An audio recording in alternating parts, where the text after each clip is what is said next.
Worry. I'm point of contact here in Estonia. Hello, I'm Kai Glander from Network of Estonian Non-Profit Organizations. And you have just joined us at the Countdown Studio, which we will have every time before plenary, in the evening and in the morning. So don't worry. Those of you who are still in finding your seats, you still have some time to do it, but please hurry up and don't forget to take the headsets as well, because open plenary is in at least 2 languages. And I know Kai has to go on stage as well. So quickly, 2 questions, Kai. First, what should happen in the next few days that you would be happy about this summit?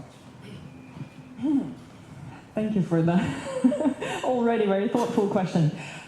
First of all, I want to say welcome everyone. And I think that's one of the things that I sort of hope for or expect. I expect this amazing crowd of people to give me some new ideas, new energy, because I know from previous summits that this is what I really get. I will see amazing people, I will hear insightful speeches and panels and discussions, see maybe interesting formats, and I expect something to spike my interest, something to sort of get me on the edge of being interested and inspired again. Okay, low expectations. Good. But yesterday we had the OGP camp, and it turned out that a lot of people have never been so far up in north. And you will see or have seen that we have a very nice autumn weather right now. Trust me, they will change like every 2 hours. But as a local guy, give one life hack how to survive in Estonia. Well, for me, one very important life hack is that, knowing me, I'm a country girl, and a lot of my life hacks are related to living in the countryside. So I have a farmhouse and a barn, and I chop wood, and you can also try to stack logs here in the Institute of Academy of Life Wisdom, yeah. Exactly, Academy of Life Wisdom. I think the skills, doing something with your hand, actually creating something and seeing the results immediately is something that often helps me out. So try that as well here. Okay, so thanks, Kai. Take your wisdom and move to a next stage, popular girl. But I have an honor to welcome our next guest, Governor Reinaldo Tamayo from South Cotabato. Oh my God, I'm going to have to do a pronunciation harsh course. Hello. Hello. How are you? Yeah, fine. Good. Have you ever been so up north before? Oh, not yet. This is my first time going here in Europe. Okay, we spoke before. You said that it took you 18 hours to get here. Is that right? Yeah, 2 hours from my province to Metro Manila. The Manila to here is 16 hours.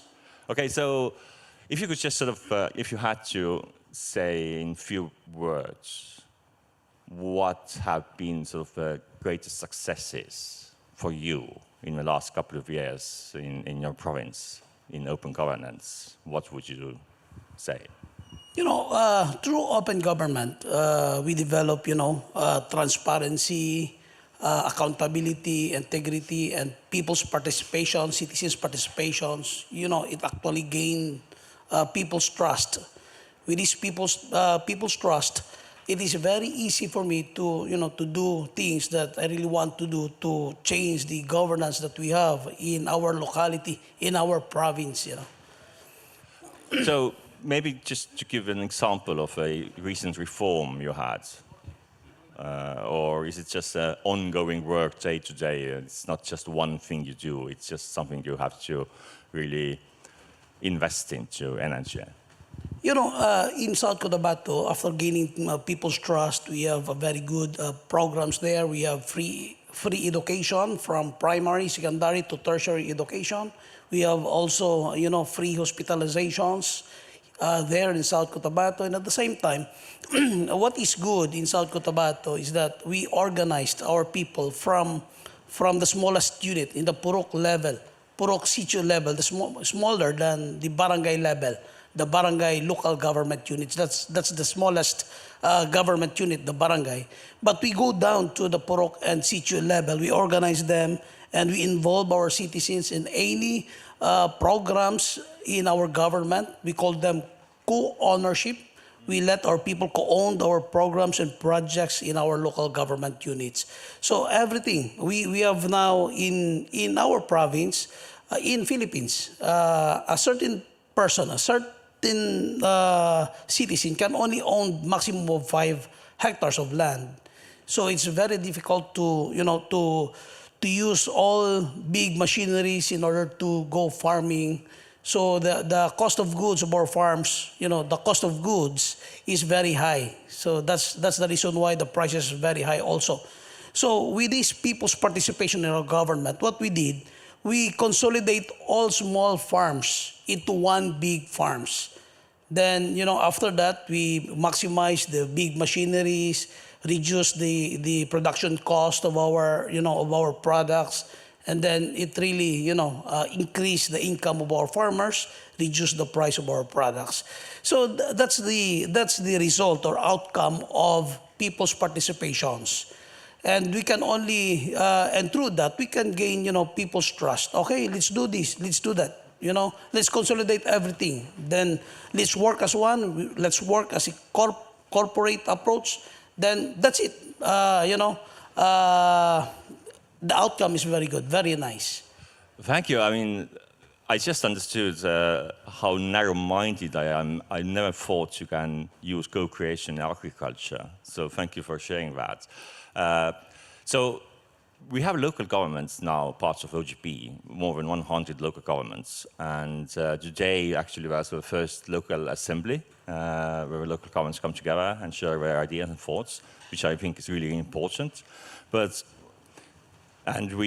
So for those local governments still thinking if they should join OGP, why should they join OGP? The reason why I'm here in Estonia is to encourage also other local governments, because we are the players in the grassroots level. We know the problem in the grassroots, so we are there. We need to involve our citizens in joining open government partnership. We are developing our relationship with our citizens.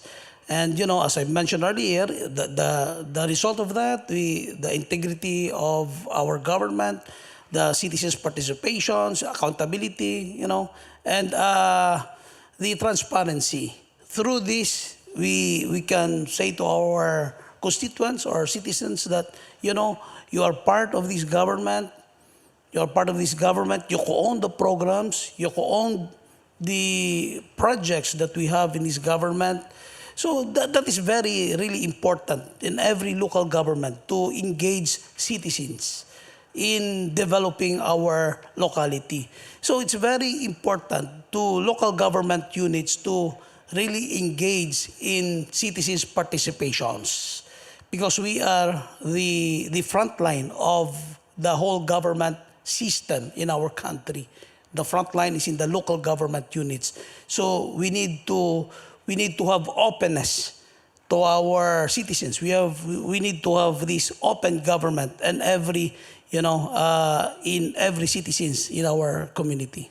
Yeah, exactly. And just to wrap it up here, a reminder to everybody that tonight at 6:30 we're going to have OGP awards show.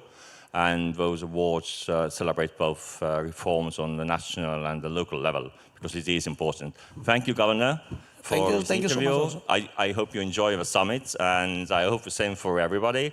So, like I said, me and Kai will be here 15 minutes before each of the plenaries, and trying to use this stage to talk to different community members, but also give you vital information to survive those 2 days, which will be packed with a lot of things happening inside, but also outside. To use them, look at the off program, and please enjoy the summit. Thank you.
Tere hommikust kõigile!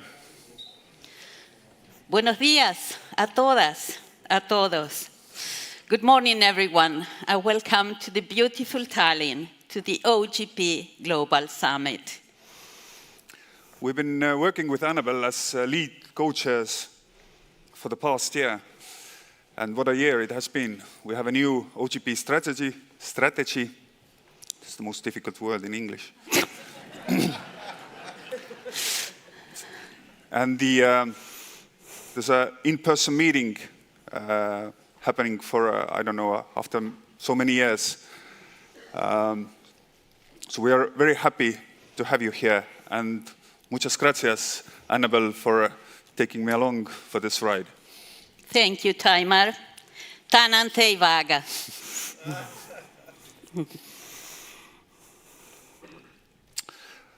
But we Estonians, we don't talk much, so let's get it started.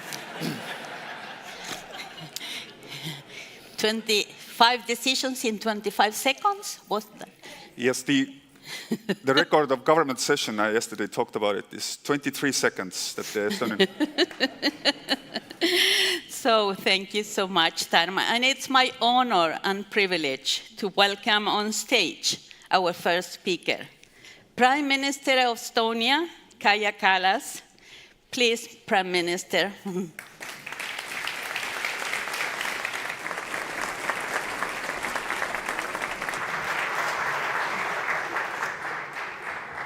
Good morning. It is true that we want to go straight to the business and straight to the point. And it is true that our government meetings do not last that long. But we are well prepared, that is what. Dear Open Government Summit Partnership Community, welcome to the 8th Open Government Partnership Global Summit here in Tallinn. Estonia is honored to host the wide open government partnership community, relentless, creative, and inspiring people from governments and civil society and deeply committed reformers from all around the world, striving to make a difference. Our government vision is clear, a world where governments act in partnership with the civil society and the people. We work for a stronger democracy. We aim for open and resilient societies. We are in this together. In its first decade, the Open Government Partnership has fostered hundreds, if not thousands, of reforms to make governance more transparent, participatory, inclusive, and accountable. Thank you for your passion and commitment in negotiating, initiating, implementing these reforms across the world. But our work is not yet done. Actually, it is a never-ending story, this striving towards a better world. Democracy is never ready. It needs constant care. It is more and more challenged by governments whose value system is totally different. Of course, it is not something new. History has seen authoritarians destroy democracies, often by destroying individual rights and excusing it with protecting national security and economy. Even in established democracies, there can be elected leaders who erode this balance of power and democratic institutions. This way, democracies can also die slowly from within. So our democracies need to be protected and cared for every single day. As we speak, there is a war in Europe. Russia has engaged in aggression against Ukraine, creating grave human suffering and trying to destroy rules-based world order. For the Kremlin, democratic governance in its neighborhood is a threat that it tries to destroy. It sees liberal democracy as its biggest enemy. What is at stake in Ukraine are the fundamental principles of the UN Charter and the international law, including territorial integrity and sovereignty. That is, the right to exist as a country. Make no mistake, in Russia's vision for security, it is acceptable to conquer and colonize another country. Its vision for security is completely non-compatible with the principle of equal rights of states. Russia does not accept the role of smaller ones. It does not accept their sovereignty nor their decision-making power. This all illustrates that Russian colonialism and its war against Ukraine is also a question about the possibility of a democratic future. It is a matter of global security not to let the colonial vision succeed. Otherwise, we would all wake up in a more dangerous world. Much of the free world is now inevitably focused on the conventional war that is going on in Ukraine, and rightly so. The aggressor must be defeated on the battlefield. But there is also war against our democracies, an energy war, a cyber war, information war. Democracies need to take steps to defend themselves in all these areas, as well as holding the line to defend the world where rules still apply and where technology works for, not against, the people. We in Estonia, at the front line of democracy, have long been aware of the hybrid tactics against our democracy. Many of such tactics are taken straight from the Soviet Russia's playbook. They try to influence political and social choices and undermine trust within free societies. And not only within, but also between our societies. One of Russia's long-term goals is also to undermine the unity between partners. In light of all this, what should the democratic nations do? There will be important elections coming up in a number of democracies in the near future, so countries must be extra vigilant against any potential threats. The most important thing is to be aware and to be prepared. Part of this is also discussing these issues openly, like we do today. In the field of cybersecurity, we must all be prepared for cyber warfare to continue even when the conventional war has ended, and to invest also appropriately. We need to have well-protected digital infrastructure in place. Here, Ukraine has lessons to teach us all. Its digital backbone has enabled the state to keep delivering services online, even when the war is going on. Many Russian cyber attacks have failed because Ukraine has spent years in preparing for it. Dear friends, authoritarianism is on the rise, and bad dependencies can harm our open societies, be it in the field of energy, technology, economy, raw materials, or a mixture of all of them. Hence, we must be alert and make considered choices, and we must make sure that we are connected to friends. We need global human-centered digital society that is based on democratic principles and human rights. The digital world should also be beneficial, secure, and frankly, a good place for all countries and people. Estonia is an example of how digital transformation has allowed us to achieve much greater transparency, efficiency, and given citizens better access to government services. An open and free digital realm can also help to expose malign influence activities. It can function as a central tool in educating audiences to improve the level of media literacy. The key to tackling disinformation and hybrid threats is a cooperation and also sharing information. To fight polarization, dependencies, and disinformation, we have to strengthen digital and physical connections that can be trusted. Therefore, we need rules designed in a way that basic rights are built in and protected. The security environment has changed, and we must all adopt accordingly. A strategy of deterrence against cyber attacks or disinformation has not been sufficient. our focus must be increasingly on resilience, giving our institutions and people the skills to cope in high-risk environment. This is also the reason we gather here today, to act together and to share experiences between each other. Yesterday, I was honored to host the Tallinn Digital Summit. There I stressed how new ideas and innovation can best thrive in open and free societies. It is very difficult to innovate by command. Suppressive fear and the need to fulfill artificial plans drown out sustainability and competitiveness, and we know this very well. Freedom is worth fighting for because it generates prosperity and security.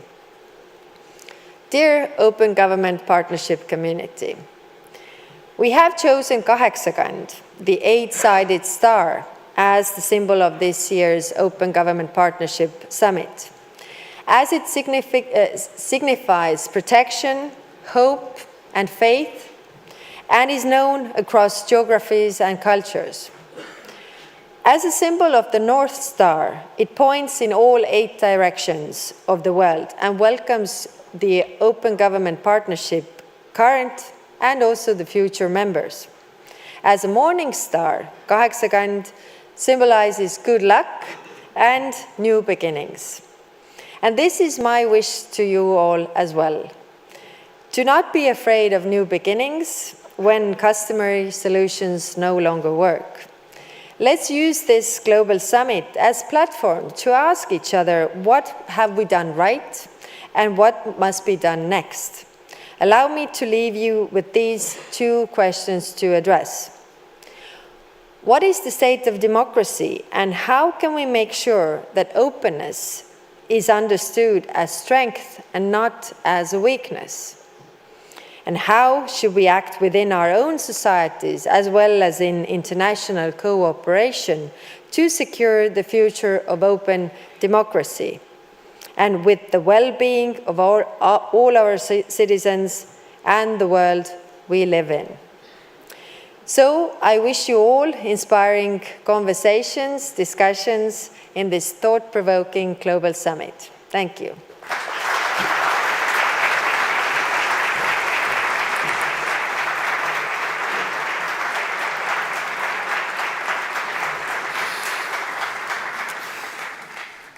Thank you, Prime Minister Kallas.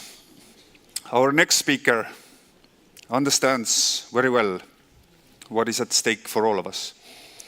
Welcome, Prime Minister of Ukraine, Denis Shmyhal.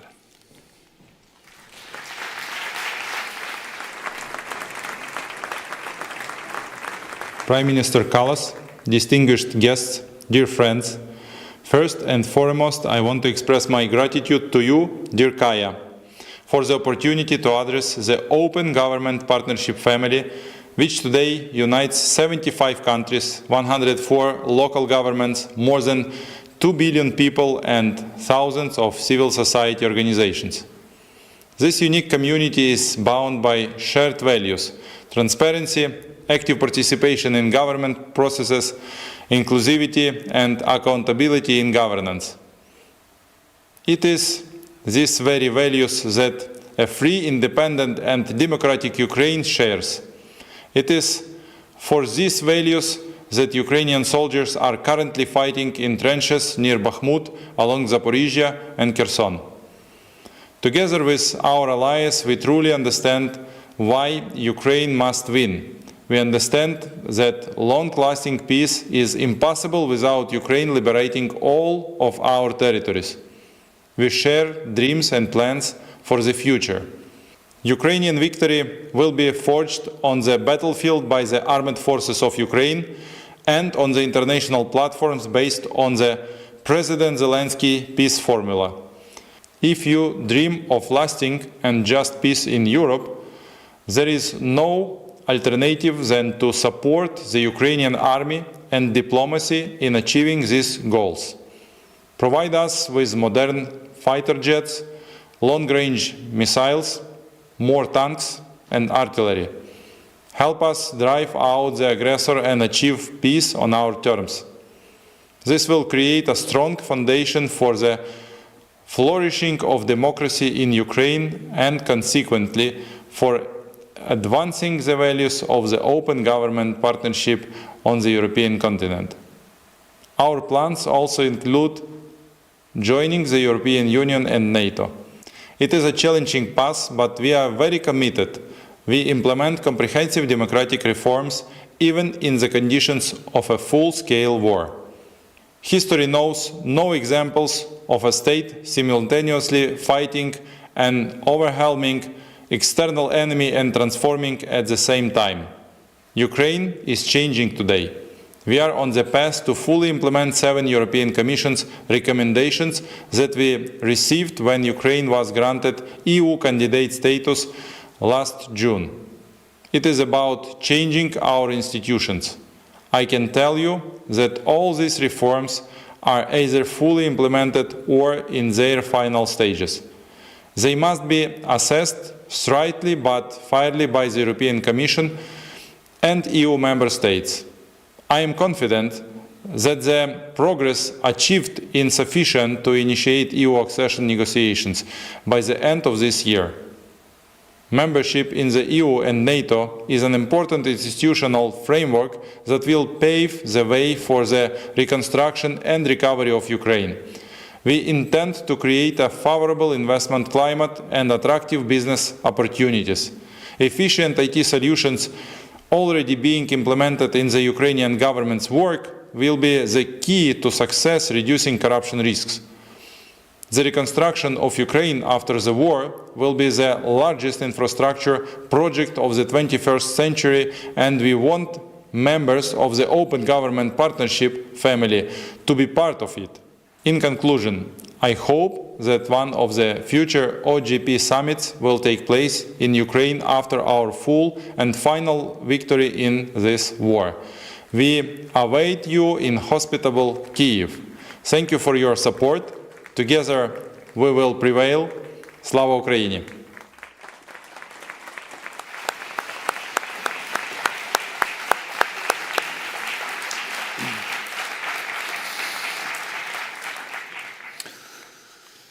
Thank you, Prime Minister of Ukraine. Sadly, due to the internal politics of Ukraine, he wasn't able to be here in person. I will now ask our first panelists to come to stage. Please welcome Prime Minister Kallas.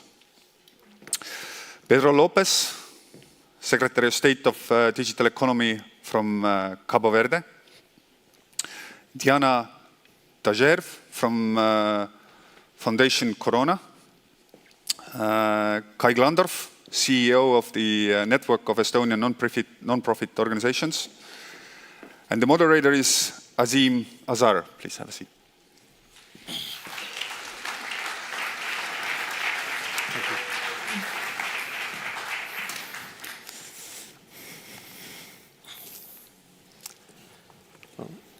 Good morning, and thank you in advance to our panelists for this discussion. In the interest of time, we'll kick straight off. Prime Minister Kallas used the phrase, democracy needs constant care, and of course that message was echoed so effectively as well by the Prime Minister of Ukraine. As we look over the last couple of years, we obviously have an opportunity to think about some of the lessons that we've learned and how the last couple of years have affected what we consider to be good governance. Perhaps starting with you, Secretary Lopez, what have your experiences told you? First of all, thank you so much for being here. I'm in representation of Cabo Verde, a small country in West Africa, a small country with big goals. Our Prime Minister, Ulisses Correia Silva, is here, shows our commitment with our OGP. I want to thank as well Prime Minister Kallas for receiving us so well here in Estonia, this beautiful country. Well, we are members of OGP since 2015, 2016, and we are making efforts to access to information. We believe that is important that, first of all, people can have access to information. We need digital literacy, and Cabo Verde, we are investing in training people. We have projects to make sure that the future represents Cape Verdeans with not just spectators of this world that is changing, but also actors. We want our young people to be part of this change. That's why yesterday we were also in the Digital Summit. We start having English in the 5th grade, and English is important because it's the language of the internet. We created a portal of transparency where all the citizens can have access to information, which for us is really, really important. Also, we are putting internet as a basic good. It's important and fundamental that the new generation can use the internet, but also know how to use the internet. And so for us, those things are important. We are creating a framework that everyone can be involved. With a click, we are islands, different islands. We want people to have access to information. For us, we represent a beacon of democracy. We want to continue that path. And the most important thing is to train people to make sure that the future generations, they know what the government is doing. We need to involve people. The construction of a society and the construction of a state needs the involvement of civil society. It should not be just the government making their part. Of course, we have our responsibility, but we need to make sure that data is also available. Data can serve people, civil society, companies to create a better world. Our responsibility as a government, and that's what we are doing in the government of Cabo Verde, is making sure that we protect the privacy of data, we protect people's data, but at the same time that data is accessible for everyone, because data doesn't belong to governments, it belongs to people. Thank you. Thank you, Secretary. Diana, the Secretary raised the question of civil society and its role within that. So if you look back over the last couple of years, what have been the key lessons that you would take away? Yeah. Well, I want to first start saying hello to everyone and congratulations for putting together such an amazing summit, and to Open Government Partnership team. I want to portray three main lessons from civil society. The first lesson is about collaboration and the need of an equal partnership between civil society and government. And to portray this, I just want to give a very brief example. When I started my work as a lawyer in human rights, I remember I was advocating and helping the state in cases of human rights against, actually, civil society defenders. And I remember feeling very frustrated because it was a very contentious relationship, the one that civil society had with the state. It was a relationship of opposition, of contentious, of treating each other as enemies. And I remember thinking at that time, that this was years ago, other relationship between civil society and the state must be possible. And then I came across with Open Government Partnership, a relationship between civil society and the state that treats civil society as equal and as important as the state. And this is hopeful, and this is magical, because it allows the voices of citizens to be put forward in the table to bring the priorities and the needs of citizens in a way that cannot be achieved by multilateral organizations. And it is very hopeful to be reminded about this as we delve into big challenges today in terms of democratic backsliding, in terms of the reduction of the civic space. We have come a long way from a relationship where we treated civil society organizations as opponents of the state, and being seated here together in an equal partnership with a state is an important lesson that we need to be kept reminding ourselves as. The second lesson is about sustainability. The Open Government Partnership model is amazing to bring innovation in government in terms of transparency, in terms of data, of participatory mechanism, but sadly, when you finish the 2-year plan, sometimes the the advancements that have been done do not follow through, especially when there is a change of government. So there's a need of civil society to pressure the institutionalization and the sustainability of mechanisms of open government, of participatory democracy that are at the core of the open government agenda. This is something that we have done, for instance, with People Powered and with Fundación Corona and 17 Rooms Initiative to think about mechanisms that can work for the whole world to institutionalize what is working in terms of open government and participatory democracy. And the third lesson, and this is more at a human level, there's a lot of discussion about the ambition that needs to be brought into the table to move forward the open government agenda. But we need two main issues at the human level to be as ambitious as the challenges of today are needed. The first issue is courage. We have heard how difficult it is, the situation in Ukraine. We have heard how difficult is the situation in many places of the world, and to be courageous enough to step forward to the challenges of today, to make the step happen, and to face the darkness that we're opposing to when we're talking about open government, about transparency. But a courage that also needs humility. Humility to understand that we don't have all the answers. Humility to understand that when we are innovating, we might make mistakes. But humility to be able to look at each other as equals. Civil society, states, but also all the members of the whole open government community as a team so we can build solutions together. Thank you so much, Diana. Very powerful. Kai, if we can put the same question to you, the lessons over the last couple of years in particular around what we could consider good governance. I think one important sort of lesson that I've learned throughout the past years is that, at least in Estonia, and I think in other OGP communities, it's time to take the next step forward. It's time to stop pretending. When we look into research, for example, the OECD stakeholder involvement research very often shows that stakeholder involvement means consultation or addressing draft laws when they're already completed and asking comments and then replying that, unfortunately, we do not have time to take those comments into consideration, maybe next time. I think we're in the point where we actually need to take the statements, the clear messages, the inspirational thoughts, and put them into action.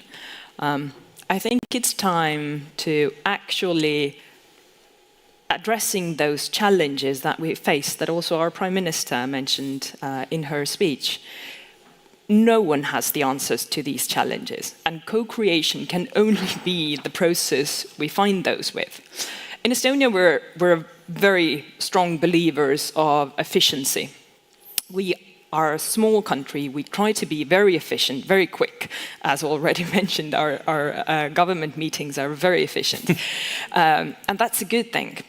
But efficiency cannot come with the price of true cooperation, of co-creation, of meaningful consultations and discussions with civil society. It can come from good data, it can come from very efficient decision-making process, well-designed process, but it cannot come from the price or with the price of content. Mm-hmm. I think that's an important lesson that I've learned. And I think, at least for the past crises that we've mentioned, sort of met with the last years, I think one lesson is that having a strong civil society, it can be annoying sometimes, trust me, I know. I've met public officials who see me and already they go, oh, you again. And that's okay. I can, trust me, it goes both ways.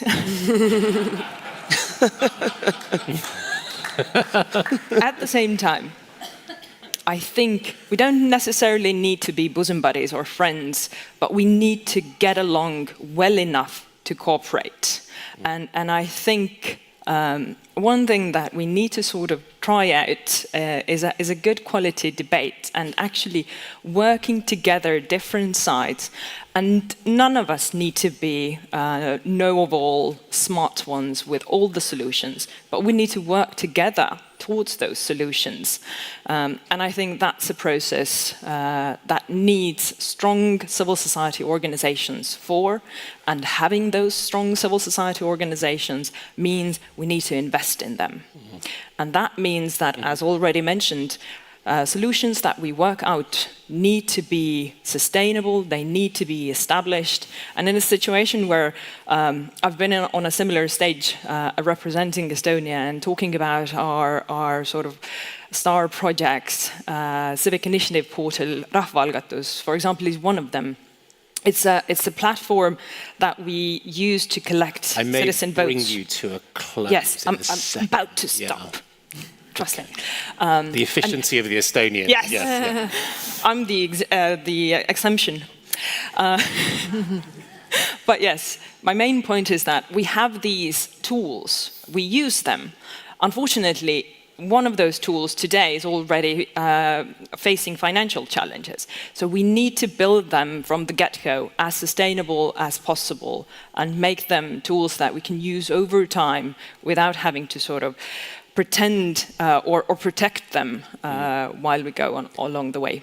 Thank you. I mean, there's a really interesting tension that you identify there between the value of efficiency, particularly within government, and the nature of the process of co-creation, which may not look as, seem as efficient.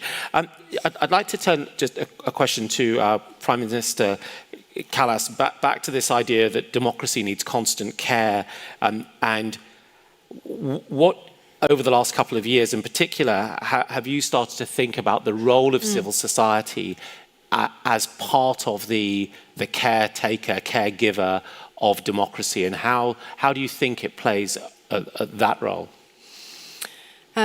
First, we have had years of, polycrisis, one crisis after another.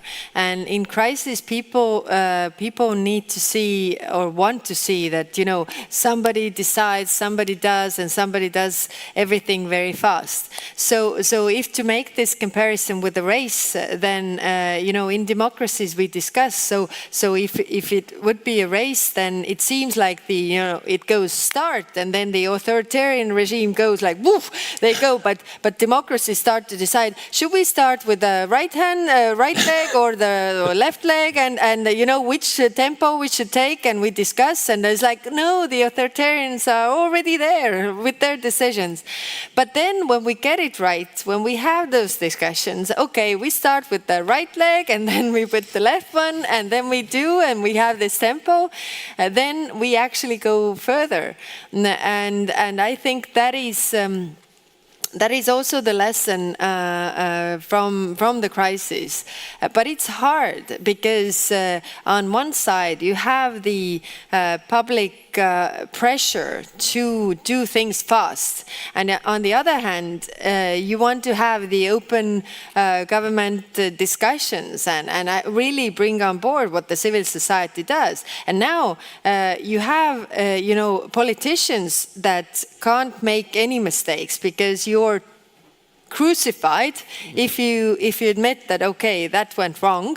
And then if you try to actually listen to the civil society, correct your mistakes, then you're a bad politician because you didn't know what to do in the first place and you did a wrong decision. So it's very hard to find that balance. But I think, the role of civil society, I totally understand what you're saying, that there's also frustration. I mean, regarding, you again and you again, I mean, not you personally, but in topics that we have, same organizations always saying something and trying to, really influence the process. But at the same time, if we are not really if we are allowed to err, if we are allowed to make mistakes, then it's easier to listen to the thoughts that civil society brings along. Because, okay, we got it wrong, now I'm listening to you, and then, okay, let's get it right. I mean, I'm a lawyer by profession, and I remember when I did went to university again and do studies in economics and had, constant debates. And it was so liberating to understand that I don't have to be right all the time, that I'm listening to others and yeah, okay, you've got a point. I don't have to fight until the end if I'm listening to others and understand that they have a fair point. But it needs from the society also to give the politicians or the decision makers the leeway to actually say that, okay, we didn't get it right the first time because we're listening now to you and we shouldn't be crucified for this. Yeah. Of course, as everyone knows, when you're studying economics, it's very hard to be right anyway. But you also identify, I think, an additional challenge for government, where government is having to be more complex with more demands put on it because of a changing environment and higher citizens' expectations, to also then have the internal capacity to engage with civil society as another demand on policymakers' own capacities. I'd like to turn to you, Secretary, just to ask the question about how you, within Cabo Verde, look at the role, the functioning of civil society as part of the strengthening of the government process and the strengthening of democracy as a whole. And have you changed your relationships with it over the past few years? Well, in Cabo Verde, we value democracy. Is one of our fundamental things. Are these values that are important for us. But at the same time, we see an evolution. How can we maintain and guarantee democracy in a world that is innovation, is going so fast? How can we involve civil societies in this co-creation? So those things are complicated. Cabo Verde is a place where freedom is very important for us. People are not chased by color of skin. People are not chased by their religion. They are not chased by their sexuality. So we believe that once people have that freedom of celebrating their own identity, they are more close to be innovative. They are more close to participate. They are more close to be part of change. So how can we pass that to a world that is changing so much? How can we involve civil society while civil society nowadays, they want to be involved with a click? How can we do that? So things are changing. So I think we need to start asking the right questions without, like Prime Minister Kallas said, without fear of failing. Politicians, civil society, corporations as well, because we need to involve them in this process of change. So we in Cabo Verde, a small country again in West Africa, we have big goals. We want to continue to wave the flag of democracy really high, but at the same time involving people with a click, making sure that this new world where digital sphere is very present is, we are all part of this big family, of the digital family. How can we continue to be part of the decisions of the state? How can we continue to co-create and build with the ink of democracy, with the ink of freedom, writing with the ink of freedom and the ink of innovation, the world that we want to live? Thank you. I want to just build on that with a question to Diana. So we have all the sort of, I think, a general consensus around the importance of transparency and openness, and we've seen these systems being built out for years in a number of countries. But let's look at the question of participation and institutionalization of those mechanisms. What is the role of civil society in making sure that happens, and what would you like to see a participate in terms of the institutionalization of participatory mechanisms? Yeah. Well, to understand the role of civil society, it's important to bear in mind that governments come and go, but civil society stays. And we need civil society to appropriate everything that is being done in a state as a whole if we want the changes to endure time and to transcend from something that we do and works 1 year, some months, to do something that is sustainable over time. So the biggest challenge that we have now is to be able to work hand in hand with citizens in a way that they feel part, and they are part of what is being built. So once the government leaves office, civil society is strong enough and is part enough of what is being built to advocate for that and to feel and to ask for accountability, not only to the government that is leaving, but also to the new government that is in place. There is a tendency when new governments come to try to do new things and to shine, not showing what has been done by previous governments. That is very dangerous if we want to build strong institutions, because it bears the risk of not acknowledging the advancements that others have already done. And when we build hand in hand with civil society, then we are in the capacity to know that although the governments are leaving, there is going to be strong people asking for things that have been done, so the methods are not changed, and so we can advance the important issues. Participation is important as long as it is a measure to advance other issues: health, security, education, employment. And these mechanisms that we bring into the table when we have open government are the ones that allows citizens to advocate for those important issues. So when we have that collaboration when civil societies and states and advocating for those mechanisms, then we can bring the voice to those important issues to the table. And just to finish, in terms of what can be done, I mentioned the 17 Rooms initiative that we have been collaborating with, and OGP has also been part of it. We identified very concrete ideas that can be done to institutionalize participatory democracy in terms of having stronger public officials with education and also having mechanisms to institutionalize through law.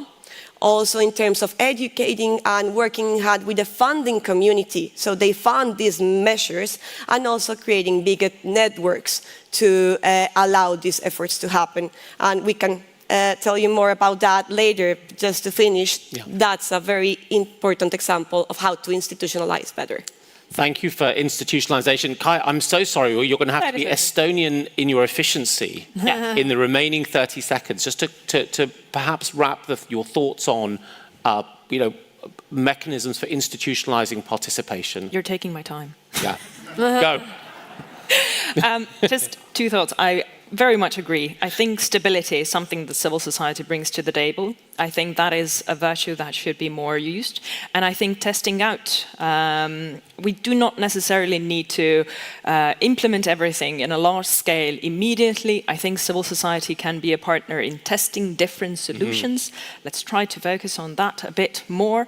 And I think the questions you asked were straight to the point, and I think we're in a perfect place to find those answers. Thank you for coming to Estonia. Thank you for joining us. Thank you. Thank you. And you can never give away your debate leadership there. And please say thank you to our panel. We'll be moving on to the next session. Thank you. Thank you.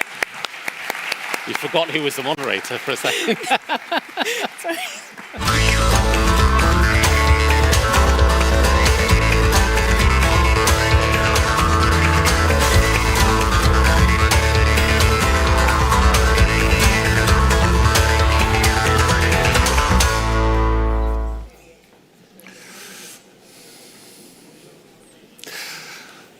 Thank you, panelists, and the moderator. As you all know, OGP is a community of many. We have members from all over the world and guests at this summit from many, many countries. To remind us of the diversity of our community, we have asked friends from around the world to share their thoughts with us. So please welcome President of Malawi, Lazarus Chakwera. Your Excellencies and distinguished delegates, last year when I hosted Malawi's first ever anti-corruption conference, I declared war on corruption and embarked on a vigorous campaign against it. But ultimately, the goal is not merely to win the fight, but to establish public trust in the integrity of public institutions and systems of public service delivery. To achieve this, my administration's focus is the entrenchment of the best practices of good governance driven by transparency, accountability, and citizen engagement. Our commitment to this is not just driven by our desire to serve Malawians better, but also by our desire to uphold the Constitution, which demands these things of those who govern. In short, we practice accountability because the Malawians who elected us have a constitutional right to it. It is this commitment that moved me to urgently reactivate Malawi's membership into the Open Government Partnership, OGP, in December 2022. And I'm immensely proud to say that 2 months ago, the Malawi National Action Plan for Open Government Partnership 2023 to 2025, NAP, was launched. This speaks to our national development blueprint, the Malawi 2063 vision, which aspires to turn Malawi into an inclusively wealthy, self-reliant, industrialized upper-middle income country. The pillars of focus to achieve this is agricultural productivity and commercialization, industrialization, and urbanization. All of them require open governance systems, institutions, and citizen engagement. We are therefore working with civil society to co-create and implement our NAP, which outlines commitments for reforms in the following thematic areas: anti-corruption, right to information, natural resources, digital governance, and open parliament. We have already achieved so much with this approach. We have reformed our legislative framework through the promulgation of the company's open beneficial ownership regulations. We have introduced e-procurement to achieve efficiency in public procurement. We have established the Office of the Registrar of Political Parties, which, once fully operationalized, will facilitate the public's access to information on political party financing. We have enacted the Mines and Minerals Act, which provides for the establishment of an independent regulatory authority for mining activities. We have completed a national digitalization policy to widen the scope of ICT, and we are developing legislation for the protection of whistleblowers, which will heavily rely on ICT processes and systems. And this is only the beginning. There is more to come. I thank the government of the Republic of Estonia for hosting this summit, and I also commend the OGP Global Secretariat for organizing this event. I wish you all, distinguished delegates, a successful 8th OGP Global Summit. Thank you all very much.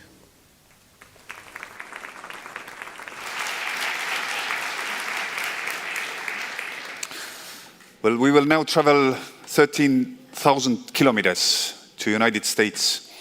Secretary of State of the United States, Antony Blinken. Hello, everyone. I'm glad to join this year's Open Government Partnership Summit. I'm grateful to everyone who made this event possible. Our host and OGP Steering Committee co-chair, the Government of Estonia, and our CEO, Sanjay Pradhan. 12 years ago, 8 countries worked with civil society groups to launch the Open Government Partnership based on shared principles. The belief that every person in a society should be able to understand the government decisions affecting their lives and have a say in shaping them. That citizens should have the power to hold public officials and their governments to account. And that governing involves more than just governments, with members of civil society, academia, the private sector, all playing critical roles. Over the last decade, the Open Government Partnership has shown that when these principles are put into action, our democracies are more equitable, more prosperous, and they're better able to deliver essential services for their people. But, as President Biden often says, democracy doesn't happen by accident. It must be renewed every day, by all of us. The United States is committed to revitalizing democracy, at home and around the world, and doing so through the Open Government Partnership and other organizations. That's why we're grateful to have been elected to the OGP Steering Committee in March. Over the next 3 years, we'll help set the open government agenda with our fellow members and work toward our shared priorities. And we'll bring in perspectives from across our government, applying the best practices that we've gathered from our initiatives, both within our country and around the world. We'll also incorporate lessons learned from our other efforts to support open government, including the Summit for Democracy. During his first year in office, President Biden launched the Summit for Democracy, bringing together countries from around the world to strengthen our democratic institutions. Since then, the United States has worked with our partners to implement our summit commitments so that, together, we can address some of the toughest challenges we all face, from rising inequality to the misuse of technology. We're also focused on tackling corruption, to help defend the integrity of governing institutions and restore people's trust in them. During his first year in office, President Biden launched the first ever U.S. strategy to counter corruption. As part of this initiative, the United States joined 35 other nations at the Second Summit for Democracy and committed to improve transparency in our financial systems so that we can prevent corrupt actors from hiding their identities and their assets in our countries.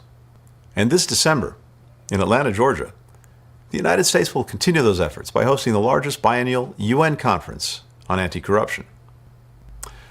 While we're making progress globally in this area and others, we're also working to bolster our own democracy. We're taking steps to implement our domestic Summit for Democracy commitments. And last December, we also released our newest Open Government Partnership National Action Plan, which outlines our latest pledges to make our government more transparent, including creating opportunities for citizens to weigh in when we develop new regulations. As we move forward, we'll continue encouraging and amplifying similar initiatives that our OGP colleagues are using to strengthen democracy, like passing laws requiring that government documents are written in plain language, letting citizens propose ideas for public projects and vote on funding them, creating committees of civil society leaders to help shape policy, transforming government services so that they're fully accessible online, whether that's filing taxes or voting in elections. We know how much work remains, but by joining forces, by sharing our experiences, by holding each other accountable, we can learn from each other. And we can make our democracies more open and transparent, and demonstrate clearly that there is no better system of government in the world. I look forward to a successful summit. Thank you.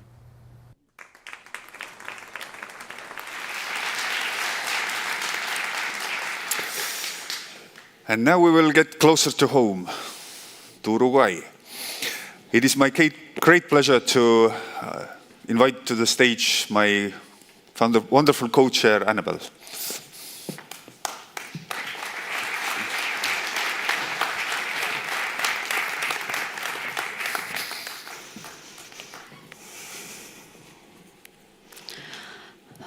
Nuevamente, muy buenos días a todos y a todas. Bienvenidos, bienvenidas a Estonia, donde nos encontramos 4 años después de la última cumbre de OGP en el 2019 en Canadá. Muchas gracias por haber viajado desde cerca y desde muy lejos a representantes de organizaciones de la sociedad civil, gobiernos nacionales, gobiernos locales, organismos internacionales, representantes de agencias de cooperación, de medios de comunicación. Un especial reconocimiento al gobierno de Estonia y a la sociedad civil de Estonia por la cálida hospitalidad que nos están brindando. Haber podido organizar esta cumbre con Estonia ha sido realmente, en lo personal, una maravillosa experiencia, un honor y un privilegio. Es una inmensa alegría estar con ustedes hoy aquí, luego de 4 largos años. Un camino en el cual han sido muchos los acontecimientos que nos llevan hoy a enfrentar una situación global de características muy especiales. Desafortunadamente, no todas las personas que se propusieron venir a Tallinn, Estonia, lo han logrado. Distintos factores han impedido que personas, especialmente del sur global, no hayan podido asistir a esta cumbre.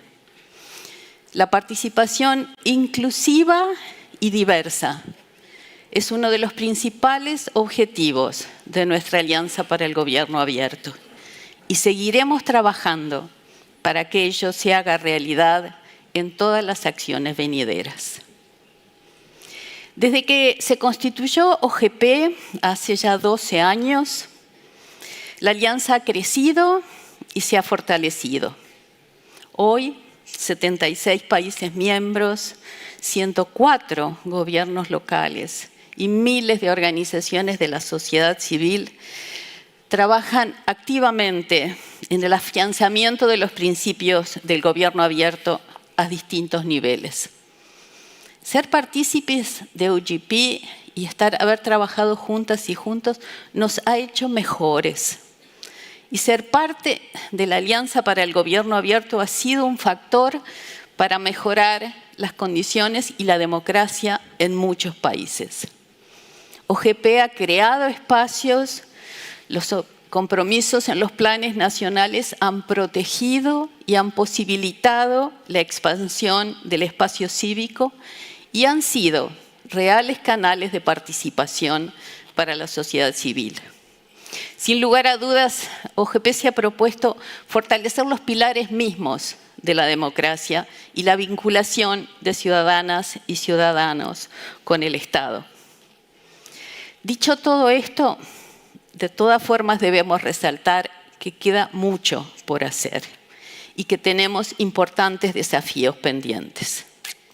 Nos reunimos hoy en Estonia en medio de profundas amenazas a la democracia y al gobierno abierto. El espacio cívico en muchos países se continúa deteriorando y esto es muy preocupante.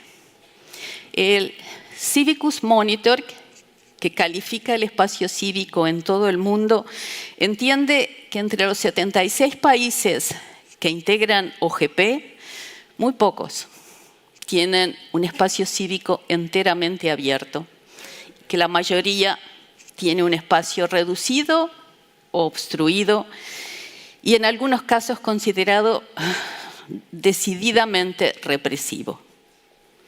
Si el espacio cívico no es habilitante para la participación de las organizaciones de la sociedad civil y las personas activistas, si el espacio no es habilitante para poder desarrollar esa colaboración con los gobiernos nacionales y locales, entonces la misión misma de OGP no se podría realizar.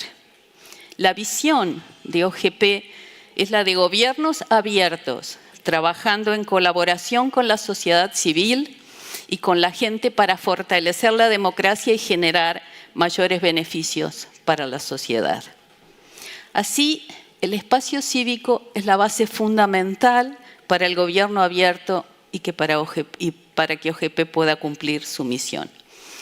Por eso, la nueva estrategia de OGP establece como uno de sus objetivos centrales la protección y la ampliación del espacio cívico. Una parte significativa de los miembros de OGP ya se han comprometido a reforzar ese espacio cívico, pero se necesita más atención y ambición para abordar el declive global de las libertades democráticas.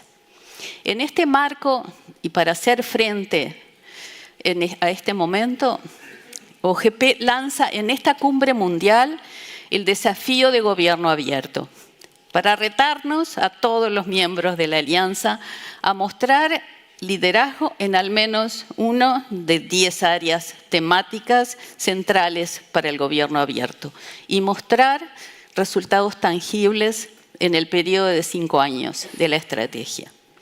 Una de estas áreas es, por supuesto, el espacio cívico y los derechos de la ciudadanía a la legítima participación.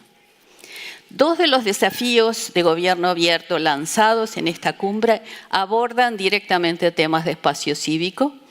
Por un lado, se nos desafía a reforzar el entorno y los espacios propicios para la sociedad civil y la acción cívica.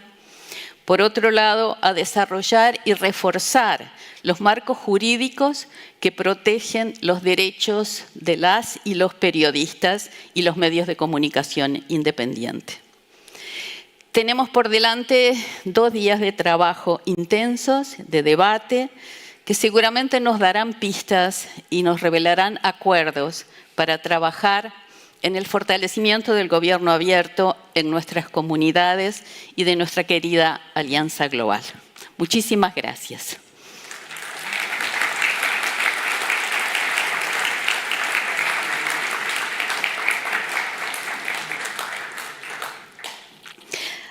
It is always exciting to see new members to join the partnership. They bring fresh inspiration and energy. And since the last Global Summit, 2 new national members have joined OGP, Timor-Leste and Kosovo, as well as 30 OGP local members. Join me in welcoming them into the partnership with a round of applause.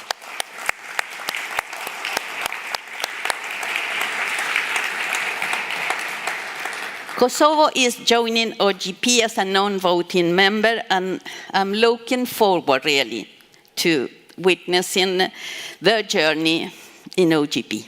Let me give the floor to Prime Minister Albin Kurti of Kosovo.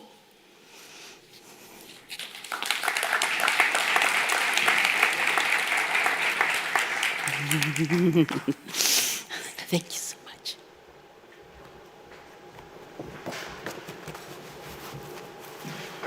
Dear Prime Minister Kallas, distinguished representatives of the Open Government Partnership member states, respected civil society activists from around the world, distinguished attendees. I'm honored to be among you today, especially at the very start of Kosovo's journey as a member of the Open Government Partnership. OGP plays a crucial role in reinforcing the fundamental democratic principle that the fate of a country rests with its people. By providing citizens with greater tools to participate, OGP fosters a sense of ownership and responsibility among citizens. It is a particular pleasure to be in Estonia while speaking about this subject. Estonia has set the gold standard for digital democracy. Though digital advancements have made possible the great ease with which citizens file their taxes and businesses incorporate their documents, Estonia's digital success story is not only about convenience, it is fundamentally about trust. The country's unwavering commitment to data security and privacy has set an example for the world to follow, ensuring that individuals' personal data is handled with care, transparency and security. In light of current cybersecurity threats, this is an area that deserves all of our attention. The mission of the OGP resonates with me personally. As someone whose start in politics and a substantial part of my political life has been as an activist, my journey from social activism to institutional leadership has reinforced the profound impact that engaged citizens can have on shaping the course of our nation. Activism taught me that the power of change lies in the hands of the people, and it is my responsibility as a leader to ensure that their voices are not only heard, but actively sought after. The wisdom, creativity, and passion of our citizens are invaluable assets that, when harnessed, can lead us to innovative solutions, improved policies, and a more inclusive society. For Kosovo, a relatively young and emerging democracy, participating in OGP presents an opportunity to enhance our transparency standards. It encourages the government to be more open about its activities and decision-making processes, which in turn will reduce opportunities for corruption and improve public trust. Greater transparency and the fight against corruption have been cornerstones of our government. We have placed significant emphasis on combating crime within public institutions. The tangible impact of our efforts has been acknowledged by prominent international institutions. For instance, Kosovo's ranking in Transparency International's Corruption Perception Index has improved 20 places in the past 2 years. OGP also encourages governments to seek and consider public input, which is crucial for building a citizen-centric state. Joining OGP allows us to move forward with other democracies. Being part of the organization places Kosovo on the international stage as a country committed to open government principles, and therefore signals to the global community that Kosovo is dedicated to good governance practices and is willing to be held accountable for its commitments and to learn from those who have honed the practices of open government. The digital age has been transformative for our citizens. During a time when Kosovo finds itself on the edge of Europe, digitalization has made connectivity possible. With internet access stretching across our entire country and achieving this milestone this year, our citizens have been able to participate in global economies and learn from leading democracies. Recognizing the immense potential, our government is committed to harnessing digital transformation as a catalyst for a comprehensive overhaul of our public administration. Through this transformation, we also aim to elevate the quality of our education system, enhance the efficiency of our healthcare and justice systems, and increase productivity across our entire economy. Over the past 2 years, we have successfully digitalized more than 150 services, which are accessible through our government portal, eKosovo. Currently, we are in the process of piloting the life events approach for delivering services related to the birth of a child. This approach stands as the cornerstone of our ambitious public administration reform initiative, with the primary goal of delivering profoundly citizen-centric, personalized, and inclusive services. But great opportunities also hand in hand come with great responsibilities. Every country represented in this room and its citizens are at risk of cyber threats. The countries that are most at odds with foreign authoritarian regimes know what these threats look like firsthand. In Kosovo, efforts from Russian allies to distort the truth, the past and the present are visible and intensifying. During sensitive times when our country is committed to the process facilitated by the European Union and the United States of America to normalize relations with our northern neighbor Serbia, as well as the full participation of all minorities in the democratic processes of the country without foreign interference, these cyber threats like disinformation, cyberbullying, and other forms are particularly detrimental. This is why our commitment to and participation in this event are more important than ever. We look forward to learning from all of you and with all of you for a stronger digital democracy for our citizens. Thank you very much.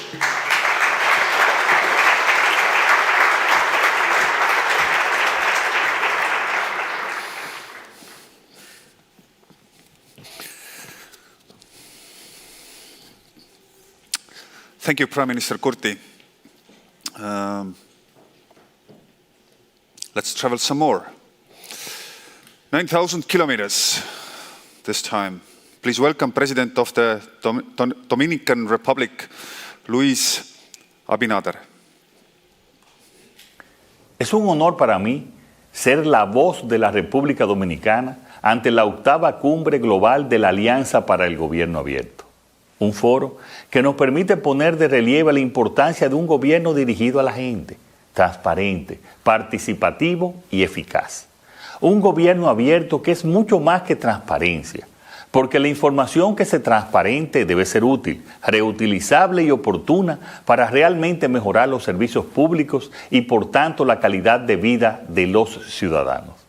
Ese es el objetivo de un gobierno abierto, su gente y su bienestar. Nuestro país ha puesto ya el 5º plan de acción desde que llegamos al gobierno y seguiremos impulsando más espacios para la participación de la sociedad civil y el gobierno para facilitar así la creación de mejores políticas públicas. Un ejemplo de esto fue la creación del primer foro multiactor de gobierno abierto, espacio de coordinación y facilitación multisectorial para la creación y seguimiento de los planes nacionales en múltiples ámbitos. Asimismo, y creyendo en el potencial del uso eficiente de los datos públicos, elaboramos la primera política nacional de datos abiertos. En el marco de esta 8ª cumbre, estaremos reafirmando nuestro optimismo al adoptar la Carta Internacional de Datos Abiertos. También debo destacar, en este esfuerzo, el Portal Único de Servicios Públicos, con información de más de 1.850 trámites. Además, hemos logrado la interoperabilidad de los trámites más complejos del país, conectado 18 instituciones y más de 20 procedimientos vinculados a los permisos de construcción, construyéndose así el primer ejemplo de interoperabilidad de este sector en América Latina, programa en que la República Dominicana hemos denominado Burocracia Cero. Con visión de futuro, estamos trabajando junto a la Alianza para el Gobierno Abierto en el diseño de un espacio cívico nuevo, porque nosotros, los gobiernos, necesitamos la presencia y participación de la sociedad para fortalecer y ampliar nuestros derechos. Al terminar mis palabras, es de justicia felicitar a Estonia, país anfitrión, a la Alianza para el Gobierno Abierto y a todos los líderes de gobiernos y sociedad civil, organizaciones internacionales, amigos de la Unidad de Apoyo y a todas las personas reunidas en esta cumbre por su liderazgo, su inspiración y por ser el motor que fortalece el derecho de los pueblos a la información y a la transparencia en sus respectivos países y a nivel global. En esta cumbre podemos trazar un mejor camino para una democracia que aspira a ser más participativa, más colaborativa, más transparente y más abierta. En resumen, una democracia de mayor nivel ético y exigente, esa que nos demandan día a día nuestros ciudadanos. Muchas gracias.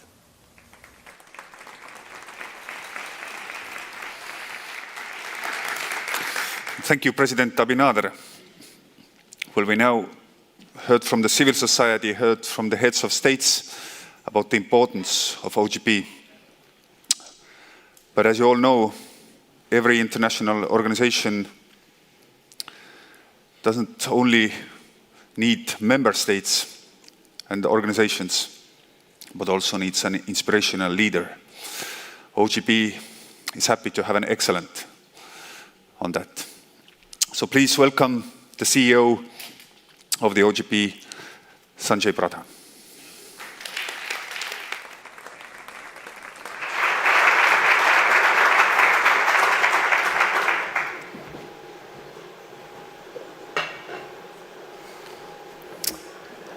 Good morning, dear friends. It is so wonderful to see all of you in person, in 3 dimensions, after 4 years. Our immense gratitude to Prime Minister Kallas, the government and civil society of Estonia, and Annabel Cruz for hosting our summit. We meet amidst extraordinary threats to democracy and open government. But today, as we approach our 12th anniversary of OGP, our partnership has the platform, the people, and proven reforms to help shape a better, brighter future. To realize this promise, over the last year, we co-created with all of you OGP's new vision and strategy. Today, I call on all of us to advance key actions to achieve that precious promise. So let me divide my call to action in 3 parts. First, why, what, and how. So first, why? Russia's attack on Ukraine and the rise of authoritarian leaders globally epitomizes the grave external threats to democracy. But equally troubling are the internal threats from plummeting citizen trust in government. In too many countries, citizens perceive their governments to be unresponsive or corrupt. Shockingly, in the World Values Survey covering 77 countries, get this, the majority of respondents want a strong leader who does not bother with democracy, elections, or parliament. Populist leaders have stoked this citizen distrust to rise to power and then attack democratic institutions. Today, an astonishing 70% of the world's population lives in countries that are non-democratic or where democracy is backsliding. While we find these same challenges in several OGP countries, we also find in our partnership and right here at this summit, here in this hall and in the overflow rooms, thousands, a thriving global community of thousands of courageous government reformers, civil society activists, advancing ambitious reforms that improve governance and renew democracy. This is not rhetoric, but reality. Because we have compelling evidence that hundreds of ambitious reforms you have co-created over the last decade have made governments significantly more transparent, participatory, and accountable. These reforms empower people to shape and oversee more open governments every day, not just only once when they cast their vote. This is democracy beyond the ballot box. But the reality is also that these reforms are too few to tackle our societal challenges. So, part 2, what should be our response and action? Today, we launch the Open Government Challenge, calling on all OGP members to scale up action and ambition on 10 vital policy reforms that tackle pressing societal challenges. Let me illustrate by grouping these in 3 clusters of reforms that we must scale up. First cluster, scale up reforms that credibly combat corruption. For this, let us seek inspiration from Ukraine. I invite all our Ukrainian colleagues here and in overflow rooms to please wave. You inspire us with your bravery today. Yes, please give them a round of applause.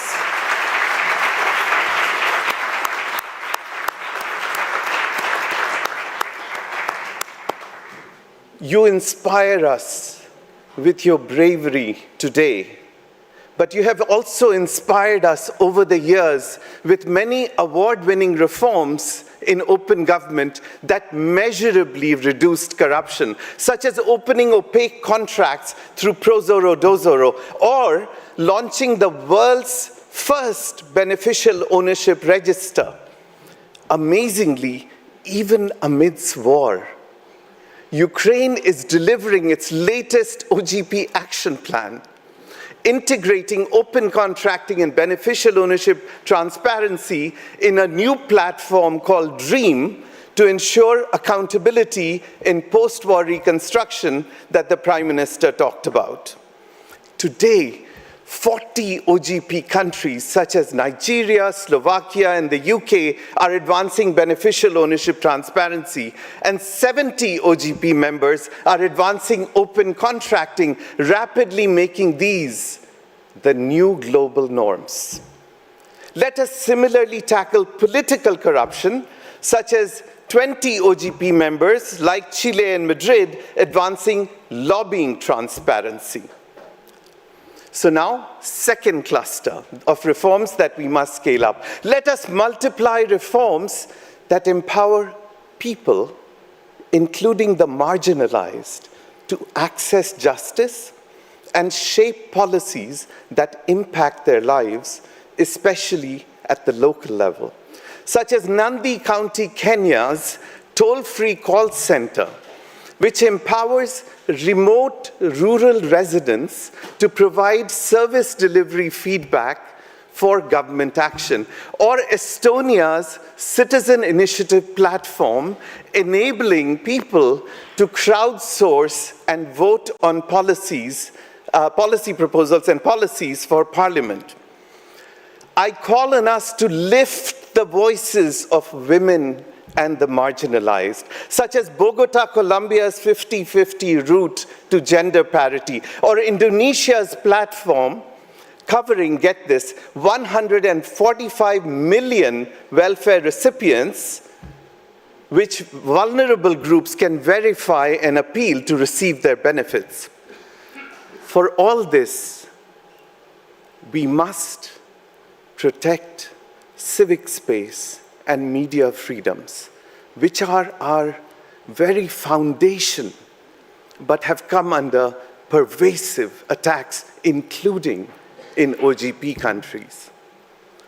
Following the EndSARS protests against police brutality, Nigeria is hosting citizens' dialogues with the police and developing guidelines for peaceful protests. The Dominican Republic, you just heard from the president, is developing an ambitious strategy to strengthen civic space. Third cluster of reforms that we must scale up. Let us together tackle digital threats. Let us together tackle big emerging threats. Let us combat climate change by embedding transparency and participation in climate actions, such as Denmark's Climate Atlas disclosing climate projections to empower municipalities and people to plan adaptation, or citizens' assemblies in France and Scotland forging consensus on contentious climate policies. Let us together tackle digital threats, such as Canada fighting disinformation by strengthening transparency of online political campaigns, or the Netherlands tackling unintended harms from AI by improving the accountability of government algorithms. As you take up this open government challenge, I invite you to share your successes and lessons on the OGP platform so we can inspire one another and become a hub of the coolest, most impactful reforms inside or outside OGP. Now, part 3, how? As you ponder how, I'm going to grab a water.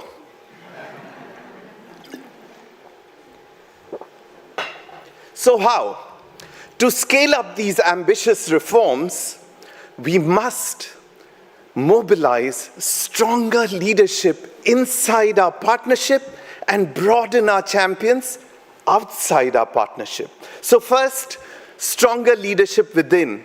I call on more OGP heads of states and ministers to visibly champion open government nationally and globally. Let us invite dynamic mayors and governors to apply today to join the exciting, expanding OGP local cohort, which is delivering real benefits in people's lives locally. Let us build strong thematic coalitions of leaders and partners such as the Beneficial Ownership Leadership Group, in scaling up specific reforms, let us grow our network of committed leaders by expanding our Open Government Leadership Collaborative. Simultaneously, we must broaden our champions beyond our OGP community. We must not be content inside our bubble. Let us mobilize ministries across the whole of government, such as Brazil and Finland developing open government strategies, or the Philippines prioritizing open government across its national development plan. Let us engage parliaments and judiciaries by advancing open state, as in Kenya, Morocco, North Macedonia, across much of the Americas. Let us strengthen global partnerships with key global platforms, such as the Summit for Democracy, hosted next by Korea, or UNCAC, hosted by the US, as you heard from Secretary Blinken, positioning OGP as their implementation mechanism. Let us engage wider civil society, such as for climate, women, LGBTQ, health, education, and mobilize people, especially youth, to demand open government to advance their causes. Let me close with a personal story. Like many of you, my father was a reformer in government and later in civil society.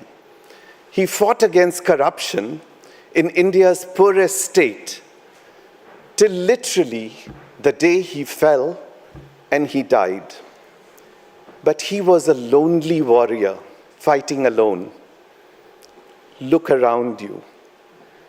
OGP's strength is to connect such lonely warriors so we can multiply our collective strength. So at this summit, let us join forces in taking up the open government challenge and scaling up your ambitious reforms. Let us join forces in forging a stronger and broader movement for open government. Let us join forces in together delivering on our precious, precious promise, better governance for and with people. Thank you.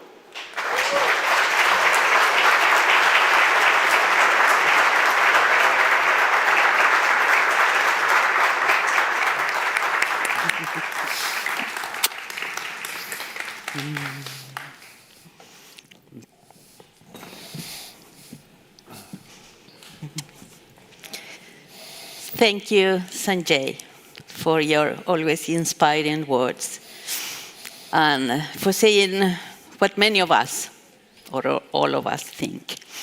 So the summit is just starting, and we wish you all 2 days of intense work, intense debate to help constructing good governance and democracy for people and with the people.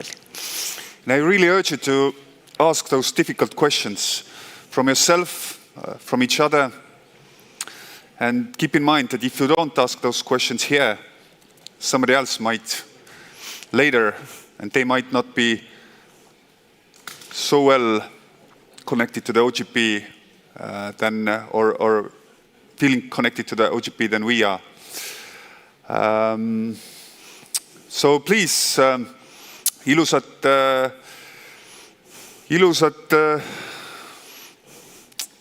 tippkohtumist kõigile, jah, mitte konverentsi, tippkohtumist kõigile. Have an intriguing summit, everybody.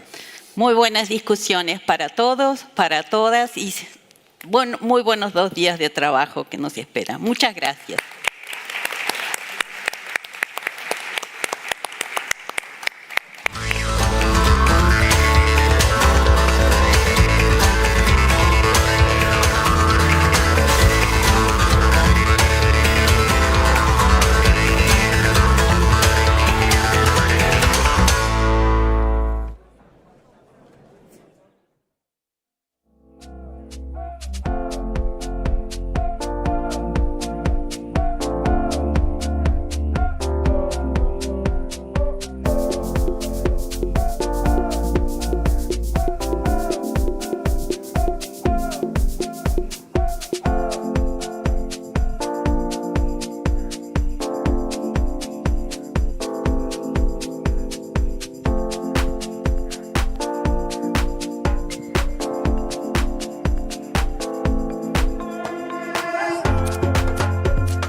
Dear guests, welcome to the OGP Global Summit. The program will start in 5 minutes. Please find your seats.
Dear guests, the program is about to start. Please find your seats now.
Is it on?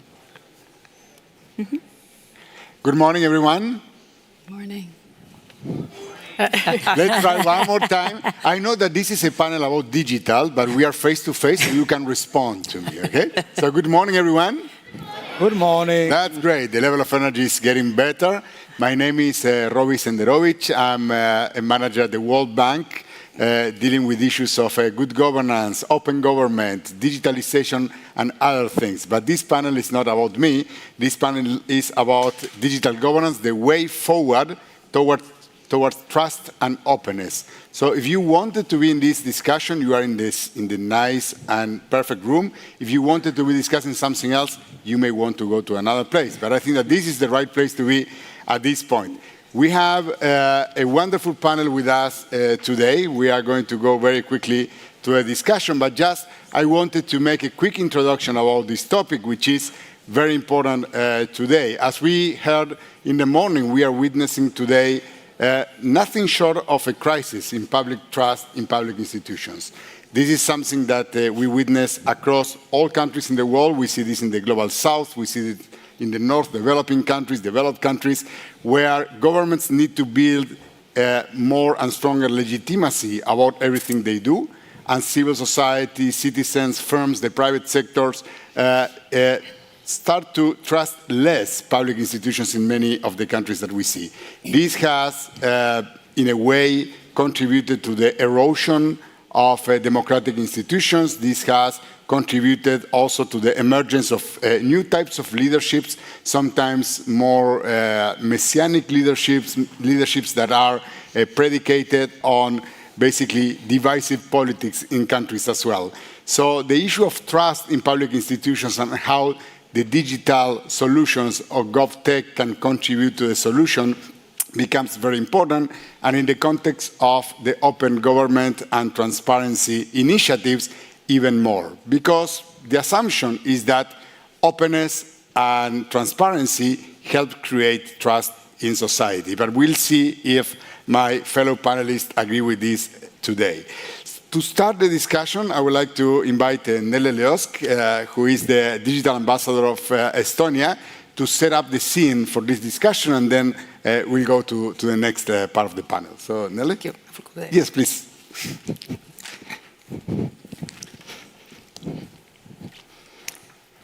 Good morning, everybody, and welcome to Estonia. And I am really glad that we have this discussion today on digital governance here in Tallinn, in Estonia.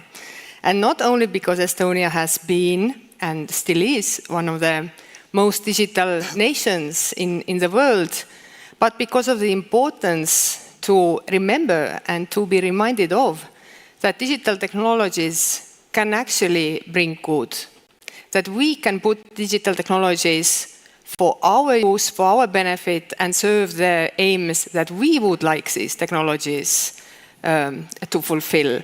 And this is something that seems to be increasingly overshadowed by the discussion on everything that can go wrong. And of course, it's important to understand the risks, to talk about the risks, but only talking about the risks will become a risk in itself. So it was indeed so that digital technologies played a a pivotal role in Estonia's transformation. And I do not know how many of you were here 30 years ago, but you would not recognize my country, I can guarantee you. Digital technologies helped us to be more effective. It helped to support the economy. And we are one of the, I would say, strongest democracies currently in the world. And I will not go to the details of e-Estonia story. You hopefully already know about it, but if you still do not and are interested, I see many colleagues in the room and around in these days, so go and talk to them. But what I wanted to do to set the scene for today was to look back at our journey and perhaps take 3 takeaways from where we have been, and perhaps 3 points to look to in the future. Some of the opportunities, some of the challenges, I may not have an answer. We may also not have an answer yet, but we are definitely working towards it. And the first takeaway from our past, or what really did go well in Estonia, and I know that many are thinking, okay, this again, but we really have to talk about the basics. So around 2000, we managed to establish a solid infrastructure. And I'm not only referring to connectivity as internet or satellites and cables and so forth, but really the infrastructure that supports digital development, data sharing and digital identity. And I know that many of you know probably even more about it than I do at this point, but it has been proven not only necessary for effectiveness, but actually also for building resilience, as we have seen increasingly cyber attacks being targeted not only at our critical infrastructure, but actually on the services that our people use, either kindergartens, hospitals, family doctors, and so forth. Having a secure digital identity has helped us actually to protect ourselves from these, I would say, malicious activities. The second point, of course, is, and this is a very old, I would say, slogan, be where the people are, go where the people are.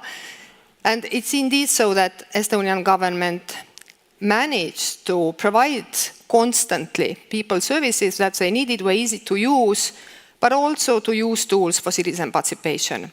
We see and have seen some shifts also in Estonia. We have had the government as a platform concept, one-stop shop, where we wanted to put all the services together, and we saw that all the people would go to these platforms to share their opinion about legislative acts or communicate with each other or and so forth. We have shifted away, of course, from this process and are seemingly and are increasingly working on what we call seamless government, so that people wouldn't really have to know who provides which service, how to get this service. Of course, there are also questions how much we want our government to be involved, how much I want my government to tell me that I should renew my driving license or passport, or maybe if unemployed, I could look at these job opportunities. But definitely we are moving at this direction.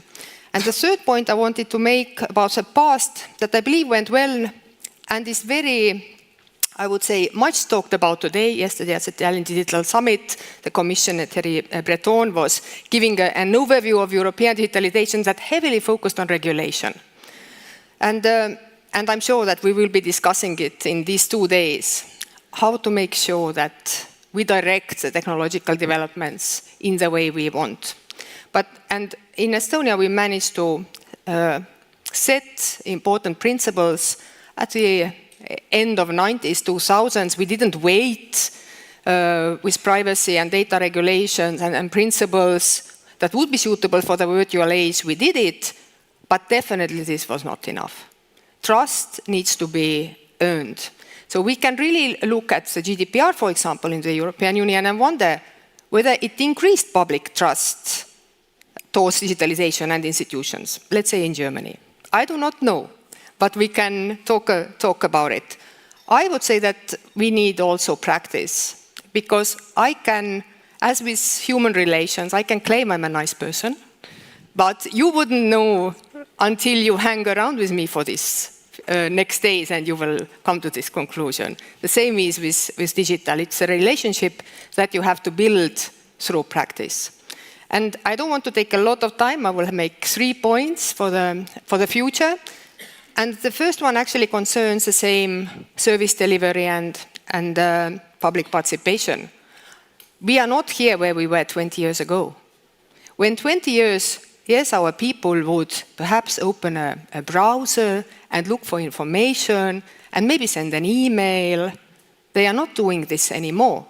People are increasingly in different applications, in different social networks, and sometimes maybe in platforms where we as governments do not want to be. TikTok, for example, or even WhatsApp. Because we need to also make sure that our people's privacy and data is being protected. So I would say that be where the people are will be a challenge for us for the future. The second point concerns resources.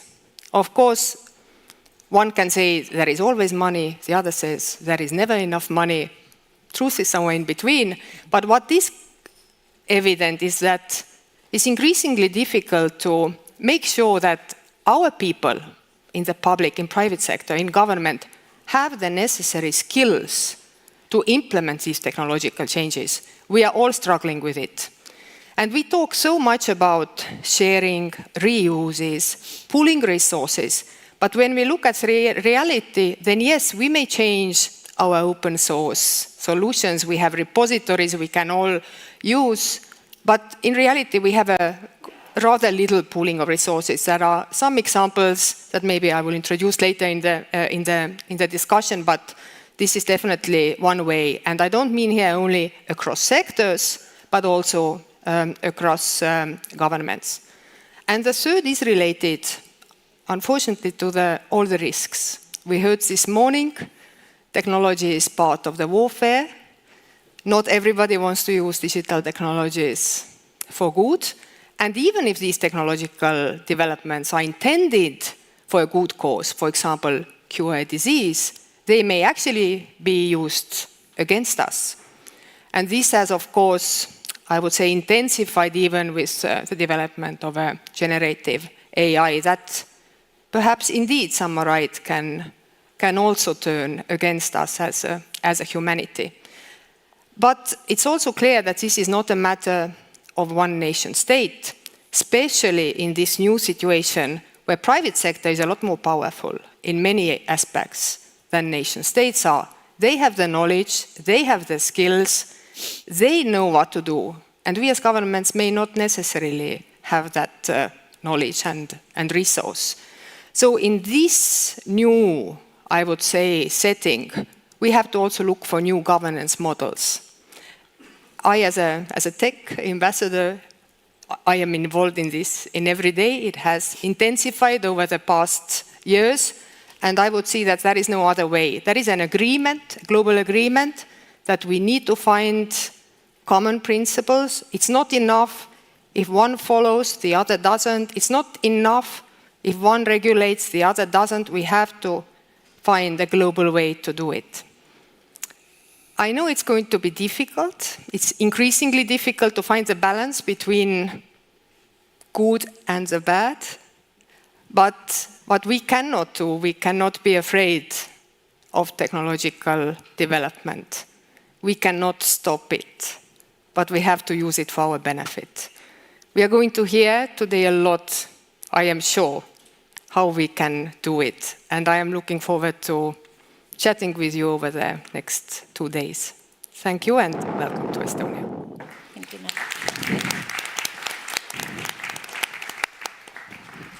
Thank you very much, Nele. And now I will invite Doreen Bogdan Martin, who is the Secretary General of the International Telecommunications Union, to share with us a few words before, unfortunately, she has to leave, but we are so fortunate to have you with us to opening this panel.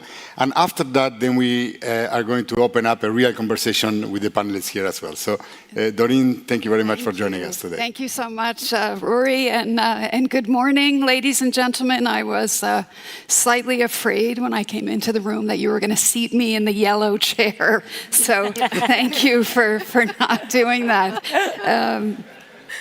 So again, good morning, everyone. Really delighted to be here. I'm going to start perhaps with a question. Did you go to the movies this summer? Raise your hand. Yes. Yep. Anybody? Okay.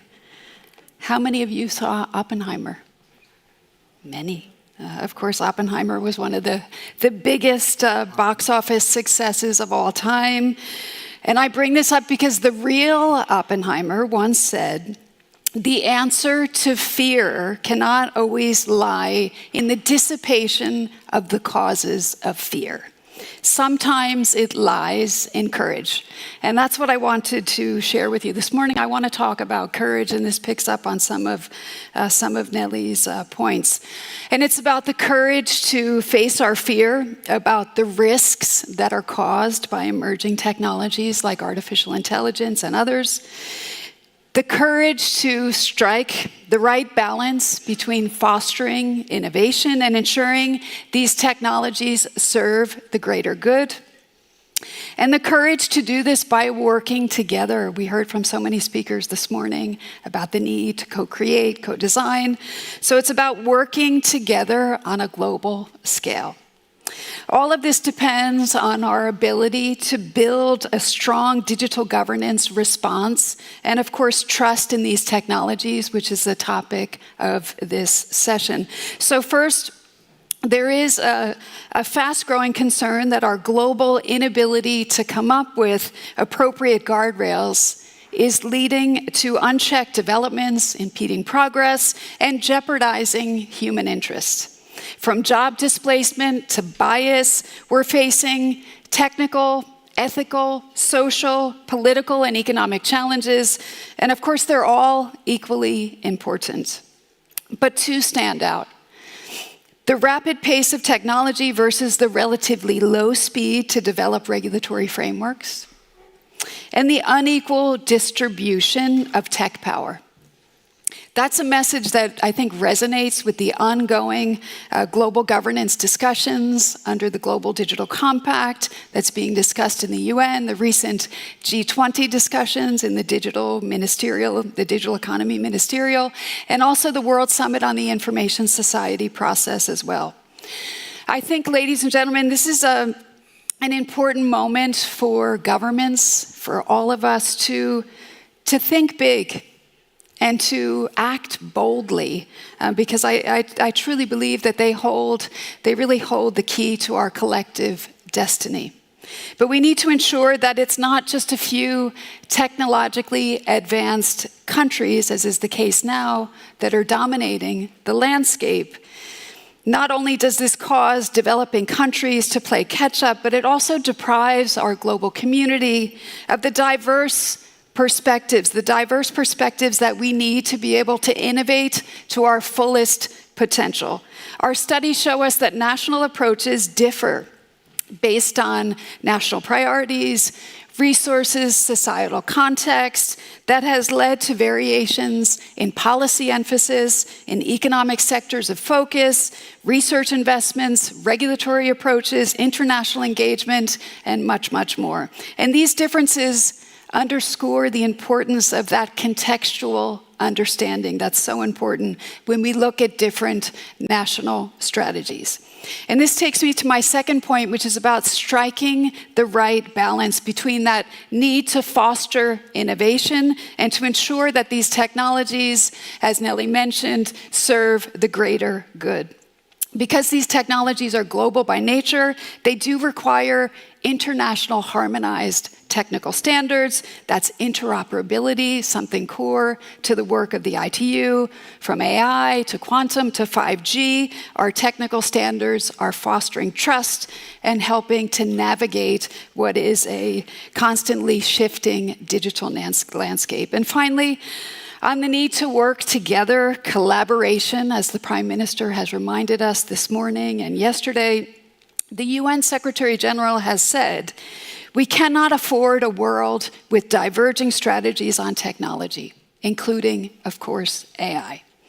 And I believe that by developing and deploying new technologies responsibly, collaboratively and inclusively that we can enhance digital trust and security among all stakeholders.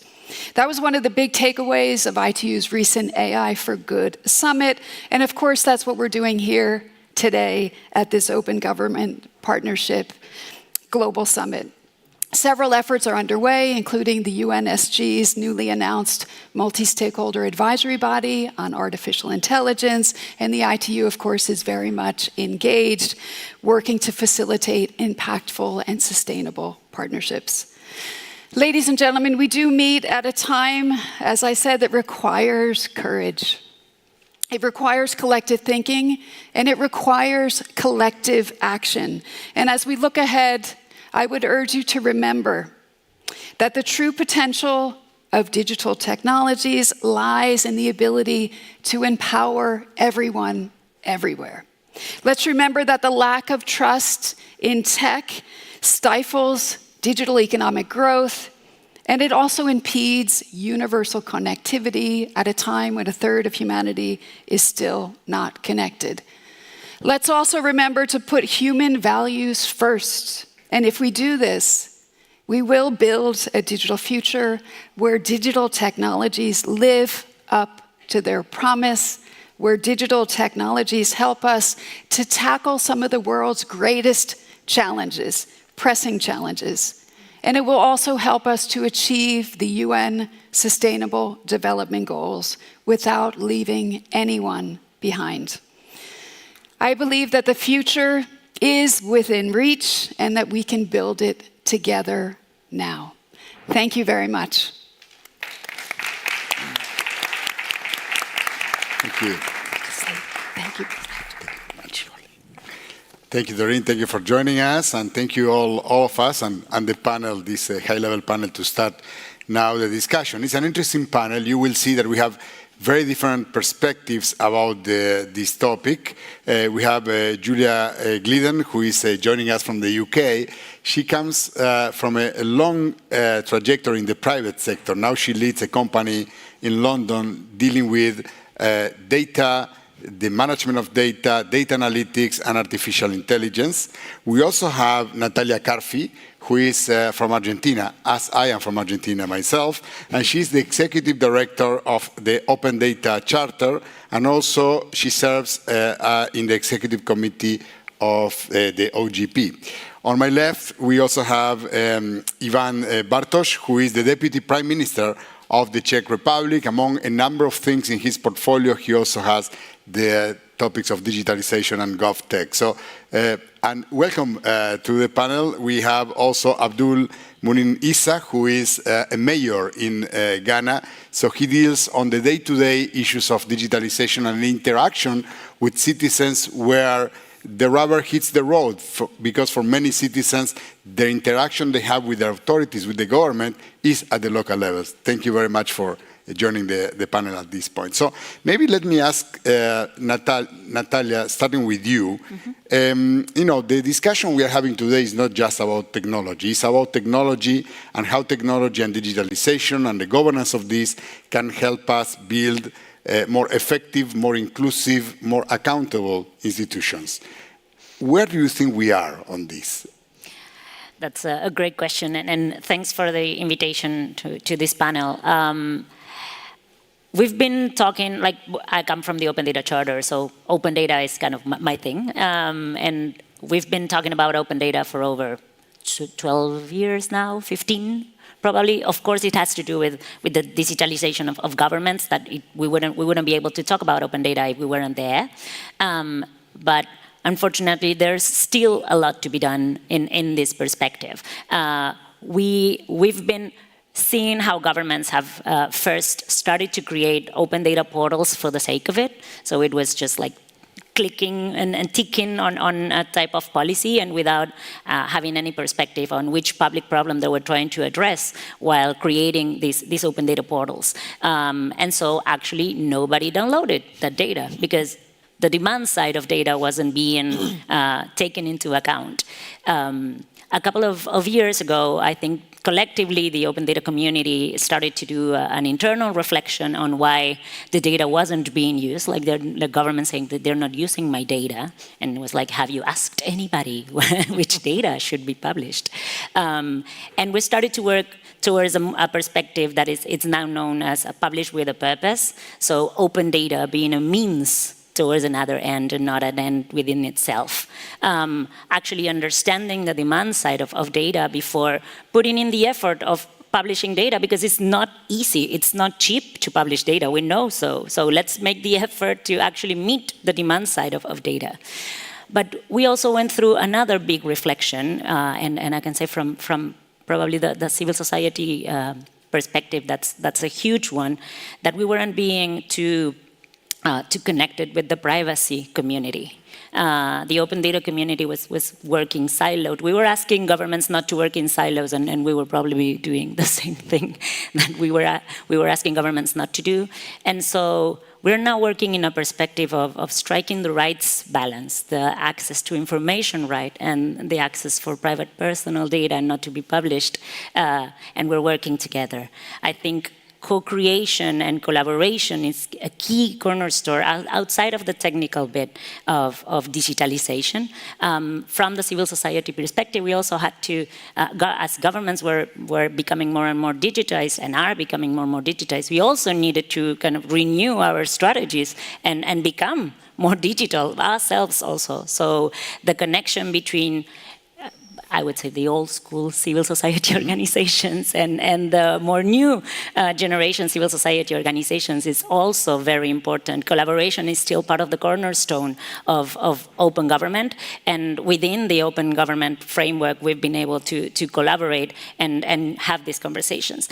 One of the difficulties that we are meeting is that there's actually a lot of international forums where digital rights and the conversations around data are being held, and we don't have the bandwidth to participate and advocate in every one of them. So C20, G20, the Digital Compact, and I can go on with a zillion more. Let me interrupt you here. Yes. I will interrupt others as well, so no problem. Don't take it personally. Not at all.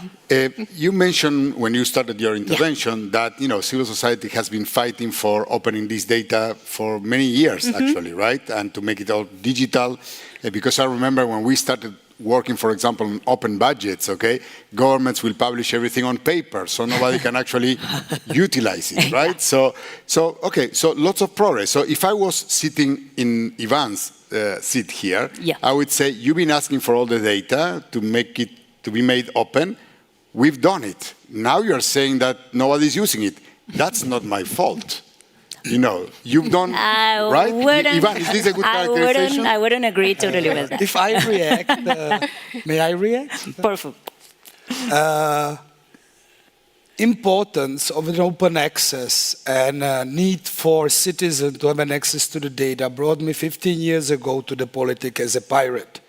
By that time, it was not cool at all.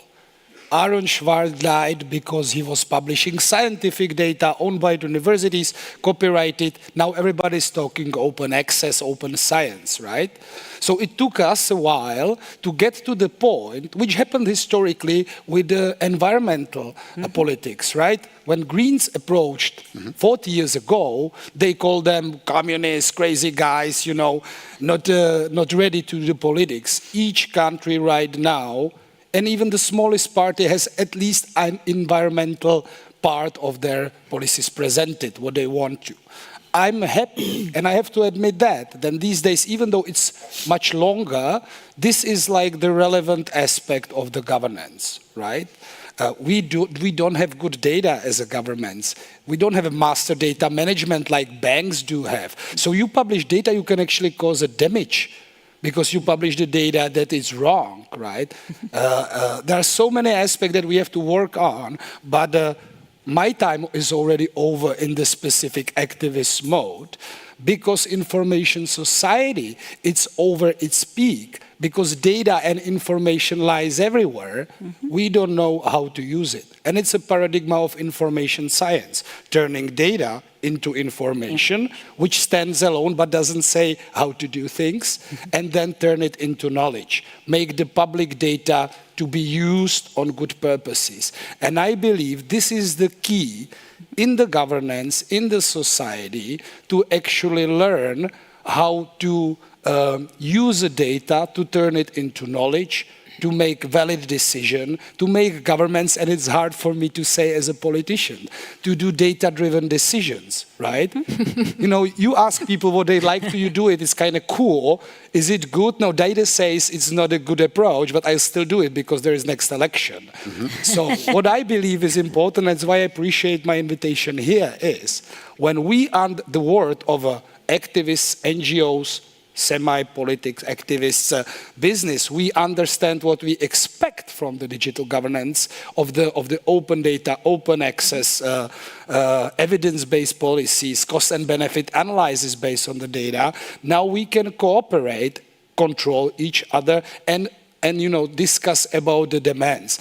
I'll give you a small example that happened to me yesterday. One of the deliveries, which is tied to today's summit, is that we publish a register of state contracts on the municipality level, on the state level. So you can see, okay, it's sometimes really black when it's like secret information, but there is a price at least. I faced yesterday a big run on my own, me being here, that I ordered carpets in my ministry for 65 billion crowns, right? Because the metadata out of the register of the contracts actually said that. It was 65,000. There was an error of export of the metadata. So I had all newspapers and opposition politicians yesterday, again, pirate, preaching poverty, you know, and responsibility, and is exchanging carpets in the time of crisis for so much money. He just went through the media. It was abused, but the mistake was on entrepreneur the data, and the first newspaper guy who saw that, you know, he actually called, like, is it an error? They told him, yeah, it's an error, this is the invoice. He still published it, right? So, I mean, we need to know how the data looks like and what it says to us, what we derive, and how can we use it. Because even though the good data can be interpreted and disinterpreted, to just like support some cause. In many cases, worldwide, it's usually, it could be a negative cause, right? To blame someone, to accuse someone, or just to disinterpret it by a mistake. So and this is the last thing, and we still think that people are so in rush to see what government does and how they spend the money, and they want them services. People actually want to have nice life, work-life balance, you know, have a good job, have a family, and being cared of. Not like to supervise the government and stuff. So we've got so much expectation of the people and the customers that they do understand what we publish and what we are trying to achieve. But that's not true. That's not true. It's a service to them. So again, there is the issue of demands and supply and expectations, and how to convert, as you said, data into information and information into knowledge. What's the role of the private sector in this? Can the private sector help? Yes and no. Yes. I think if I pick up on the themes, the courage to face our fear, and then as Nella said, then the optimism to not let the risks overwhelm what we want to do. I'm going to lean into that in terms of partnership, because we've all talked about public-private partnership for how many years? For as long as we've been talking about open data. And what did we end up, at least in the UK, we ended up with public-private contracts that with $10 to change a light bulb, and open data exposed that, right? Very rigid contractual approaches. So now we talk about a more modern, collaborative, co-designed public-private sector partnership. But we run a risk. If we talk about being optimistic but courage to face the fear, we really run a risk, because what I've found working in data and AI for over 20 years is we have a tendency in the private sector, I'll be controversial because I'm representing the private sector, but we have a tendency to say, well, don't worry about AI. We have an AI and ethics committee. We'll come in and volunteer government when you're implementing ethical AI. We'll send our engineers in and we'll take care of it for you. Well, that's a risk because what are we then doing? We're pushing out the civil society, the third sector, the people who are dedicating their lives as volunteers to the truly ethical implementation of new, and I'm sorry, scary technologies like AI. So yes, the public sector and the private sector can work together, and the private sector, to answer your question, can play a very, very valuable role. But I think we're fooling ourselves, and I wouldn't be doing my commitment to the digital agenda and to the open government partnership and collaborative spirit of today if I said, just trust the private sector, don't worry, we have it. You have to have a genuine partnership. And I'll conclude by saying a genuine partnership is a win-win-win. I say 3 because it's a win for the private sector, it's a win for the public sector, it's a win for civil society where you have a genuine partnership, not let me just tell you because I'm the private sector how to open your data, and then let me tell you government how to use your data, and then let me tell you how to trust what I'm telling you to do, that AI is going to make it all be okay. No, you have to have a genuine win-win-win. And that means we need to be able to be very honest at the earliest days of discussions about partnership. What is my interest as the private sector? I have to make money. I'm here representing an amazing company dedicated to helping governments open data in a foundational way, in a way that the AI has good outcomes because the good data goes in. Because as I said yesterday, garbage in, garbage out with AI, which is a real danger. But I need to make money. You're representing taxpayer interests. You need to make sure citizens are getting value for that money that you're spending. And you're representing all of us, civil society. And you need to make sure that you're getting the right balance between these two stubborn stakeholders that have some pretty entrenched interests. So I would say yes and no. No, if we're overly optimistic. Yes, if we have the courage to say, hey, we need a genuine partnership. We need to understand what all of our interests are. We need to be upfront and collaborative in that discussion before we talk about all the great things we're going to do together for society. So on the win-win, I actually like what you're saying, right? But sometimes the good guys can engage in a win-win agreement in collective action. The bad guys too.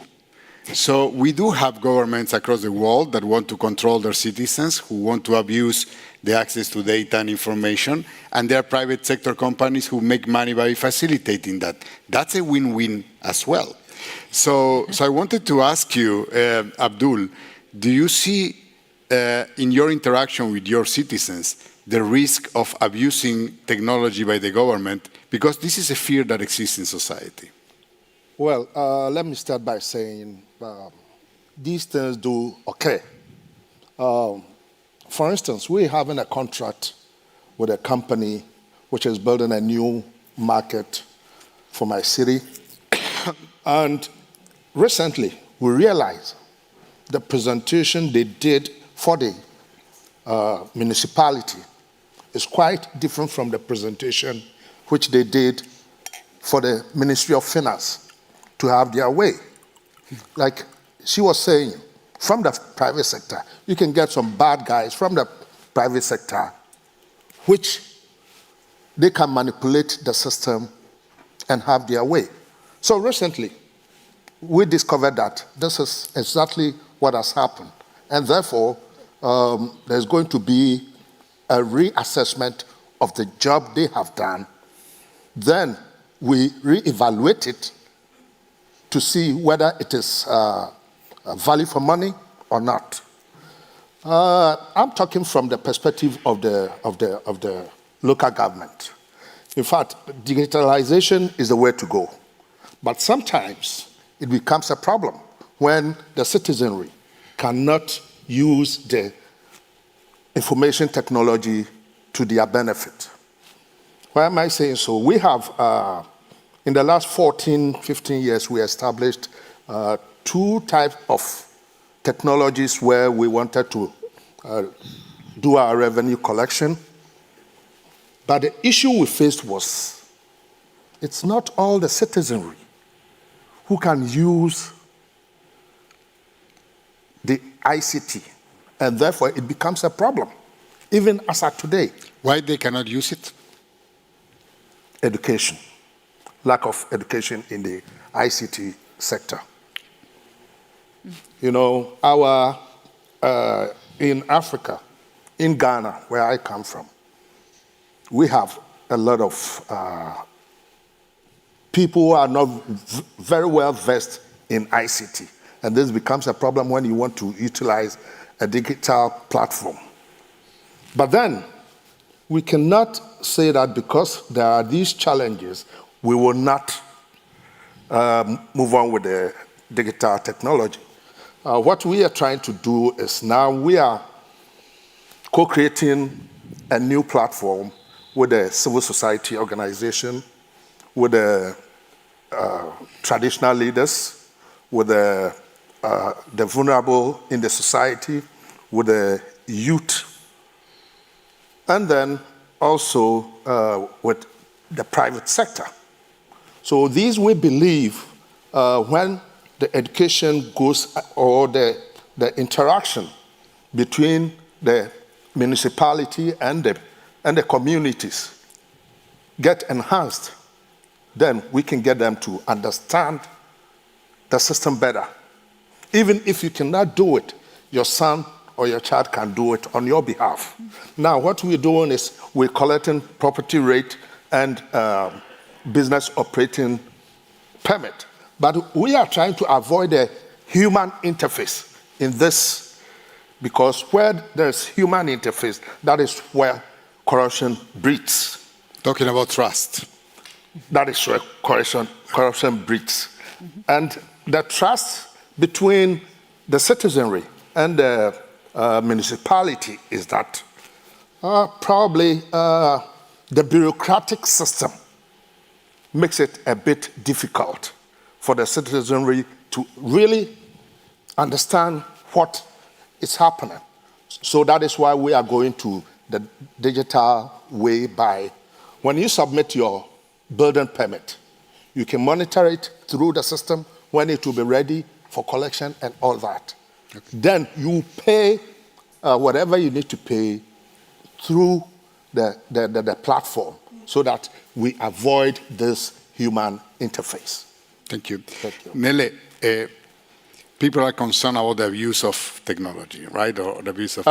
Lest I forgot. Let me say, when technology is also not used well, it brings a lot of problems. For instance, I was supposed to have been here yesterday in the afternoon, right? KLM in Accra had a problem on their computer system, and it had to take them to do the check-in manually. And instead of us flying at 11:15 p.m., we ended up flying around 3:20 a.m. So by the time I got to Amsterdam, my flight to Tallinn had already left. So I had to be reconnected. When I was reconnected, I checked, I got to the gate has just been closed. Then I had to be reconnected again. So I had to go through Helsinki and then back here. And through this, as we speak, I've not even gotten my luggage. So this morning, I have to struggle to go and get something to be able to rush to this program. So that is the bad side of the digitalization. Well, thank you. Thank you for joining us today. And we'll never know the contrafactual because everything is digital today. So without technology, we don't know whether you will be here at all. So, but thank you for sharing. So, Nelly, I was about to ask you about this tension that sometimes exists between regulation that people actually welcome sometimes to protect their own rights and innovation. Because the more regulation you have, in a way you can constrain the space for innovation and technological change. If you want lots of technological change, then maybe regulation needs to allow for that as well. So how is that you can reconcile the two? Thank you. Before I think of the answer to that question, I actually wanted to respond to what Nati and Ivan were referring to, that if you allow. Of course. That reminded me of a rather similar situation, actually, that we had in Estonia, and I believe that we still have. And it's not related to the open data portal, maybe also, but more to all these different citizen participation portals that we opened here in Estonia. And in 2001, we opened a portal called TOM, which is an abbreviation from Estonian to the I Decide.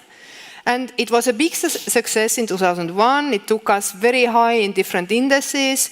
By 2006, 2007, everybody said, Tom is dead, government has failed, because surprisingly, not everybody wanted to go to that portal. Yeah, they had their own things to do. Then we had the participation portal, Osale, the same happened again, government has failed. Now we are developing, let's say, all-governmental chatbot, and I hear people are saying, oh, chatbot, I don't want an all-governmental chatbot, I don't want chatbot at all. But I think what we didn't mention perhaps here is that governments must also learn, right? We cannot immediately build the best system that works for everybody all the time, and we all know how to use it and how to promote it, and we need also this time, and we must also be able to make some mistakes. I know that Ivan was probably better that as a politician, you may not be able to allow to have these mistakes perhaps the same way as private sector, but it's an important thing to mention. But coming back to the real question about regulation, I think we have forgotten why we regulate. And I really like your point. We need to regulate to enable something, not to regulate to forbid something. And I think this is an important mindset difference. We regulated quite a bit in the early 2000s, late 1990s, not because we wanted to forbid certain types of uses of data, but because we wanted to make sure that the data is up to date, well kept, it is shared, it is used for service provisioning, and so forth. And I think this is starting point has a little bit shifted. Increasingly, it seems to us, or at least to me, that we are regulating AI only to forbid. Ivan, you wanted to come in on this, and do you like the new carpet, first of all? No, it's like a regular carpet. No, it wasn't about telling the stories, but trusting the data on the first hand, you know, like, imagine it has to be flying carpets for that price, probably, if something like that exists.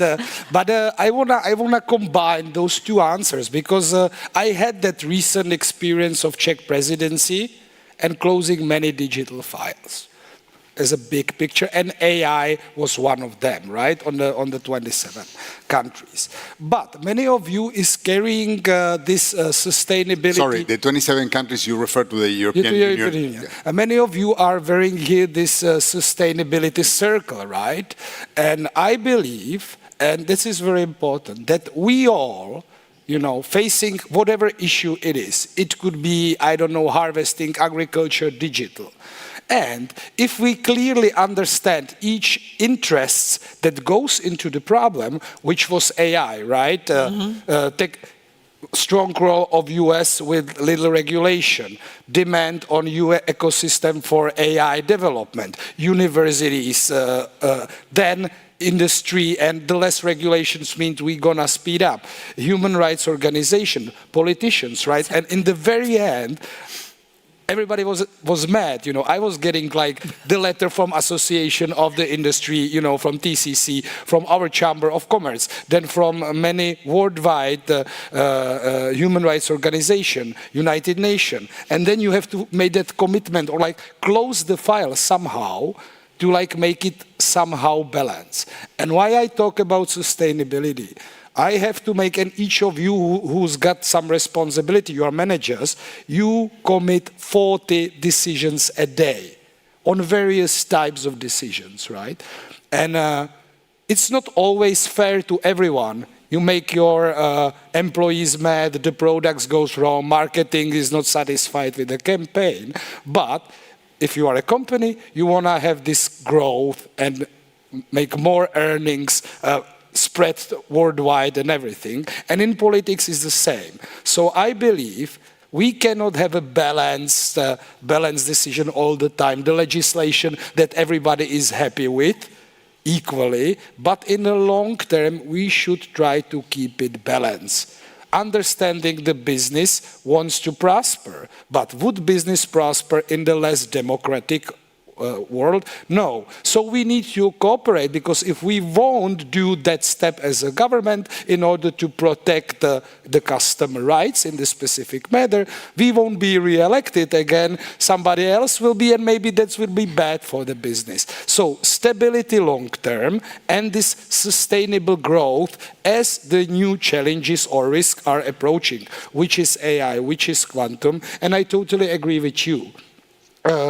Why we study science, or why we learn? Because the world is too complex, and by using words, we are creating schemes. And I've got that PhD, it's not computer, it's information science. We are building an ontology to not get crazy of the complexity of the world. And human life and the governance is a complex task to do. So we are making those lighthouses to somehow navigate now and in the future. And it's very hard with the technology which is brand new. That's why politicians learn to learn. Why I'm here on that summit, to perform, no, to listen to the others, learn from the mistakes, follow the good examples, and then when I'm in front of the same issue that you already solved, but we did not yet in Czech Republic, I would call you, or I would remember that we were discussing that, and I have to invite also the NGOs, because this aspect is not covered by what I know and what I'm being told by my advisor and businesses in the Czech Republic. And this is a very important aspect, that collaboration is not that you withdraw from your needs and interests, but you try to set up an ecosystem which legislation is a part of. So I'm quite happy we got AI Act. I cannot say that for loud, but I also believe in the European Parliament that some of them things I could not, as a chair, move because I got to be neutral to the file, would change. Something maybe in the other way, but I think this cooperation, and then it's a commission and European countries and the Parliament is making an agreement. It's very important. And one of them things I'd like to have it predictable environment, because when you don't know how it's going to be in the future, as a business, as anyone, as a person, you are afraid of the future. And it's very hard these days that you meet someone and say, I'm looking forward, that's going to be so cool in 10 years.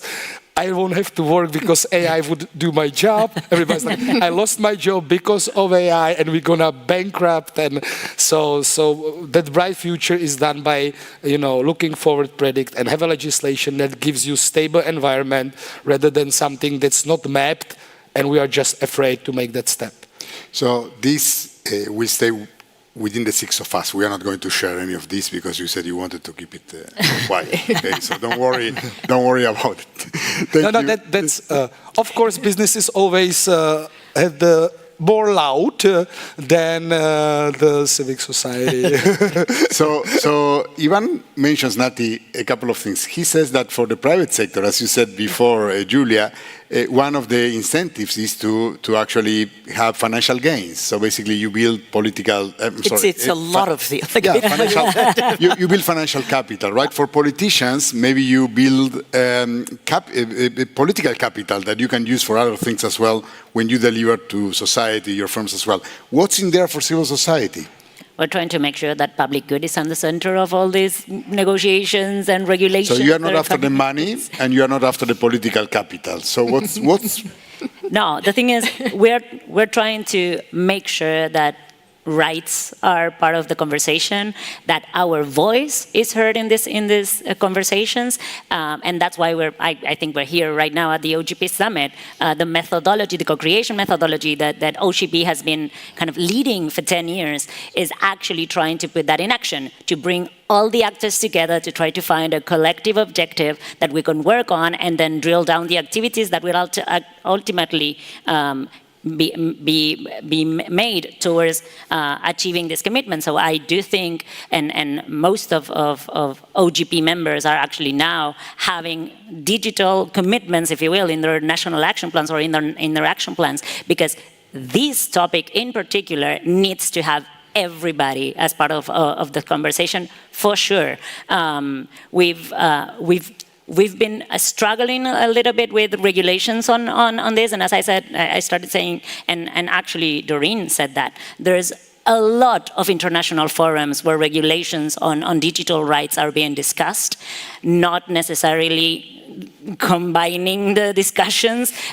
So, for example, there's this high-level commission that is going to be created for the UN that was just announced, and it's supposed to have something done by December that is super fast for such a big topic that is actually impacting everyday life of every citizen in the world without even knowing it. So I would actually call everybody here. Once again, we're in the OGP Summit. We have this methodology that has proven to be useful to bring these hard conversations to the table, to bring everybody together and use this co-creation methodology to actually then create commitments that could be brought to these international forums with the voices of civil society organizations included into that, embedded into that. We're now, unfortunately, I've had a couple of conversations this week where from the civil society perspective, we are kind of going into defensive mode once again. Like we're not even trying to get the conversation forward. We're just trying to gatekeep the advances that we had already made in some of the kind of our rights, yeah, even the access to information right. So it's not a good scenery right now, and that's where we are. Fighting the fight and trying to make sure that the rights are in the middle of the digital conversation. Well, there is a call for action, an invitation for all of us to join this call, not if I understand correctly. This probably you are preaching now to the converted, because everyone who is here believes that the OGP is a good type of platform and methodology, and to actually come up with this type of agreements. But I wanted to ask you, in your conversations or your partners' conversations with public sector officials, where is that they find the support and the resistance? Do you see any pattern there? So in people like Ivan, people working on the digitalization, on Nelly's job in trying to open up the space for you, do you have more partners and more resistance in other parts of the government? Is there any generalization on this that you can share with us? Fortunately, there has always been champions in governments that you can speak to in most of the cases, and we've also had this conversation in one of the pre-events on Monday. Us from a civil society perspective also need to mature our conversation also sometimes. It's okay to denounce when governments are not doing something right, but it's also good to pat them in the shoulder when they are doing a good job and asking, like, is there anything that we can be helpful with? And not just being there just to throw stones. So it also has to do with the maturity of our type of work. Here, I can see a lot of open government champions that I know, and I'm very proud to be having a conversation with. So, yes, there is a positive conversation to be had with. I don't know if everybody knows this, but you were at some point on the other side of the counter. I used to be a public official. You work for a government, and with a very sometimes difficult job, which is trying to open the government from inside. Mm-hmm. And I want to probe you on this. I want to ask you more about this. Where is that within the government you find the resistance? You can find it pretty much everywhere, or not. It depends on as I said, it depends on the people, and it's working horizontally within government. It's a challenge, but it's also an amazing thing to do.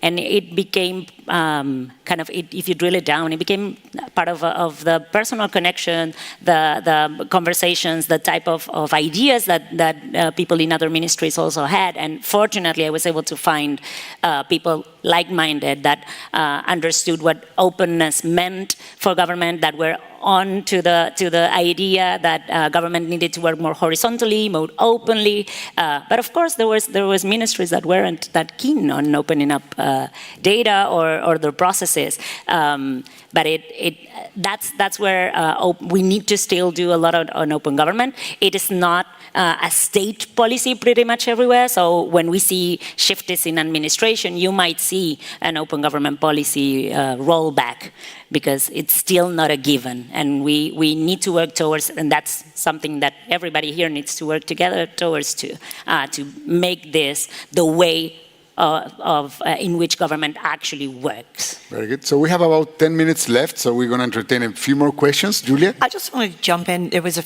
in the discussion between Nella and you, there was a phrase, a UK government official that was really, he was called the Twitter czar at the time, because he was tasked to get the government to embrace social media. And it's hard for us to remember there was a time when no government in the world would get on social media. The idea of an unfiltered comment page was just terrifying. But he coined the term data huggers. And what he said is he found data huggers everywhere, because everybody was for open data and open government, just not my department. You don't understand, I'm the finance department. If you open my data, there might be a mistake. You don't understand, I'm the defense department. If you open any of my data, there might be a war. Well, you don't understand, I'm social services. If you open my data, a child might fall through the cracks. So we called them the data huggers. And to Nella's point about legislation, what I think really, and I think we did get the lead from Estonia, really tipped the balance in the UK and then in a lot of other European countries, in my experience, was you had to say, why not? The legislation was, you had to have a rationale for not opening the data. So we got to, from digital by default to open by default. And that became a very powerful lever, and I think a really good example, Nella, of legislation to unleash innovation versus stopping innovation. Yes. Yeah, I was about to reckon you. You just somehow attached each of us some needs and desires, which is not true always, because we are all living on the planet, breathing the earth, using the services, and in many cases we are either customers of the government, which we cannot choose or change that easy as you can change the bank if you don't like the bank application or they charge you so much. So I believe it's not that strictly done. And I was happy when I get to the position in the EU through the government. When I came on the first meeting it's a citizen-centric approach with respect to the data, and it has to be real. It's not like in one file, that's a basic principle, and in another regulation, you just don't care screening his signal chat, whatever. So you have to find the balance in that particular way. And with these data huggers, I do have resistance in my own office, in my own ministry. Sometimes it's really hard to push that idea through that you want to actually do something. And with publishing the data and open governance, it's always open. I believe a lot of things that we are experiencing right now, it's over years of NGOs pushing politicians not to publish it, but to think differently. One of the stuff is I'm happy we can copy, because that's the basic things of development, is copying good things. You have to make a proposal, right? That you have the argument, the project, the legislation to talk about. And that's the time when everybody gets to get in with little criticism, because it's a proposal. You have to put a proposal on the table. Sometimes, and I experience that you are working on something very, very hard, but you somehow forgot to invite everyone who is involved. And you ended up with something that you are so attached, it's your main project, you love it.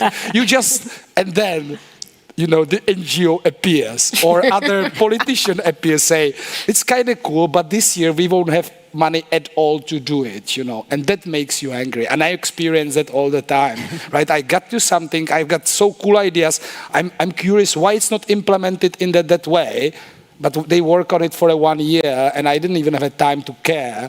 So this is, again, working with the expectation, what we want from that cooperation, what are our main goals, and if we know that on the very beginning, I think enlightened politician, which is not only here for get more political power, but to do things that he wants, which expect to have a political power, so it's kind of combined. And this is changing. So I met yesterday some ambassador from United Nations, and he said to all our ambassadors, they've got duties to educate in current technology. So when they hear quantum, They are partners in the discussion. And I believe the real change is to enlighten decision makers, not only politicians, to be up to date in what's going on. Because the worst thing is that if you come and you don't have a partner to deal with, because he's just processing the issue in wait or survive to next election period. That's the worst thing. Sometimes you have to play it a little bit or you're going to be crazy, like of all the things that you have to decide. But this cooperation is worth of listening to each other and joining in the very early part of the project. Participation from the get-go. Yeah. From the early beginning. But then you just discuss, and you never do anything. We have to, someone has to say this direction, then we can discuss how we get there. Participation from the get-go. And also, we're talking digital, but we're also talking about cultural change. So it's, of course, technology is important. I work with that, or everybody here works on digital, but we're talking about cultural change and the cultural change that needs to happen for government to actually work differently. And cultural change takes time, and that's why we're here, and we've been discussing these topics maybe for a long time, but we need to keep this conversation going. So talking about cultural change, because at the end of the day, technology doesn't change culture, right? So people change culture. And you refer to the enlightened politician, and you refer, Abdul, about how to make changes at the local level that may benefit society. You said to avoid the human contact, to reduce corruption, etc. I assume that can create some resistance as well within those who were part of the deal before. So how do you overcome this resistance? If you can, we have just a few minutes, so if you can give us a couple of ideas on your experience. It's really a difficult situation because, like the civil service people, they always try to put resistance in your way so that you don't monitor whatever they are doing in their department or the other. Let's say I have a system where procurement wants to keep everything between their legs, and all other departments, works department, engineering department, and all that. They do not open up, unless you sit back and you monitor every document that is brought before you. You need to check. And many times, the way they want to get away with the system is when they think it's about time to close, about 5 minutes to closing time, then they will be rushing you with document to sign. If you don't spend time to go through, read them point by point to know exactly what is in there, that is where they get away with it. Because you'll be signing documents when you have not gotten the time to read it properly. Recently, my coordinating director had a problem. The problem he had was somebody had sort of connived with somebody to promote to give somebody a promotion. And it's by assessment, and also so letters were forged, and it was brought to my coordinating director. They brought about 50 letters, and he had to go through and sign them. And he didn't take his time to go through. And he signed one of them, and later it became an issue. So when we did the investigation, then we realized somebody was playing cunning somewhere. Somebody has promoted somebody when the person doesn't deserve it.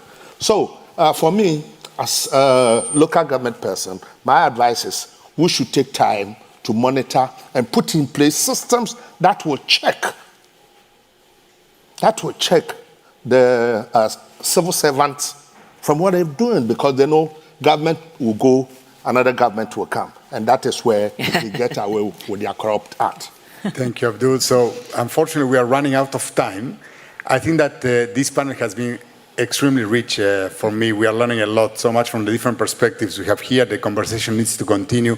Something that is clear to me, Nati, is that we need to continue to empower civil society so civil society can protect the champions in government who want to do the right thing. This idea that we have a divide in society, which is citizens against government, doesn't hold water anymore. This is not true. the reality is that you have good citizens, good private sector firms, good civil society organizations, good government officials who want to do the right thing against bad citizens, bad firms, and bad government officials who are part of the statu quo. So if you are pro-reform, if you want things to happen, these coalitions need to be strengthened over time. So thank you very much, everyone. Thank you, Julia, Nati, Ivan, Abdul, and Nele, our host here today for an extremely good conversation. And remember, the future is open. Thanks.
Dear guests, welcome to the OGP Global Summit.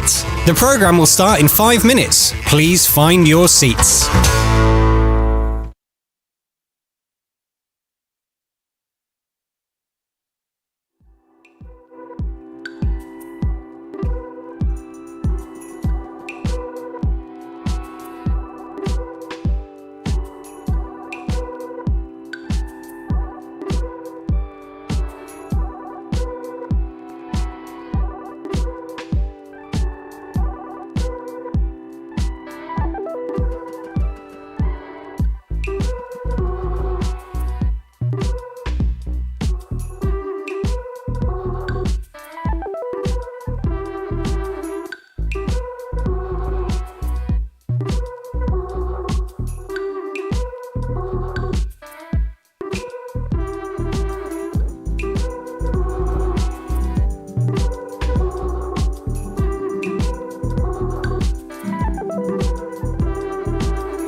Dear guests, the program is about to start. Please find your seats now.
Dear ladies and gentlemen, dear colleagues, dear friends, because those who stay with us in this difficult time, we usually call friends. So thank you for your support and thank you for joining us today, and sincere gratefulness to Open Government Partnership for organizing this global summit again.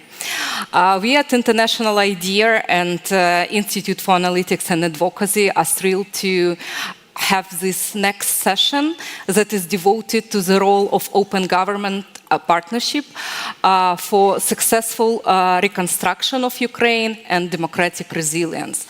And today we will discuss how actually Ukraine survived through this war and how democracy helped to mobilize and to resist to Russian invasion. We all acknowledge that this war is happening in many dimensions. Of course, first of all, it is happening as a battleground, and each day we lose many lives of our best daughters and sons. And each day we are experiencing damages of our infrastructure. But at the same time, we also battle in media. We also fight in online area. This is a battle between truth and disinformation and misinformation. At the same time, this is a battle between democracy and autocracy. This is a battle in relations of state between closed and open societies. This is a battle about democratic values. And today we will consider how open government could help Ukraine to resist, to survive, and to succeed with a successful reconstruction. My name is Yulia Shipilova. I represent International IDEA, and I'm happy to introduce our speakers, and I will start from Victor Nestula, who is just next to me. And Victor is leading open contracting partnership support to Ukraine. He is head of DREAM project. Welcome to Victor.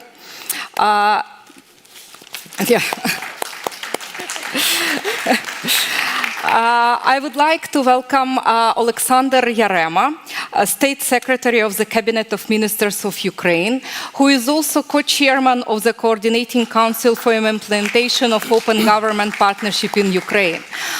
Just to give you a background, Alexander is the one who is actually supporting drafting and implementation of 5th and 6th Action Plan for Open Government Partnership for Ukraine. And I'm also happy to introduce our next speaker, Marina Honda, who is Deputy Mayor of Kyiv City State Administration. So Marina represents local authorities of Ukraine, and we will discuss also how reconstruction will happen at the local level. And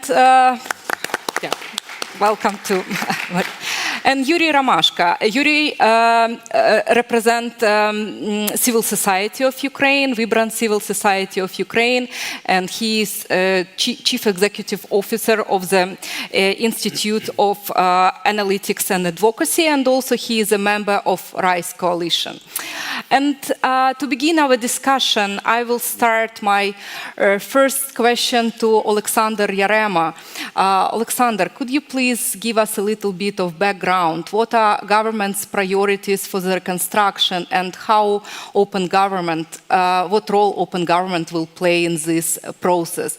And how do you plan to cooperate with the civil society in the process of reconstruction to ensure accountability and transparency of reconstruction? Доброго дня, шановні колеги. Я виступатиму українською, тому, можливо, треба буде переклад. Я дякую за питання, дякую колегам з відкритого уряду, з колегам з естонського уряду, які організували такий дуже важливий саміт і які розуміють цінності демократичного суспільства. І, очевидно, дякую захисникам і захисницям України, які дають можливість всім нам дійсно сьогодні бути тут, спілкуватися і розповідати про те, якою Україна буде після перемоги і яким чином ми бачимо і плануємо відновлення України. Очевидно, як ви казали сьогодні в своєму вступному слові, це війна не тільки за території, але так це війна цінностей і війна за цінності. І зрозуміло, що для нас, як для демократичної країни, принципово важливо не зупиняти ті процеси демократичні, які відбувалися і відбуваються в Україні, процеси трансформації країни, реформ країни. І, очевидно, одним із важливих елементів цього питання в контексті відкритого уряду було продовжити реалізацію плану, 5-го плану «Відкритий уряд». І дуже приємно, що ми дійсно поза повномасштабне вторгнення з боку агресора, з боку Російської Федерації, успішно його реалізували. І зараз ми фактично вже на фінальній стадії підготовки 6-го плану «Відкритий уряд». І дуже приємно, що ініціатива DREAM, ініціатива, яка передбачає створення прозорого механізму відновлення країни на всіх рівнях, починаючи від національного, закінчуючи локальним, є одним із ключових елементів цього плану. Очевидно, що незважаючи на те, що для нас принципово важливо на сьогоднішній день зупинити агресора, відновити територіальну цілісність, відновити території, які тимчасово окуповані на сьогоднішній день, ми працюємо над тим, щоб на цей момент визначитись з ключовими пріоритетами і в контексті відновлення, і відповідно опрацювати механізми, яким чином відбуватиметься відновлення. Розуміло, що відновлення України повинно будуватися, і про це в своїх виступах говорить і президент України, також прем'єр-міністр, за принципом «краще, ніж було». Відповідно, відновлення України має критичне значення для встановлення і відновлення міжнародного верховенства права, притягнення Росії до відповідальності та компенсації за ті збитки, що стосуються людей, що стосуються майна, що стосуються бізнесів, є принциповим таким наріжним каменем відновлення справедливого і демократичного порядку денного не тільки в Європі, а в світі загалом. В Україні ми зараз працюємо, зокрема, над планом дій для реалізації ініціативи Ukraine Facility і розробки галузевих стратегій розвитку. Для нас дуже важливо розуміння, і ми бачимо це розуміння в колег в Європі і світі, що відновлення України стане важливою інвестицією в безпеку майбутнього як Європи, так і світу загалом. Що стосується ключових напрямків і ключових пріоритетів, то можна, якщо великими блоками, тут є дві. Перш за все, це першочергове відновлення найбільш критичних збитків і втрат людей, приватного сектору і громадської інфраструктури. Друге – це заходи, спрямовані на забезпечення стійкості економіки, оборони, критичної інфраструктури і також проведення реформ для набуття повноцінного членства в Європейському Союзі та НАТО. Зрозуміло, що таке відновлення неможливе без об'єднання зусиль держави, бізнесу, громадянського суспільства, представників міжнародних організацій. І ми навіть побачили, що в перші дні повномасштабного вторгнення цей наш досвід співпраці між державою та громадянським суспільством дав дуже багато позитивних моментів об'єднання цих зусиль, коли терміново, без довготривалих дискусій об'єднувалися ініціативи в допомозі переселенців, в допомозі забезпечення прийняття людей, які покинули свої домівки, першочерговому відновленні і багато-багато інших моментів. І для нас дуже важливо продовжити такого роду співпрацю, тому що бачимо в ті території, які на сьогоднішній день є вже деокуповані, де відбувається відновлення будівель, громадської інфраструктури, дуже великий запит від громадян на активне включення в процеси відновлення. Тобто люди хочуть і вони повинні бути почутими, тобто їхнє бачення, якою має бути громада, якою має бути регіон, якою має бути країна. І для нас принципово важливим є забезпечити таку можливість, тобто включення громадян в процеси прийняття рішень. Мені дуже приємно, що ці елементи є наскрізними в наших планах відновлення, і ми, очевидно, починаємо і фокус уваги, починаючи з молодих людей, тобто, щоб люди якомога швидше ставали активними учасниками змін, ставали активними учасниками трансформацій. Очевидно, що виклики є величезні, виклики, з якими не зіштовхувалась в цьому столітті жодна з європейських, я думаю, що і в світовому масштабі країн. Відповідно до підготовленого урядом України, групою Світового банку, Європейською комісією та ООН, другого звіту про швидку оцінку шкоди та потреб України, тільки прямі втрати України за рік повномасштабної агресії складають понад 135 мільярдів доларів. Згідно з звітом, потреби реконструкції в відновленні оцінюються приблизно 411 мільярдів доларів. Але, на жаль, ця цифра не є стала, тому що сьогоднішню ніч багато з колег, навіть ті, які перебували тут, прокинулися від сигналів тривог, тому що ми переживали велику ракетну атаку на Київ. І це продовжується практично з дня в день. І тому зрозуміло, що це є те, що супроводжує на сьогоднішній день життя кожного українця і українки. Це опір, це можливість, і ми показали, що ми вистояли, це відновити територіальну цілісність і відновлювати Україну. Зрозуміло, що агресор, не досягши і розуміючи, що не досягає цілей прямим військовим шляхом, шукає інші варіанти. І те, що відбувається в Україні на сьогоднішній день, тобто страшні катастрофи, екоцид, зокрема підрив греблі Каховської ГЕС, те, що Росія намагається воювати через їжу, тобто фактично зірвавши зернову угоду, скажімо, перериває можливість розвитку судноплавства і таке інше. Тобто це те, що повинно об'єднати на сьогоднішній день Європу, світ. Ми відчуваємо цю підтримку, ми дуже вдячні за це, але дуже важливо розуміти, що війна ще не завершилася. І тому для нас є кілька завдань, зрозуміло, я б хотів ще раз сказати. Це зупинити агресора, відновити свої території і, відповідно, трансформувати Україну таким чином, щоб стати повноцінним членом європейської спільноти та євроатлантичної спільноти. Колеги, я думаю, що в вступній частині на цьому зупинюся. Далі, якщо буде можливість в комунікації спілкуватись, питання-відповіді, буду готовий дати відповідь. Дякую. Thank you, Mr. Yarema. And as you see, despite the fact that war is still ongoing, Ukraine is planning reconstruction and Ukraine is thinking about the future. But we at Ukraine also understand that it's mainly important to ensure trust between all the stakeholders, because such reconstruction will be not possible without support of our international partners, with our national partners, and building trust is an important pillar. And in this regard, I would like to address my next question to Victor. What tools actually will be used to help communities in recovery planning and implementing projects? Because we've heard already a lot from Mr. Yarema that lots of things happening at the local level. So how would you help communities in recovery and planning and implementing the projects based on the principle everyone sees everything? What tools will be used to attract investments to the reconstruction process? Thank you.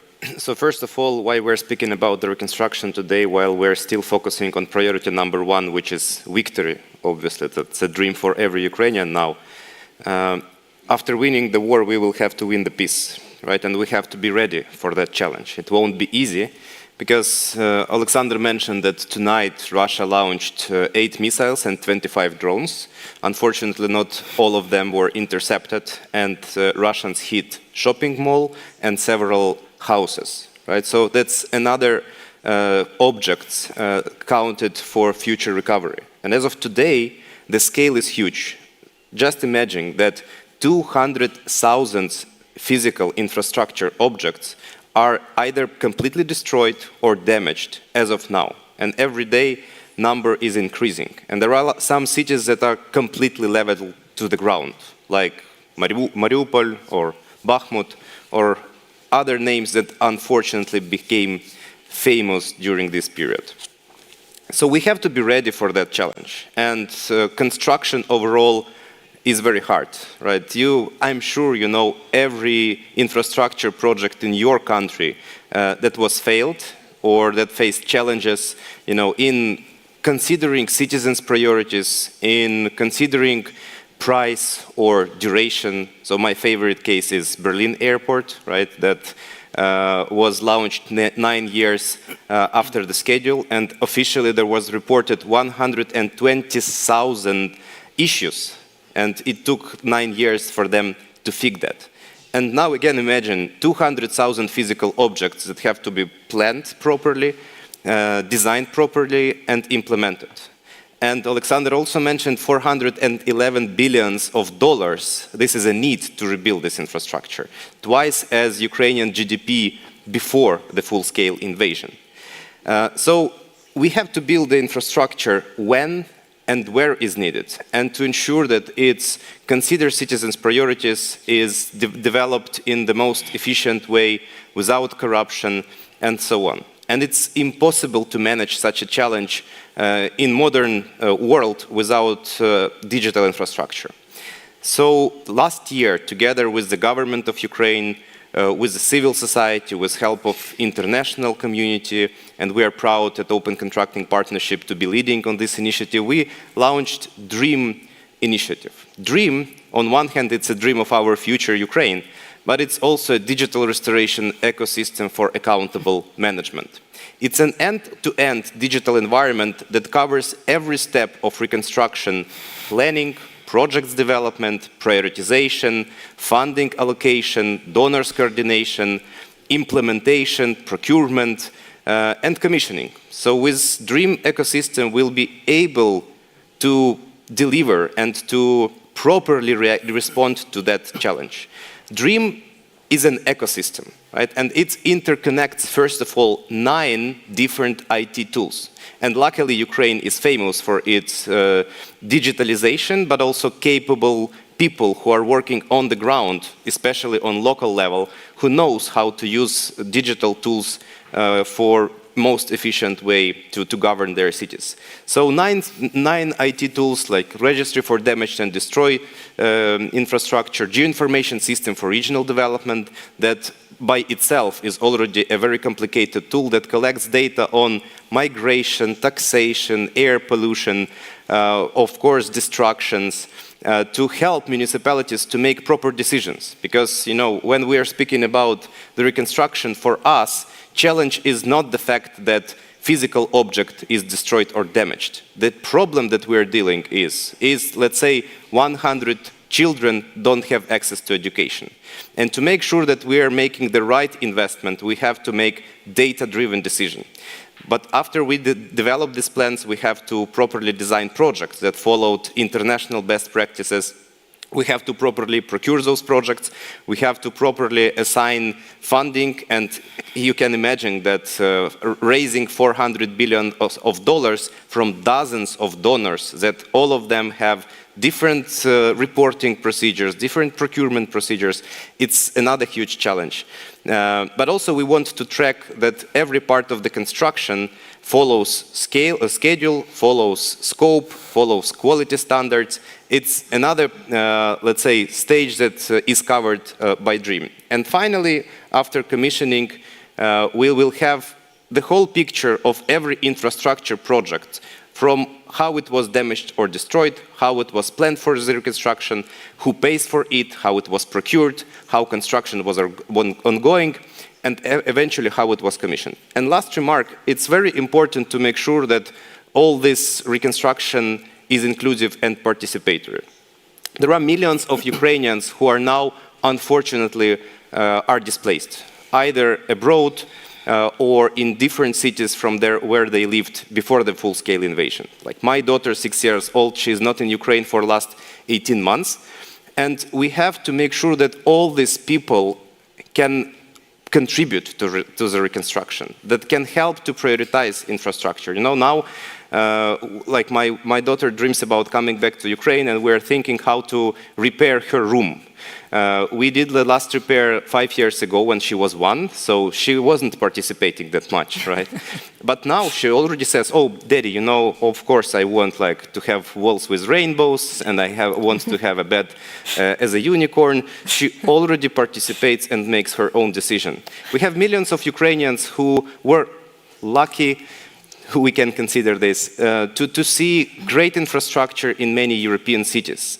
And we need to hear their word in reconstruction planning, and that's why one of the important modules of DREAM is e-democracy module, where actually citizens can initiate recovery projects, when citizens can join teams that develop recovery projects, when citizens can vote for recovery project and make sure that priority is higher because this is citizens' need. So again, comprehensive ecosystem. Tomorrow we will have like a demonstration in a zone with touchscreens, so those who are interested, you're very welcome.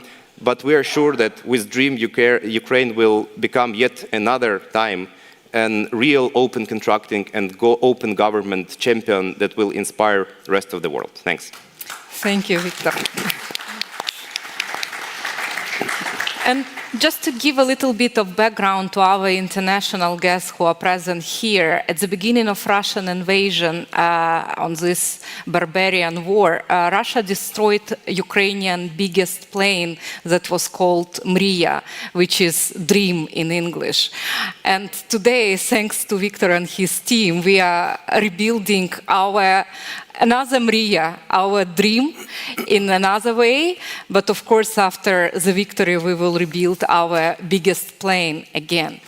And referring to what Victor just said, of course, at the local level, lots of things are happening, and citizens' needs should be addressed by local authorities. And in this regard, my next question is to Marina.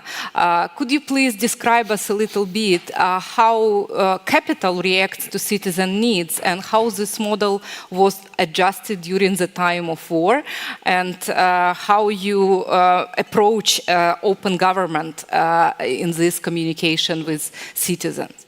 Всім доброго дня, я теж буду українською мовою, якщо можна, переклад.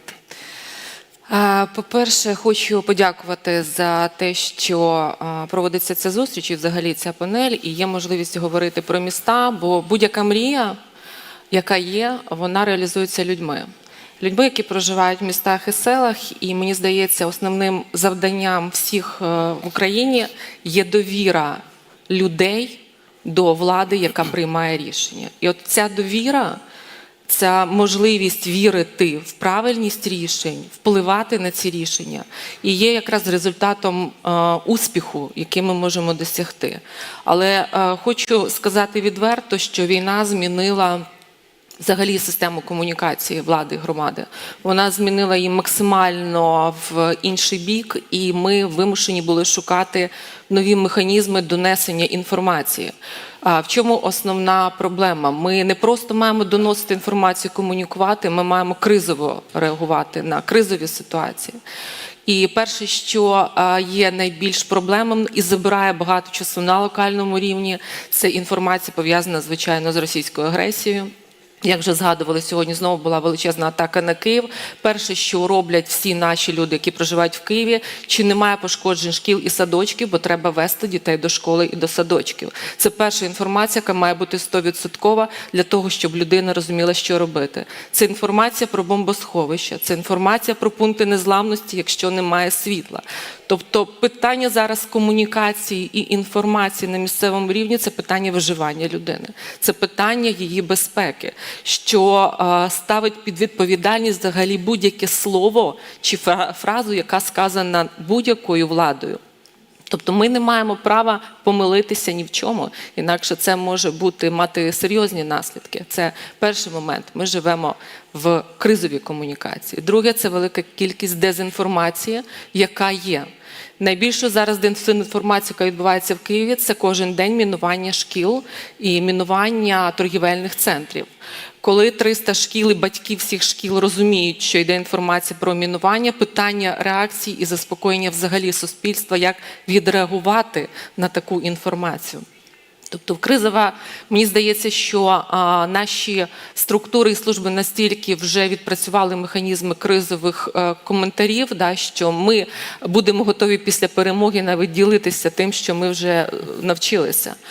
А що змінилося і що, мені здається, є дуже серйозною зміною в Україні взагалі в комунікації і відкритості. Коли почалося повномасштабне вторгнення і майже 4-мільйонне місто виїхало і виїжджало з Києва, і залишалося близько 500 тисяч людей, не працювали ні магазини, ні аптеки, ми навчилися доносити інформацію як перше джерело через постійну роботу засобів масової інформації, які постійно знаходилися в Києві через перших осіб, які були 100% перевірені і таким чином залучаючи волонтерський рух і таким чином зберігаючи власне можливість проживання людей в Києві. Але зараз максимально зрозуміли, що ефективність ми досягаємо через електронне урядування, відкрите електронне урядування. Київ цифровий, до якої зараз зареєстровані 2,5 мільйони киян, це та наша система, яка зараз дає можливість приймати рішення киянами безпосередньо, не дивлячись на військові дії. Майже 500 тисяч постійно голосують за ті чи інші рішення міської влади. Тобто ми максимально переформатували комунікацію з громадою через електронні сервіси. При цьому не відмовились від однієї форми комунікації, яка була до війни. При цьому розширюючи систему громадських хабів, які працюють з волонтерами, громадськими організаціями. При цьому продовжуючи застосовувати ті елементи, ті системи, які були до війни. А якщо говорити, як Київ реагує, власне, як і вся Україна, застосовує всі можливі нові механізми, не відмовляючись жодним чином від того, що було напрацьовано, навпаки, модернізуючи те, що є. Я знаю, що ви так показуєте, що в мене час. Да? Я просто хочу сказати, що те, що ми переживаємо, вся Україна, дає можливість нам напрацювати такі унікальні речі, що мені здається, що після нашої перемоги ми залюбки будемо з ними ділитися взагалі у всій Європі, тому що це те нове, що не можна придумати в суспільстві, коли немає війни. Тому я дуже всім дякую всій Європі за підтримку нашої країни в цей нелегкий час. Thank you, Marina. And as Kyiv citizen, I feel this support from you, and thank you for your day-to-day work and for day-to-day communication. So communication is key for building trust, and we see that in time of crisis and in time of war, it is even more intense than before, and I guess that Kyiv is succeeding a lot in terms of addressing needs of citizens. And I also want to discuss with Yuri what will be the role of civil society.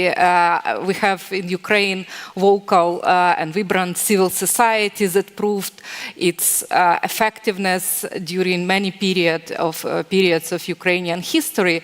And I'm sure that in reconstruction and recovery process, it will play also an important role. How do you see the role of civil society for ensuring efficiency and accountability and sustainability and integrity of the recovery process? Thank you. First of all, I truly agree that Ukraine's civil society are unique and vibrant, but not only. Ukraine's civil society is mature. Ukraine's civil society is diverse. Ukraine's civil society is mobilizing and capable to mobilize. And I would like to call these the pillars, and through these pillars to reveal and to describe how actually Ukraine's civil society contribute not only to Ukraine's reconstruction integrity, sustainability, efficiency, management, but much more. So first pillar I'd like to start is maturity. Maturity of civil society organizations, not the society as general. To better understand this maturity and the role of civil society, I would like to come back to a period of time and starting from the Revolution of Dignity in 2014, when we defended our European future. Why is that period important? Because it was a 9-year experience period when we've made home task. We've initiated pace of reforms. We've built and strengthened government institutions and built anti-corruption bodies. We've worked a lot with our values, with our European principles for which we stand for. So, and what all this gives for us? First of all, we've built absolutely another level of interaction between government and civil society, because government sees us as a capable actor. In some cases we are a partner, in some cases we are watchdog, whatever, different roles. Therefore, it gives us a lot of institutional capacity, a lot of new civil society organizations arise which are currently do reforms. So therefore it's very important. The second pillar I'd like to mention is diversity. It's clear that Ukraine civil society is diverse because we have a lot of different organizations in different fields, different expertise, geography of activity. But right now, when we have a huge challenge, war and then reconstruction, it's clear, and my colleagues already mentioned that we have a total needs 400 billion, and it's only for the first year, for the 1 year, sorry, for the 1 year of the war, and unfortunately it's going on, and this number doesn't include the occupied territories, which we for sure will liberate and also need to rebuild, so we understand that it's an enormous, fantastic number. So in this context, the role of civil society are crucial, significant. And just a few examples. First, Victor mentioned Dream System. For sure, Open Contracting Partnership do a lot, but also Rise Ukraine Coalition, of which I remember one of the members, was also one of the initiators and partner of Dream System.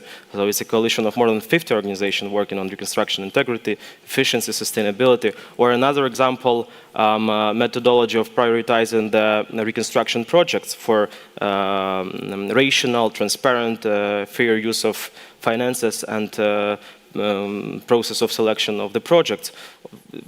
Transparency International also works a lot on this and developed this methodology, which right now currently used by the Ministry of Restoration. But in fact, civil society help not only in the issues of efficiency, sustainability. If I'm not mistaken, the last research which was made by Isar Yadnanya showed the fantastic numbers. 75% of civil society organizations have expanded or changed their scope of work due to the war or war-related challenges. And as an example, let's also talk about the economic resilience, another important aspect, because we're talking about reconstruction, but before reconstruction, we should think about the resilience, about debt policy, first of all, because of when we win the war, we shouldn't be in this debt gap, so therefore we need to manage well this. Or, for example, Alexander mentioned about the Ukraine facility, a special financial instrument which was proposed by the European Commission. I'm a member of Resilience, Reconstruction and Relief for Ukraine. So I'm another consortium of 4 organizations working on the economic issues, and we are also quite close. The civil society representatives cooperate with these issues. So it's also one of the directions how civil society trying to contribute to economic resilience. Or let's talk about the army and defense. Let's mention charitable foundation Come Back Alive, which raised more than 8 billion hryvnias. It's more than $200 million, starting from the first day of the war.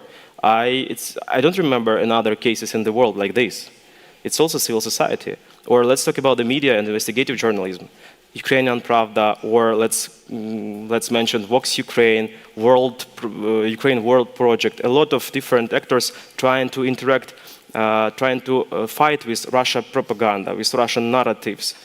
Yeah, so it's all of this about the civil society. And the last one, which I would like to say is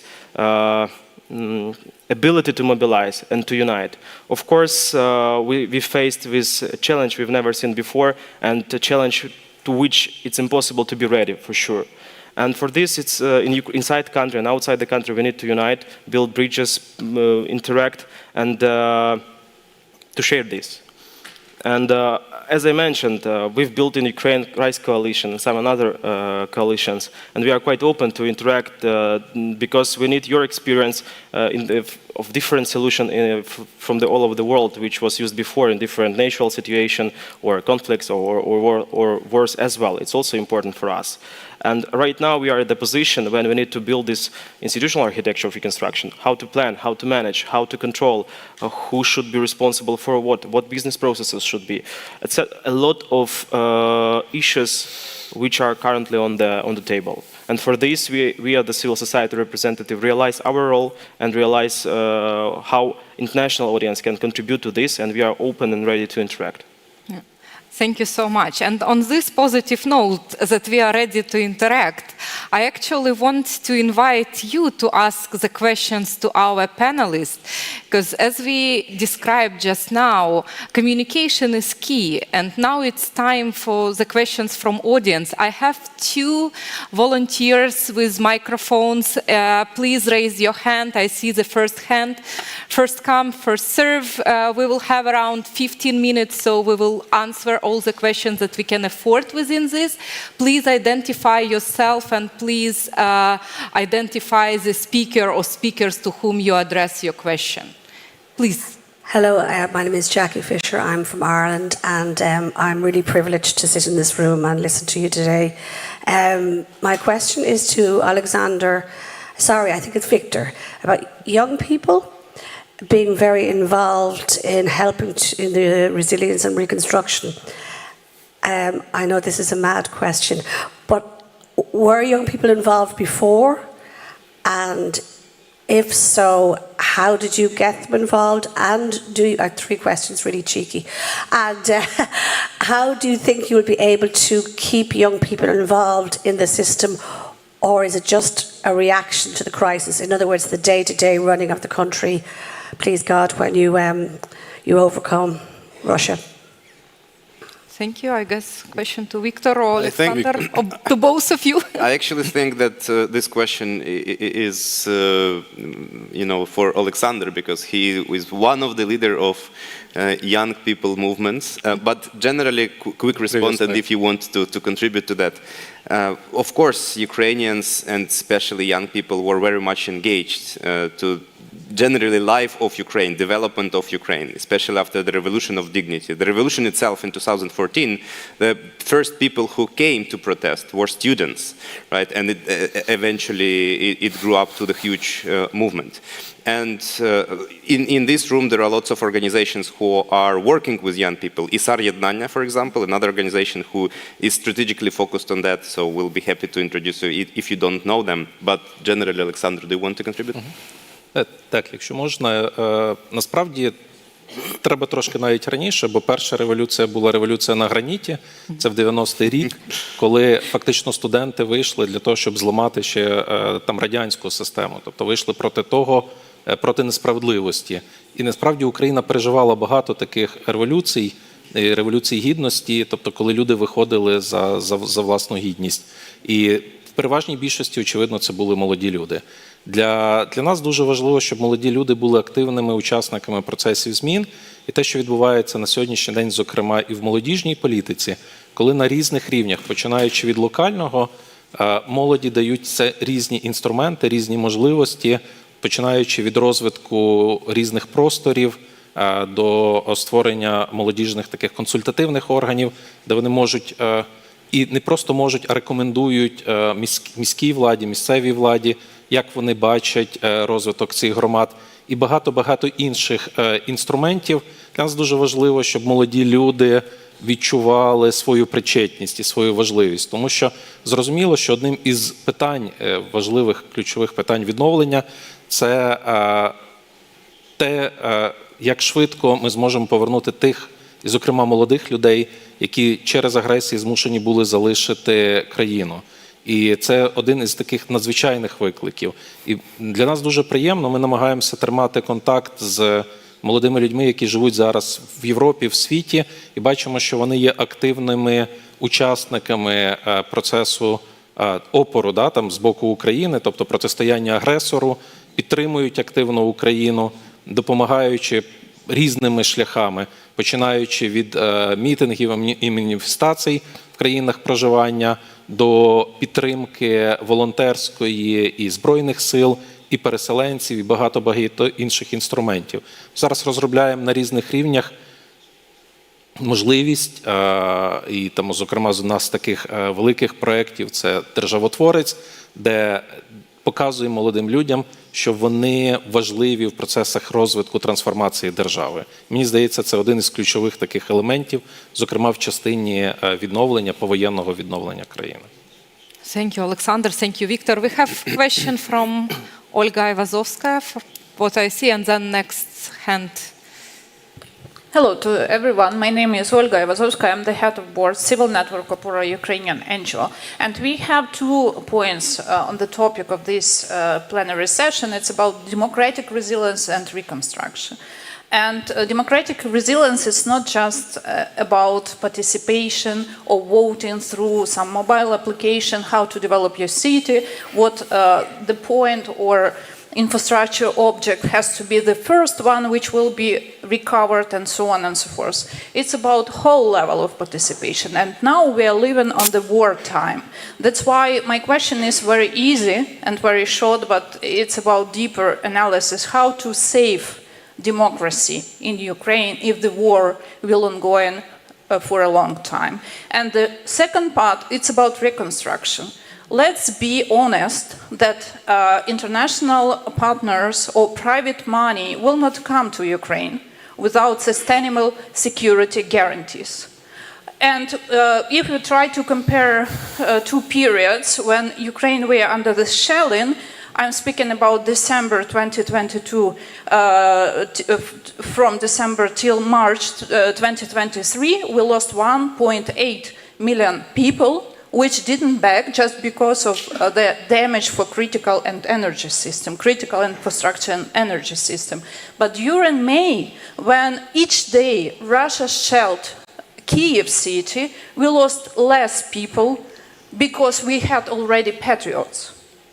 So let's think about reconstruction not just as process with participation of different stakeholders, but we have to prepare the sustainability of reconstruction through sustainable security guarantees and think about democracy in long-term perspective. I'm speaking about freedom of speech, I'm speaking about free media, I'm speaking about political competition, which has to be in the country, which have to be a part of EU and NATO. Thank you, Olga. Can you please specify to whom you address the question? Okay, to Alexander and to Victor, because it's not for civil society or self-government bodies for now. Alexander, Victor, you are on the front line, please. Те, що відбувається в Україні, і ті виклики, з якими зіштовхується Україна, очевидно, вони не бачені, як я вже казав, в цьому столітті для жодної з інших країн. І зрозуміло, що іншого шляху, і тут, мені здається, маємо консенсус як з боку держави, так і з боку громадянського суспільства, бізнесу, ніж трансформація в розвинуту демократичну європейську країну шляхом інтеграції в європейські інституції і в євроатлантичні немає. І я тут можу на багатьох прикладах навіть ілюструвати, яким чином не втратити. Тобто, от ми сьогодні говорили про план дій по ініціативі «Відкритий уряд». Тобто ми маємо в попередні роки багато досягнень, і мені дуже приємно, що керівник ініціативи сьогодні виступаючи згадував про ті там здобутки, так, чи Прозоро, чи Прозоро Сейл, які, власне, розроблялися і імплементувалися шляхом взаємодії урядових і неурядових інституцій.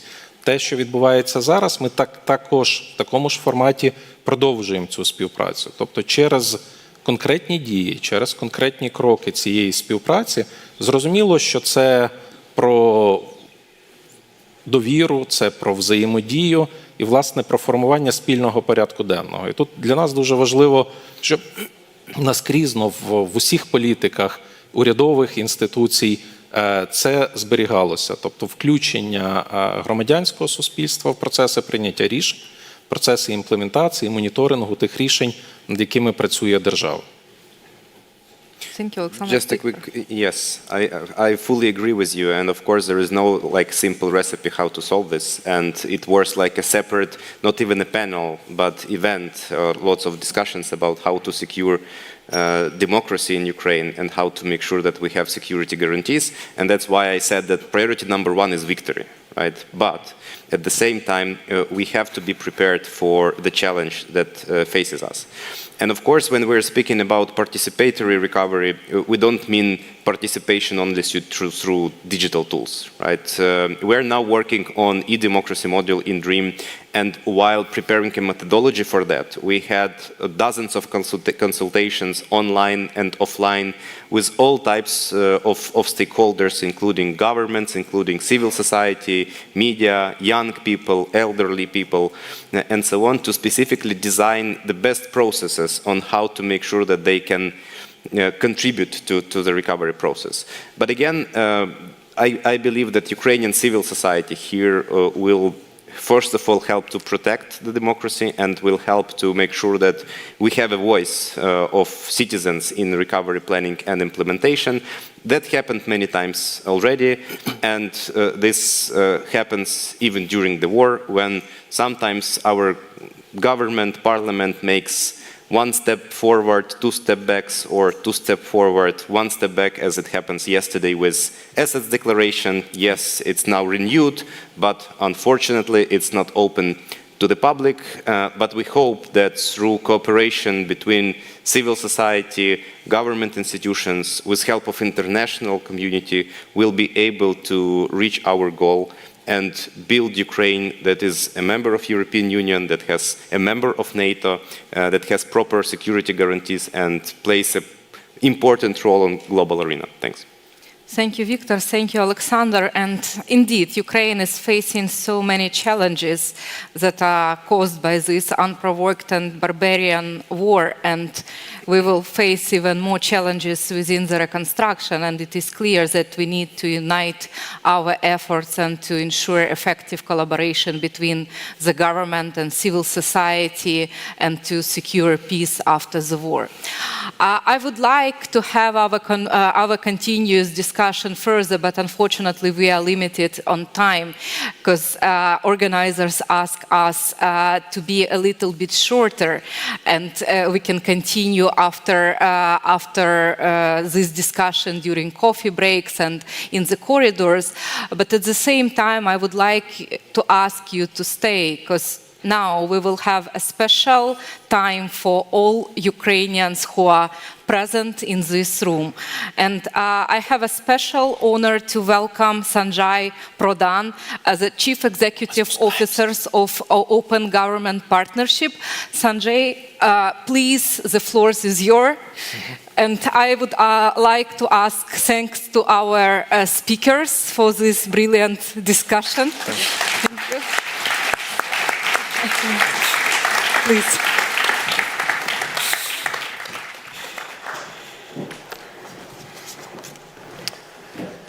Good afternoon, everyone.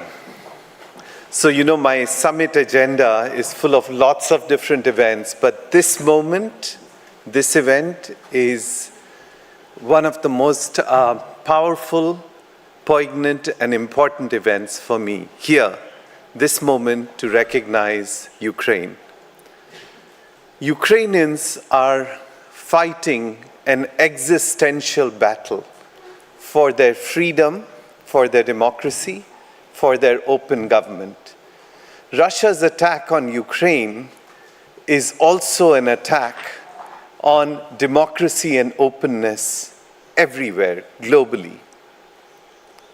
So, we as a global community must do all we can. So at this summit, which is focusing on the future of open government, must also focus on how we can support Ukraine in this war. As a global community, we need to do all that we can to support Ukraine in this war. Because Ukrainians are not fighting just for themselves. They're on the front lines, fighting for democracy and openness. They're fighting for all of us, you and me. So my salute to Ukrainians. You inspire us with your bravery, with your resilient spirit, and unwavering determination. And you have also inspired us over the years with many award-winning open government reforms that continue to spread and inspire the rest of the partnership, such as opening opaque contracts through Prozoro Dozoro. Every single speech I give in OGP mentions that. Such as opening opaque public sales systems through Prozoro Sales, such as being the first country to launch the beneficial ownership register, also advancing EITI. And I'm very proud and happy to say that many of these reforms were also part of OGP action plans. And it's so inspiring for me to see that right here in one of the global leaders of technology innovations, Estonia, is looking to learn and get inspired from Ukraine in your government in a smartphone, Dia app. And we have learned also, as I said in my opening speech, that it's so amazing that even amidst war, Ukraine is developing and delivering its OGP action plan, integrating open contracting and beneficial ownership transparency in the DREAM platform to ensure accountability in post-war reconstruction and to ensure we all participate and monitor in Ukraine's reconstruction. So it is clear to me that not only will the ideals of open government survive, but they will thrive in making a much brighter, resilient future for Ukraine's democracy. Let us take a moment to watch this video.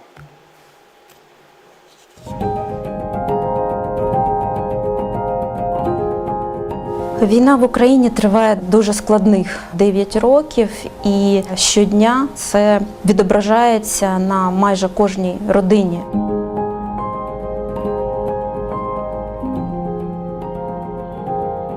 Today in Kyiv, just several hours ago, there were a number of air raid sirens signaling that the rockets are coming to Ukraine.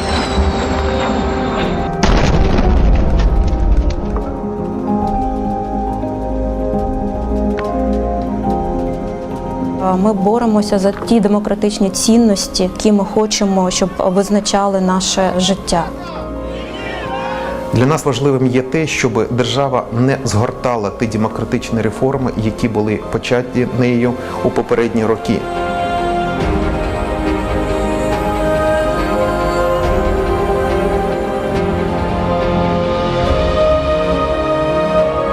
Trust is like a cement to keep the bricks together of the house that you are building. In order to earn this trust, you have to be open, you have to be accountable. I believe that Revolution of Dignity changed the DNA of the country. Real partnership, real openness, real collaboration and trust between the government of Ukraine and civil society started after the revolution.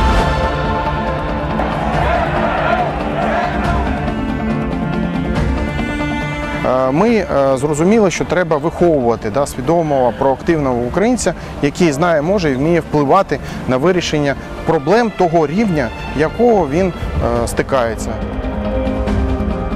Держава і суспільство починало краще розуміти один одного. З'являлося більше довіри. The civil society organizations, volunteer groups have become much stronger and actually contributing, co-designing reforms, implementing them together with the government. After the Maidan revolution, OGP action plans contained really transformative commitments. A lot of innovative tools that we have now in Ukraine, like Prozoro system, Prozoro sales system, a lot of others, they started from Maidan. Prozoro is unique because it was created in complete cooperation between business, citizens, civil society and the state. Prozoro, it's a set of digital tools to make sure that civil society can also contribute to the accountability of public procurement and public sales in Ukraine. Ukraine was among the first ones to open the information on beneficial ownership. Я мріяв, щоб наша країна була першою країною, яка впровадить комплексну систему перевірки інформації про кінцевого бенефіціарного власника. We have our famous Dia app, government in smartphone, which is already exported to different countries. EITI склалася, почала впроваджувати в межах OGP Action Plan України. І ми бачимо, що і в часи такі, які переживає Україна зараз, зокрема повномасштабне вторгнення Росії, громадянське суспільство дуже гнучке, дуже активне і дуже швидко допомагає. І для нас принципово важливо показати, що життя повинно продовжуватися.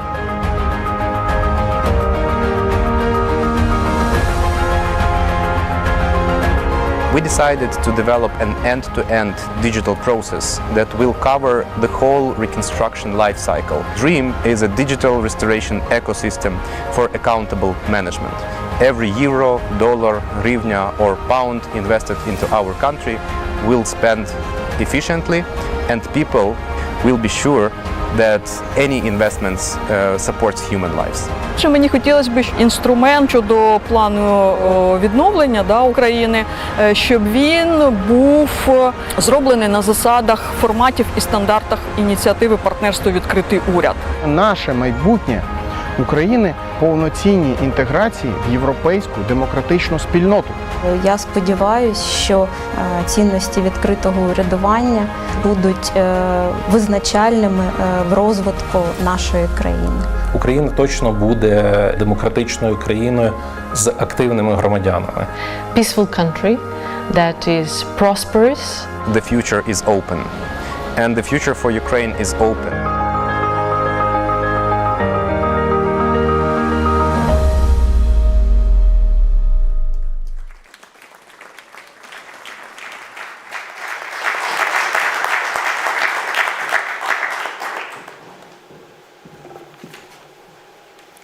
Thank you all here in the room. My name is Anastasia Kozlovtseva. I am regional coordinator for Eastern Partnership, and within OGP I oversee Ukraine. And now I would like to call on stage the co-chairs from government and civil society of the Multi-Stakeholder Forum in Ukraine, Alexander Yarema, State Secretary, and Olesya Arkhipska. Also, I would like to call on stage Andriy Borovik, who is Executive Director of Transparency International Ukraine, Viktor Nestulia, Head of DREAM Project Office in Open Contracting. Also, Alexei Orlovsky, who is the Head of Program on Democratic Governance at the Renaissance Foundation, and Natalia Oksha, who is our point of contact and who is Deputy Director of the program in the Cabinet of Ministers. These people are those who were working on open government partnership for the last 10 years in Ukraine.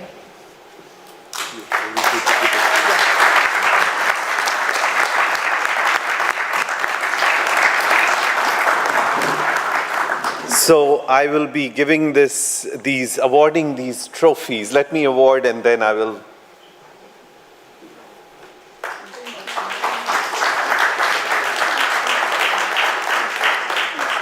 So I have awarded these trophies as a tribute, as a remembrance, as a symbol of the fact that the Ukrainian community, OGP community, has been and will continue to be a true inspiration for the whole OGP partnership for decades to come.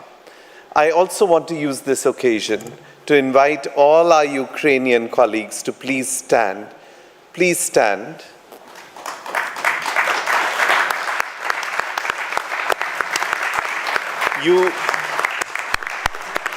Please stand.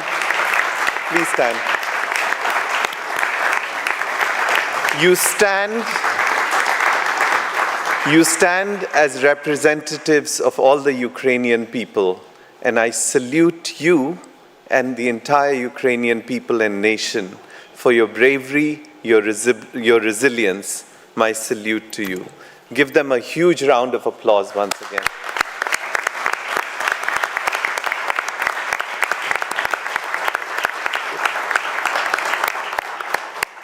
And now we would like to conclude this session with the picture of all Ukrainians here on stage. Also, OGP colleagues, please welcome everyone else. Thank you so much for being here, and thank you so much for the support of Ukraine.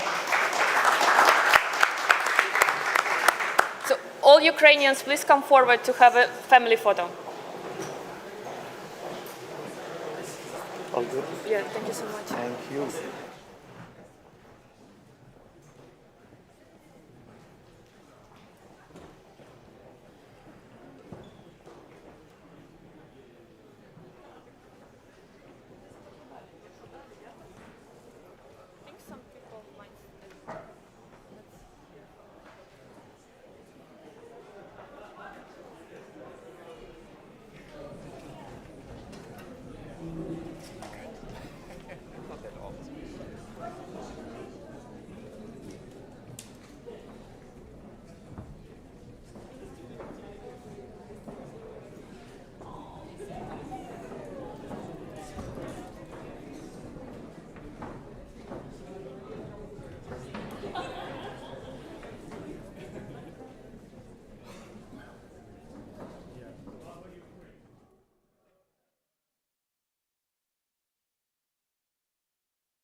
feeling in your stomach right now? Goosebumps running up and down your spine? Well, goosebump your ass on out of here.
Hello and good afternoon from the backyard of Fotografiska. Good afternoon to everyone who I'm seeing at the moment and to all those who can see me but I can't see you. So welcome to everybody. My name is Jan and I'm an artist, a theatre director, and here I'm with the Institute of Meetings and Non-Meetings to curate the off program of the Open Government Summit in Tallinn. And we would really just like to welcome you to the off program just as well as to main program and talk to you a little for something like 7.5 minutes about the possibilities that we have curated for you. And the main aim of the off program, which is titled The Not So Official Perspectives, is to give you a different outlook to an official summit, to a summit that is well regulated, well rehearsed, and where all the ideas and discussions are really important. The off program, the not so official perspectives, all the topics there are really important as well, but just with a little different feeling added to them. We have 5 different formats for you during those 2 days. The first of which is titled The City of Citizens. This is your opportunity to change the way you see this city, the city of Tallinn. Instead of doing the regular thing, arriving at the airport, taking a taxi from the airport to the hotel, taking a taxi from the hotel to this venue, we have more than 50 people, 50 locals, 50 Tallinners who are ready to guide you. They won't tell you the official history of Tallinn. Maybe some of them will, maybe. Who knows? But most of them will just show you around. They will take you each morning. This morning they already did, and they will as well tomorrow. And they will take you from the Nordic Hotel Forum to here, to Telliskivi. They have decided and designed their own routes, and I must say that all the routes are quite different. Tomorrow morning at 7:30, at 8 o'clock, and at 10 o'clock for those who want to sleep in a little, you are very welcome to join us at the lobby of the Nordic Hotel Forum, and we will find you a guide that will maybe take you on a walk that you will never forget, or maybe to a walk that you will forget instantly.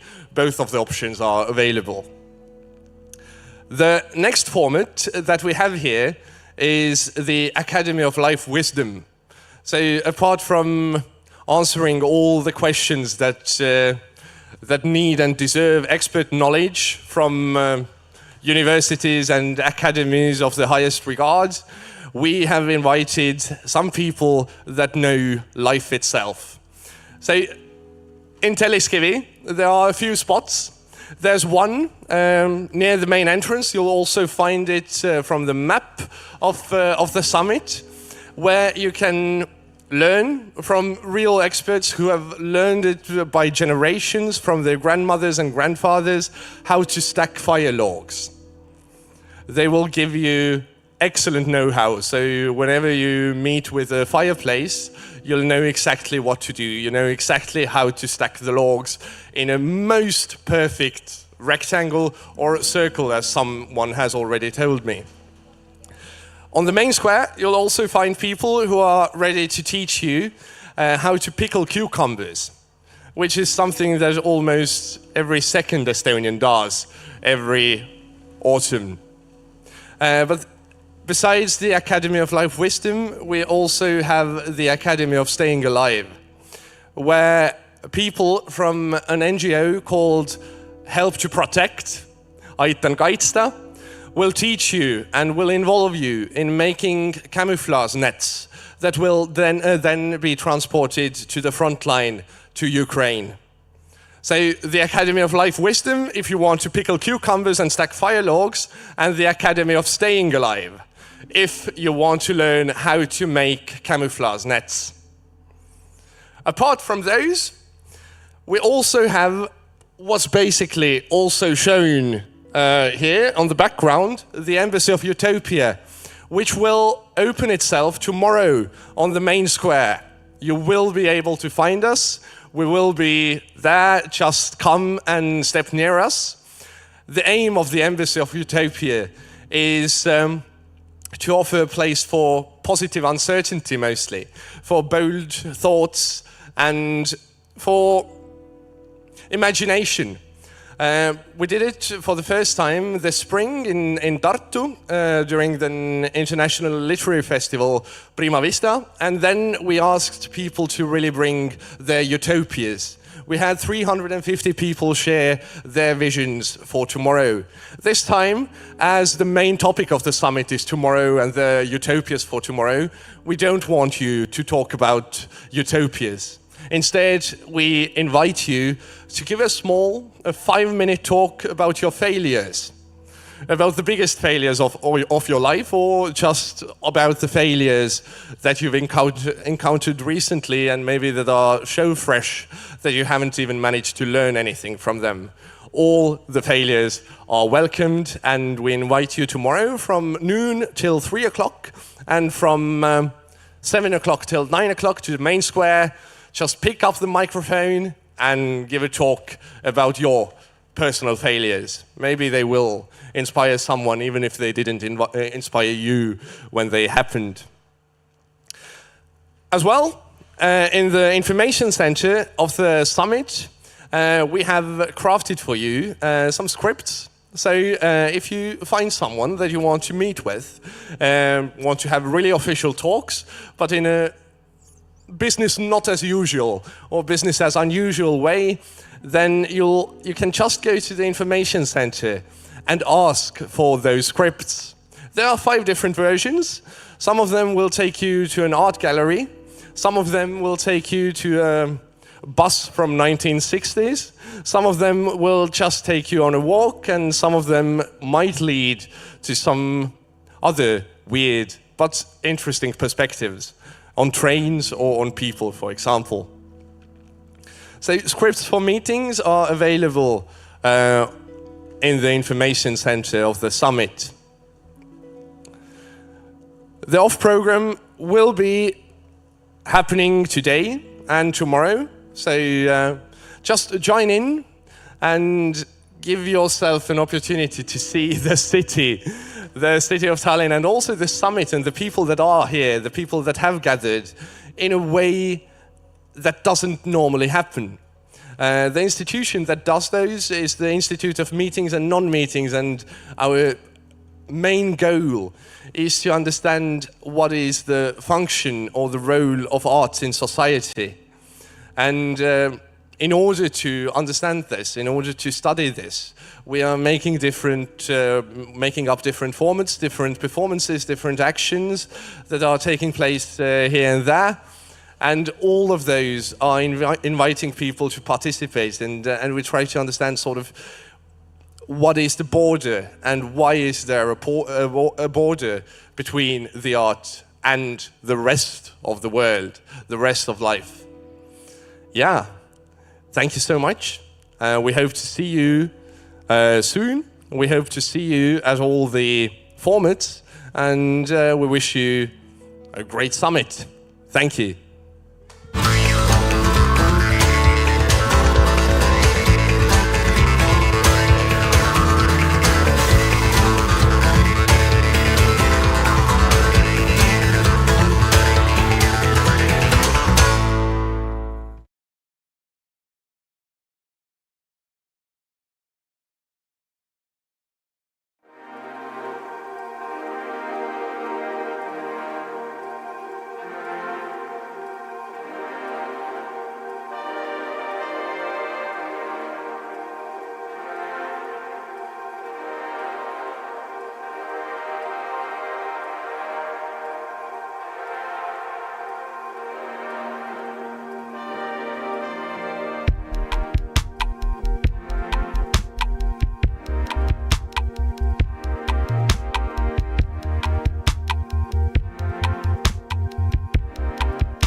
Dear guests, welcome to the OGP Global Summit.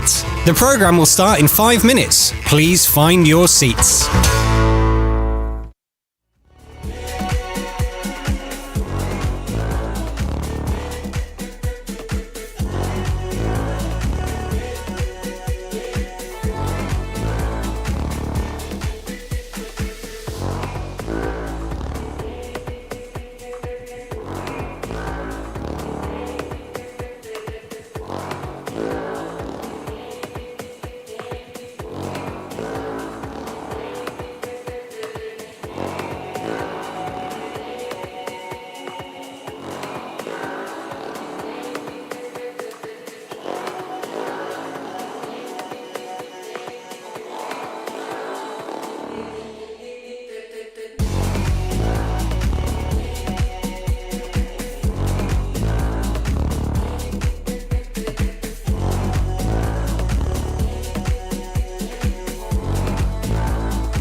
Dear guests, the program is about to start. Please find your seats now.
Should we start?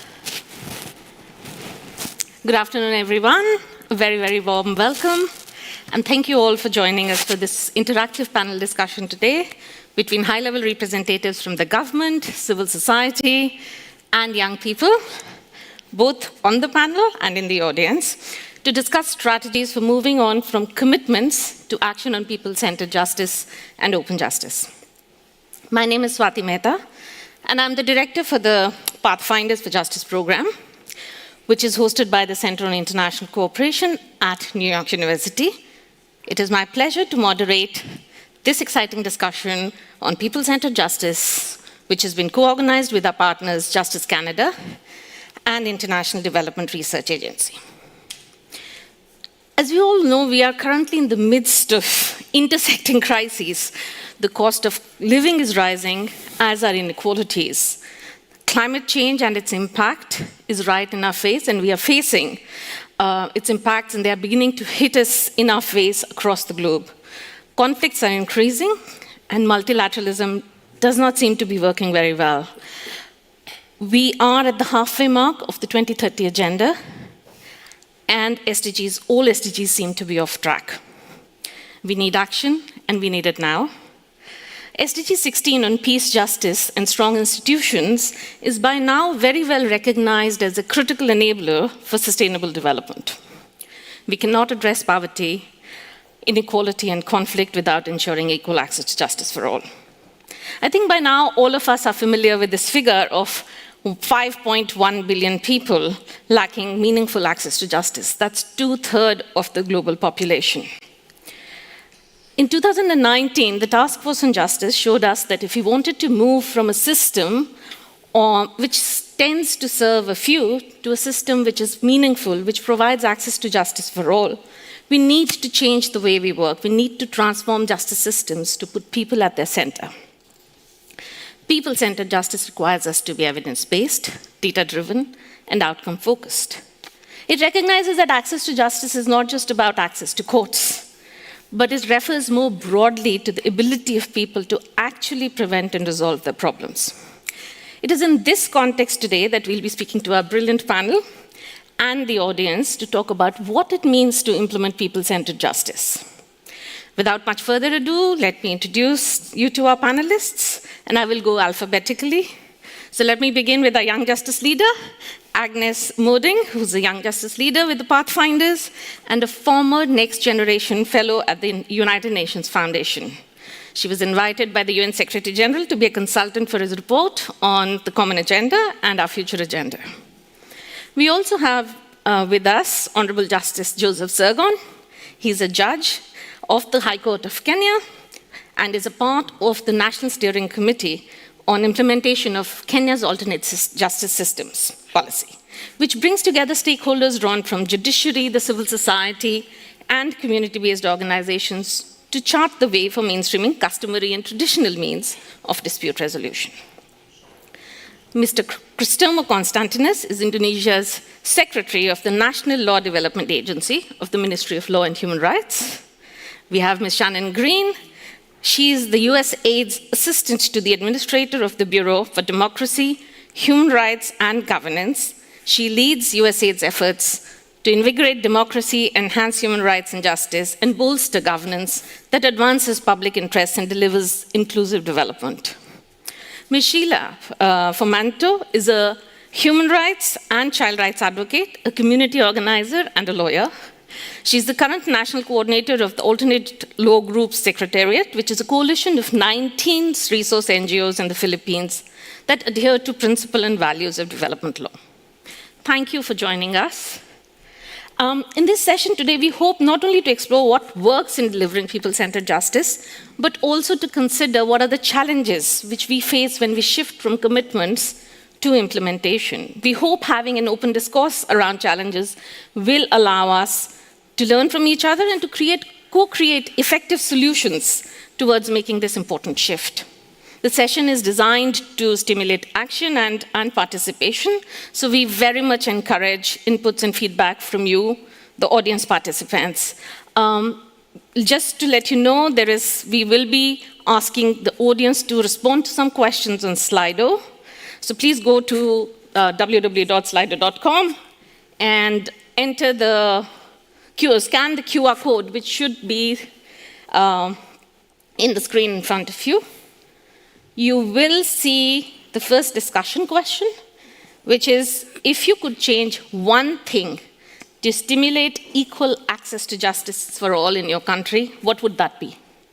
You will have some time to reflect and answer as the panelists take the first round of questions from me. And my request as we speak, both as audience, as panelists, is to keep the remarks short.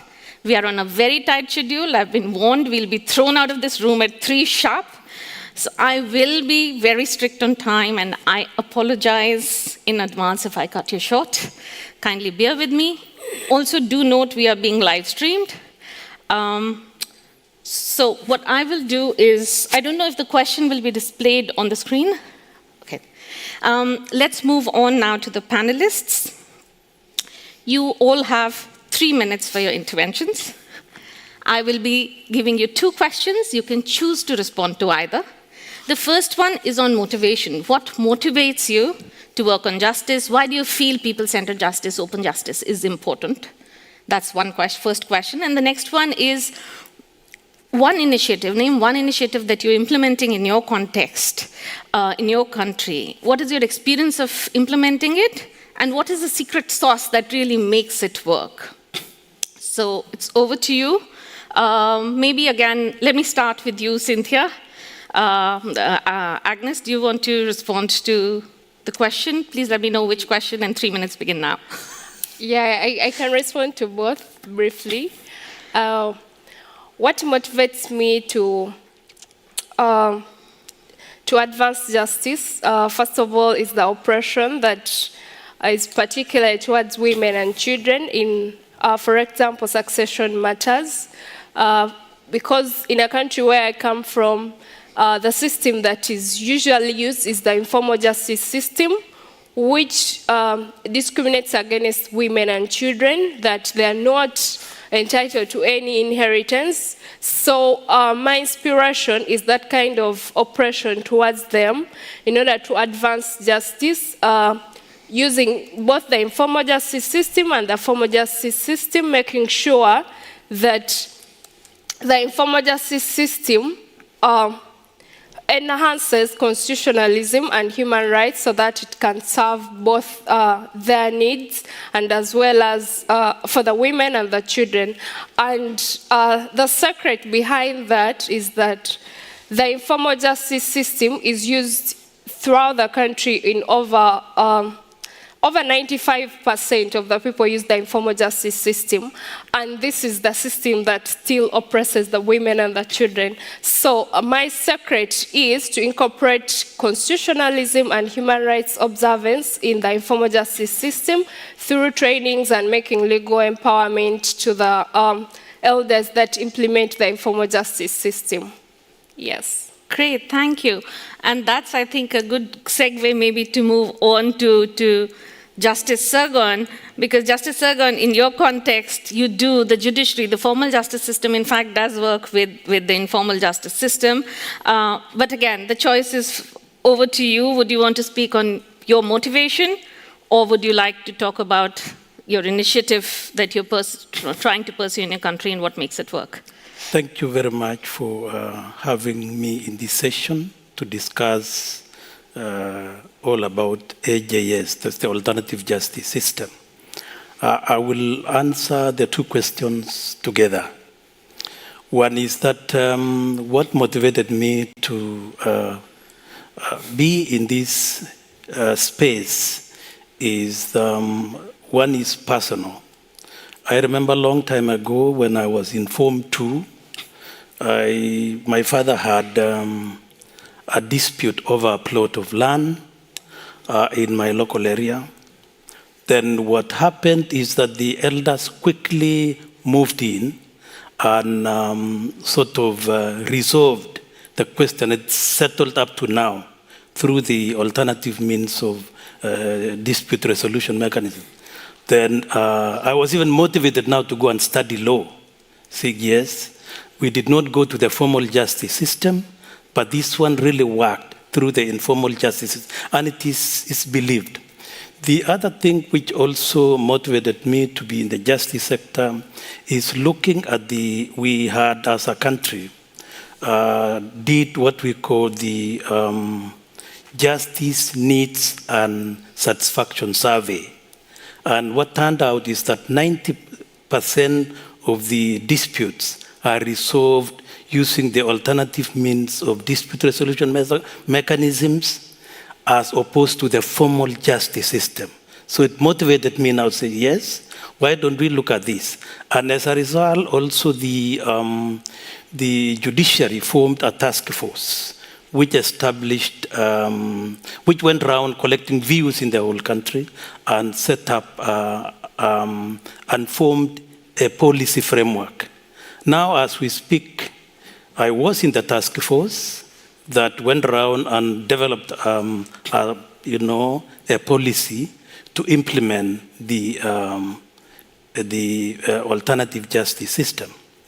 Then, when you look at it, now, after establishing the policy, there was now need to implement. So we were appointed also to be in the steering committee to see how to implement the alternative justice system. And basically the policy created a link between the formal justice system and the informal justice system. And that's what we are working in. We've done trainings for all the stakeholders. We've done also, we've done a lot in terms of promoting these systems as directed by the Constitution. Thank you. Thank you so much. I think what was very interesting to hear from both of you, from Agnes and from you, is the importance of not ignoring the informal system, but also recognizing whether we are in the formal system, informal system, we do have problems that often women, children, and more vulnerable people face in accessing the system, and how can we try and improve, and how can the two systems work together? Maybe moving on now to Ms. Green, if you would like to respond to the questions, whether on motivation or on the one relating to what works and what's the secret sauce. Thank you. And if it wasn't clear, I am the youth representative on this panel, if that didn't come through the introductions. No, I'm just kidding. I'll take the perspective of my institution, which is USAID, and say that we really see strengthening the rule of law and making sure that people-centered justice is on an ascendant position as central to everything that we do to invigorate democracy and promote inclusive development. For the past 2 or so years, I've been working on our anti-corruption initiatives, and it's become so apparent in that time that you cannot combat corruption without the rule of law and justice systems that are able to serve all people, including those from marginalized communities. I think a secondary reason why these issues are so central to our work is because of the sustained period of democratic recession. We often see that the justice system is the last recourse. It is like the safety net for people who are facing persistent repression, violations of their human rights, and exploitation by corrupt actors. It's the same in the United States, the country where I come from, where the justice system was really the last recourse, the last thing standing when there were really egregious attempts to dismantle democracy. So we really do see it as just absolutely essential for this process of reinvigorating democracy. In terms of the things that I'm most proud of, USAID has been deeply engaged in Ukraine in ensuring access to justice, even in the midst of the brutal conflict there. So we have helped establish 7 community justice centers in 4 regions with the support of and in partnership with the Ministry of Justice. Since 2019, these centers have provided legal consultations and related assistance to roughly 20,000 Ukrainians, including more than 5,000 representatives of marginalized communities. So women, internally displaced persons, persons with disabilities, ethnic minorities, veterans, and others. Since the conflict began, these community justice centers have helped more than 7,000 war-affected Ukrainians with legal aid, humanitarian assistance, and psychological support. I think when you ask about what is the secret sauce, what is so important about that is this work is rooted in a nuanced understanding of people's everyday legal problems and really seeks to address those sort of everyday problems. So we regularly use need surveys, we build integrated data ecosystems that get input from civil society and use feedback loops between justice providers and justice seekers to make sure that we really are responding to local needs. Thank you so very much. And exactly, in terms of accessing systems, legal aid is one of the key things that we need to focus on, whether it's accessing formal systems, it's accessing informal systems. How do we work with, not just with lawyers, but also looking at others who might be able to provide legal aid and what it actually means. And maybe that might be a good segue into talking to you, Mr. Konstantinos, because I know Indonesia has been working a lot on legal aid and has been thinking of how do you involve paralegals, community-based paralegals and others and civil society organizations in providing legal aid. Would you want to speak to either of these questions, either your motivation or... The second question. Yes, please. The second question. Right, let me share our experience in legal aid in Indonesia. So legal aid in Indonesia is implemented under the law, which is enacted in 2011 and fully implemented in 2013. And now the state provide the budget, and we have the strong engagement with civil society because all of the legal aid providers are civil society. They have to pass our verification and accreditation to become the legal aid providers. And also, we encourage the Bar Association to for their pro bono services to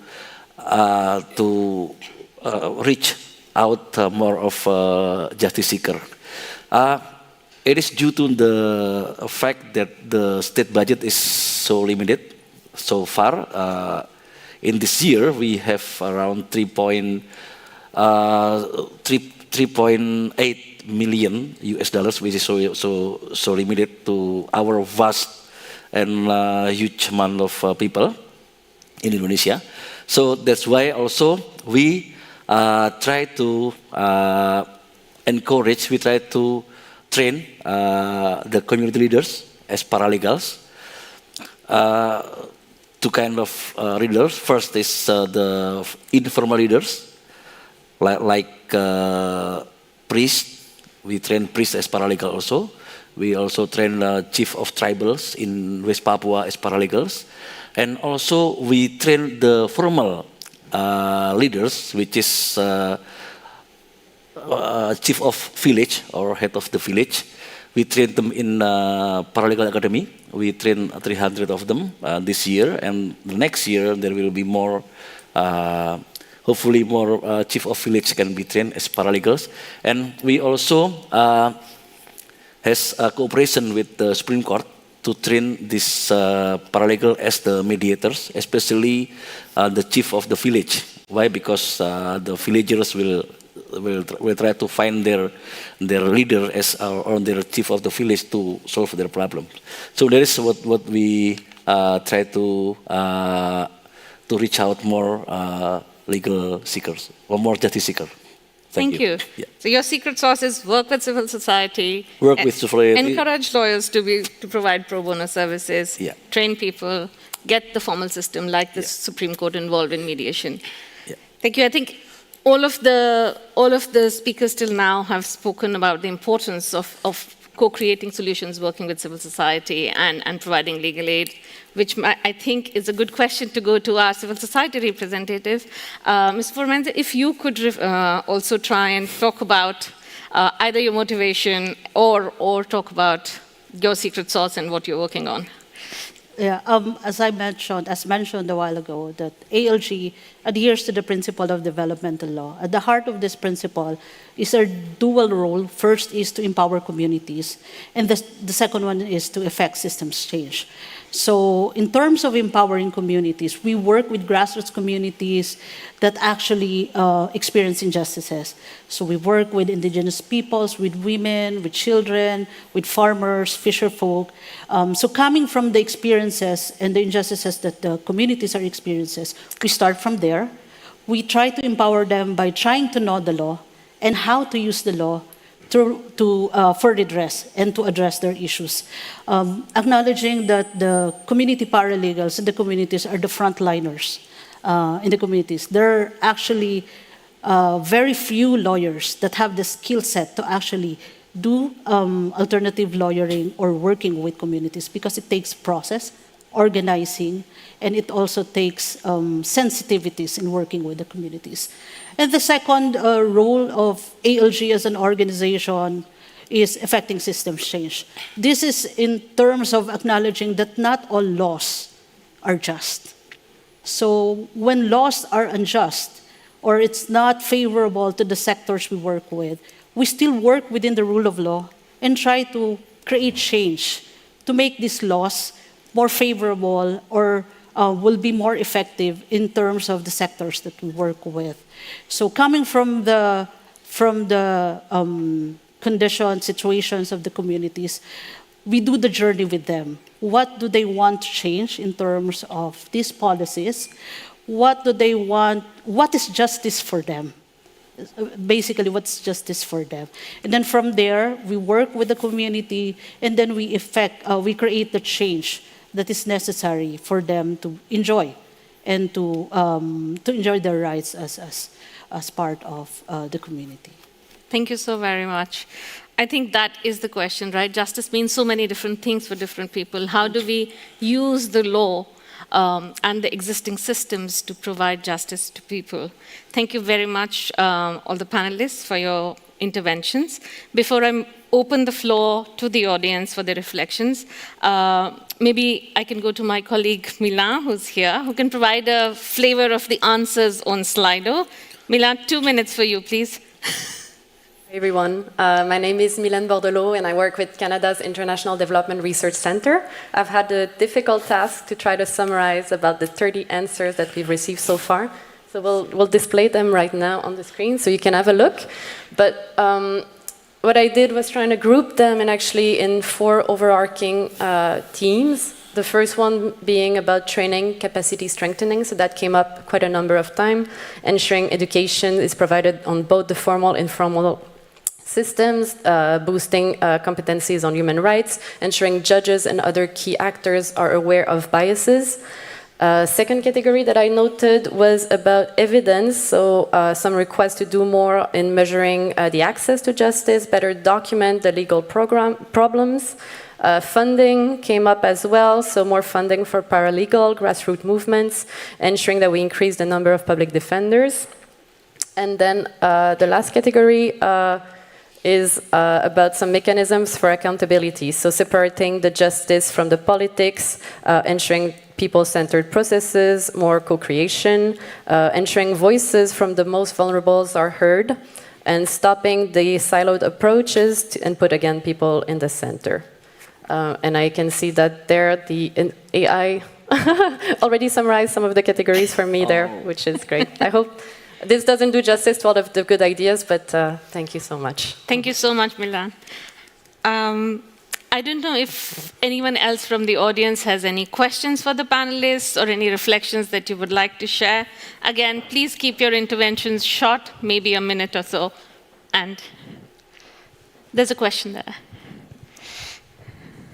Hi, I wanted to ask about what do you think is the best approach for not the fear to maybe, ask for help and get justice, but about the social stigma that could be in place, or why people have this understanding that this is something they should be ashamed of? Like, what should be the best approach, actually? What have you seen works? Would anyone from the panel want to? Or maybe if there are other questions, we could also group them. Maybe one there.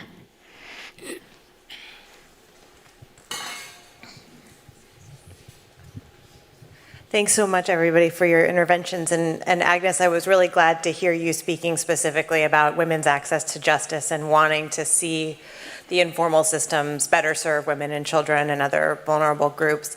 I'd be curious for the panel, what have you seen and what plans have you made, I think particularly maybe in Indonesia, to ensure that women are amongst these mediators who are being trained, and certainly across the board, so that we have more women serving in those roles as well, which perhaps could address some of the stigma concerns that our colleagues just raised. Thank you.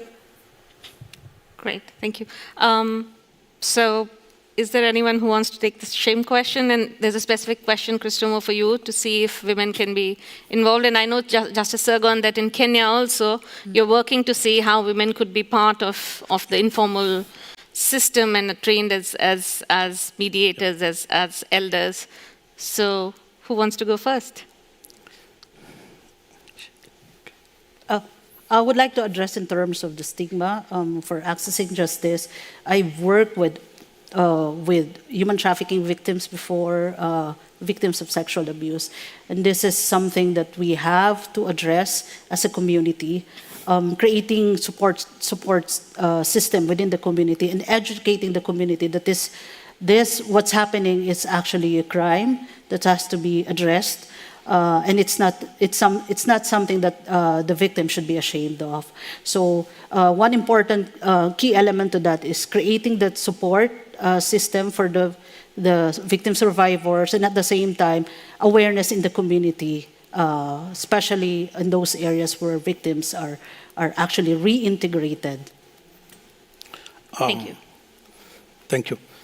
When it comes to the role of women, what we've done in Kenya is that part of the training is to ensure that we do two things. One, as you train all the stakeholders, and particularly the elders, you draw them to the constitutional imperative that women, marginalized, and children play a role in this space of alternative justice. The other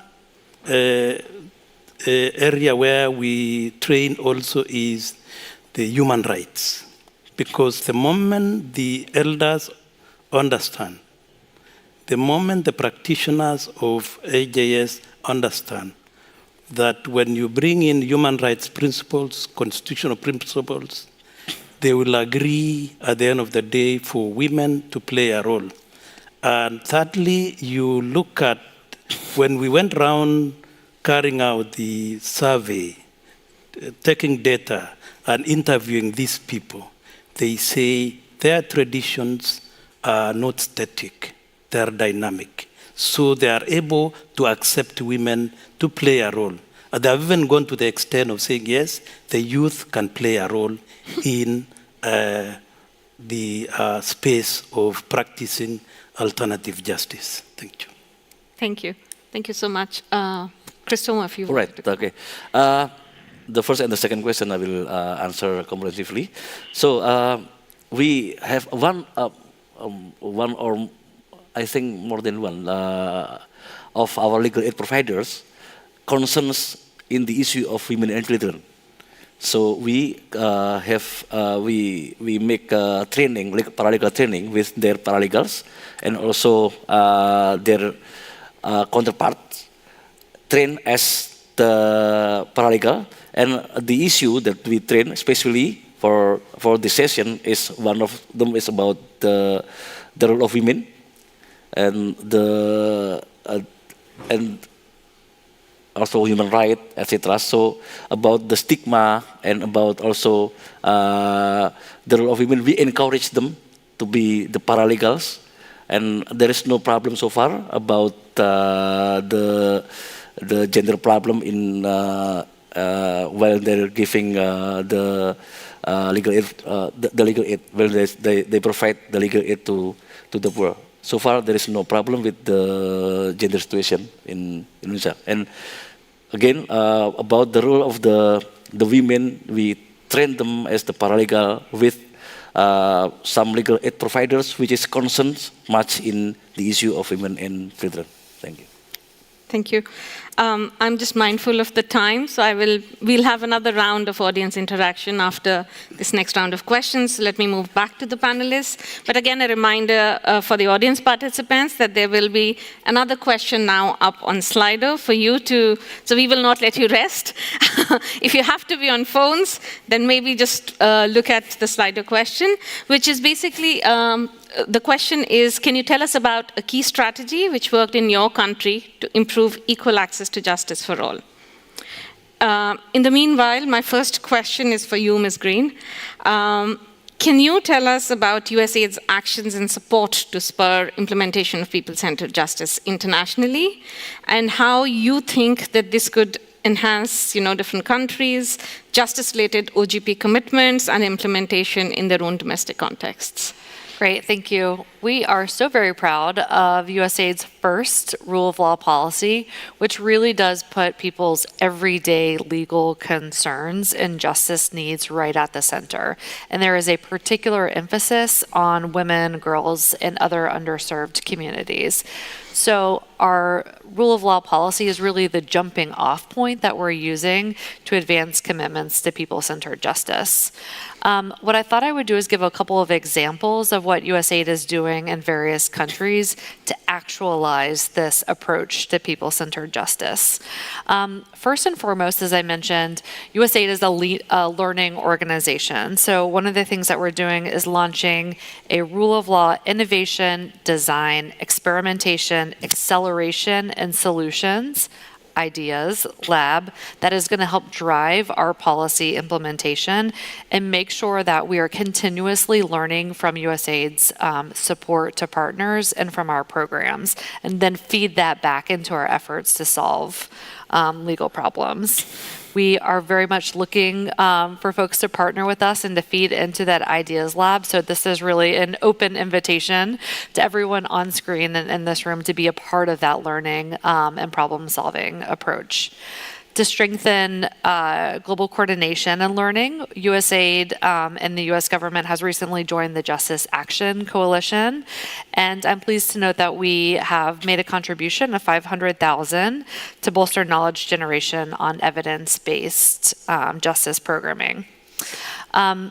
as I said, what I would really like to do though is focus on some of the in-country interventions which helps bring this people-centered justice approach to life. So I'm really happy to be sharing the stage with a colleague from Indonesia, because Indonesia has been a place that has been making really impressive strides in improving access to justice, particularly for its most vulnerable residents. And USAID has been a part of that problem-solving process since 2005, including working to exponentially increase the budget that's dedicated to legal aid and to making sure that it was legal to hold criminal proceedings online to ensure the continuity of justice during the COVID-19 pandemic. So that has been a really special partnership.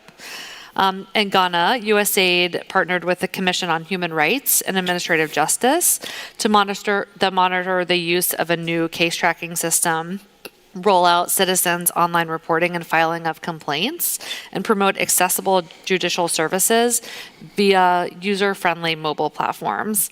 Similarly, in Serbia, we are working with the judiciary, prosecution, and civil society to strengthen confidence in the justice system through the Open Doors to the Judiciary activity, which combines in-person dialogues between judicial representatives and communities and online communication through a digital platform.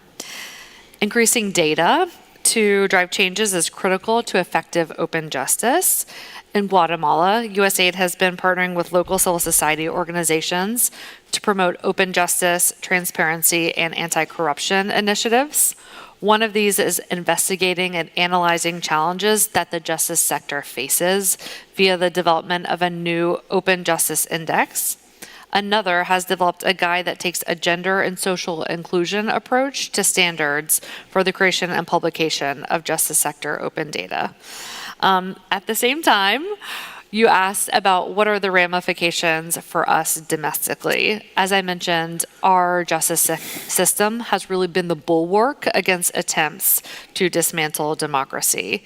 In recognition of that, in 2021, the U.S. Attorney General reestablished the Office for Access to Justice, and that was really about making sure that communities across the United States can really look to the justice system to address their legal problems, and that justice system is accessible and available for all communities across the United States.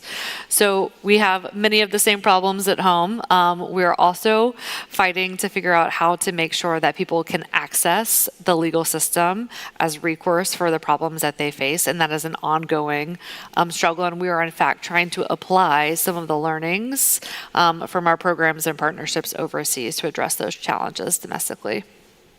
Thank you so very much. Let me move on to you, Justice Sargon. You spoke about the alternative justice policy, and I know that it's your commitment to take that forward, to expand people's access to justice through it. Can you talk about one key challenge that you have faced along the way and how you managed to address it? Thank you. One of the key challenges that we faced on the way is the buy-in by the, particularly the lawyers and even the judges, those who trained in the formal justice system. And that's why we had to make strategic interventions on how to address this. And some of the interventions that we've undertaken, one is training. Two is establishing what we call the county action plans, so that now in each, Kenya is divided into counties. We have 47 counties. In each and every county, we have different alternative justice systems, unique alternative justice system in each county. And so we get now the buy-in by the county government so that they can promote and somehow finance these activities of AJS. The other intervention, of course, is by the court establishing what we call the AJS suits. Suits, basically spaces within the court, where now these communities, elders, can arbitrate over cases. And also, these will assist the formal justice system, where they want to refer matters to the alternative justice system. They will say, yes, within us in court, there is a place where the panel of elders can sit and determine your case. Equally, if the elders also have a feeling that this is a matter they cannot easily deal with, they will refer it to the formal justice system just within the suits. Thank you. Thank you so much. So much to unpack from there, you know, the resistance from lawyers, and that's not just about Kenya. Across the world, one of the challenges of trying to work with informal sector, with paralegals, not even with informal sectors, if you go beyond lawyers and say, can community level based, you know, paralegals work, the resistance from the bar, from the judges is very, very strong, and one understands why. It's also about kind of reorienting, and I think something that you also talked about, training, going by data, something I also know that Kenya has done. If 90% of the people are not going to courts, then can we afford to ignore where they're going and work with that? And that's true across the world. I think World Justice Data report in 2019 showed less than 20% people go to third parties to mediate across the world, not just in developing contexts. So what does that mean for us? And then there is working together in suites. So a lot to unpack there, sir, and thank you for your intervention and your comments. If I can move on to you now, Ms. Fomento, reflecting on your context, can you talk about the role of civil society in ensuring people-centered justice? You did mention it in your previous one, but if you could maybe reflect on some of the key lessons that we can draw from your experience in engaging. How do you engage effectively with governments on access to justice issues? Okay. So a while ago I mentioned about empowering communities. We do strategic litigation when it's necessary, but the journey is still with the community. It's the community who should be informed and empowered in terms of the issues that injustices that they're dealing with. And then coming from the decision of the community, that's where us, as lawyers, alternative lawyers, we go through the process with them. So it's not always filing a case. Sometimes it's a dialogue with quasi-judicial bodies. Sometimes it's coming up with policy papers or policy recommendations coming from the communities or the sectors that we work with. So that's the journey that we have to go through with the community. That's how we ensure that it's a people-centered justice, because it's coming from the community and decision is coming from the community. It's not the traditional legal aid service that we tell them what they should do. It's actually them deciding with us on what should be done in their issues. In terms of lessons learned, again, as I mentioned, coming up with reforms that is very important to make sure that the changes are sustainable. Sometimes it's difficult to work at the national level. So as a strategy, we work also at the local level. So there are laws that we've been trying to lobby for 30 years, but it's not working. So what do? We work at the local level, come up with local policies and ordinances, work with the local government units, and create these small changes that would actually impact the communities that we work with. So that's one lesson that we have to do. I've learned from working on legal empowerment work. The second one is if there's no space, create that space. We've been facing some difficulties in terms of protection issues for human rights defenders, us being tagged as members of the Communist Party of the Philippines. So these are major issues that our communities and us, our human rights defenders, are facing. So we have to create that space to dialogue and discuss with the security sector, with the government organizations, this is what we're experiencing, and we have to do something about it. Sometimes the effect is low, but we don't want to let go of that platform. So again, if there's no space, create that space. And if there's space, take advantage of that space to make sure that the voices of the communities and grassroots sectors that you work with are heard. So basically, those are two lessons that... Very, very important lessons, I think, for all of us to take back. That sometimes when things don't work nationally, maybe working subnationally will give you smaller results and open up the space to engage at national level. And this problem that we are all facing across the world of closing space for civil society, how do you engage with that process? And if you do have the space, let's use it more effectively. Thank you so very much, Ms. Fomento. Moving on to Indonesia. Mr. Konstantinos, Indonesia, as you already discussed, has included community justice as an access to justice model with the OGP process. What would your advice be for other countries who may be considering implementing similar programs at national or subnational level? Right. Before that, I will share also that the question about the key strategy to improve equality access to justice. In Indonesia, we established this the access of information of justice is also important as the key strategy for to improve the equal access to justice. The information of justice. So we built for example, in West Papua, we built legal service post in 50 churches in Manokwari, and in Bali we established 370 legal service post in village, in 370 village in Bali.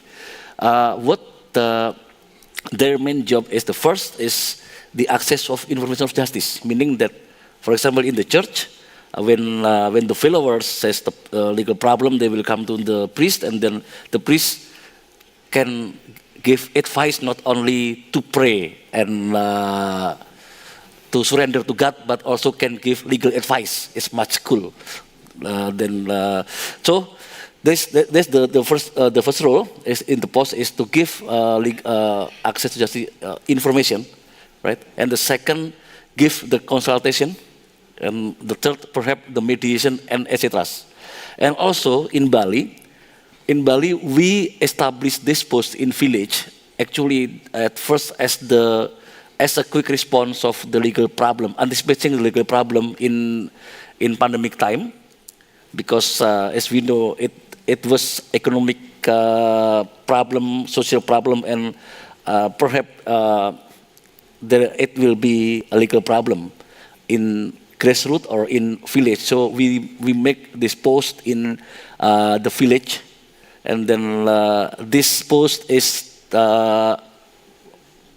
run by paralegal that we train, and the role is the same, that they give the legal information, the second they give the legal consultation, mediation, etc., and non-litigation legal aid.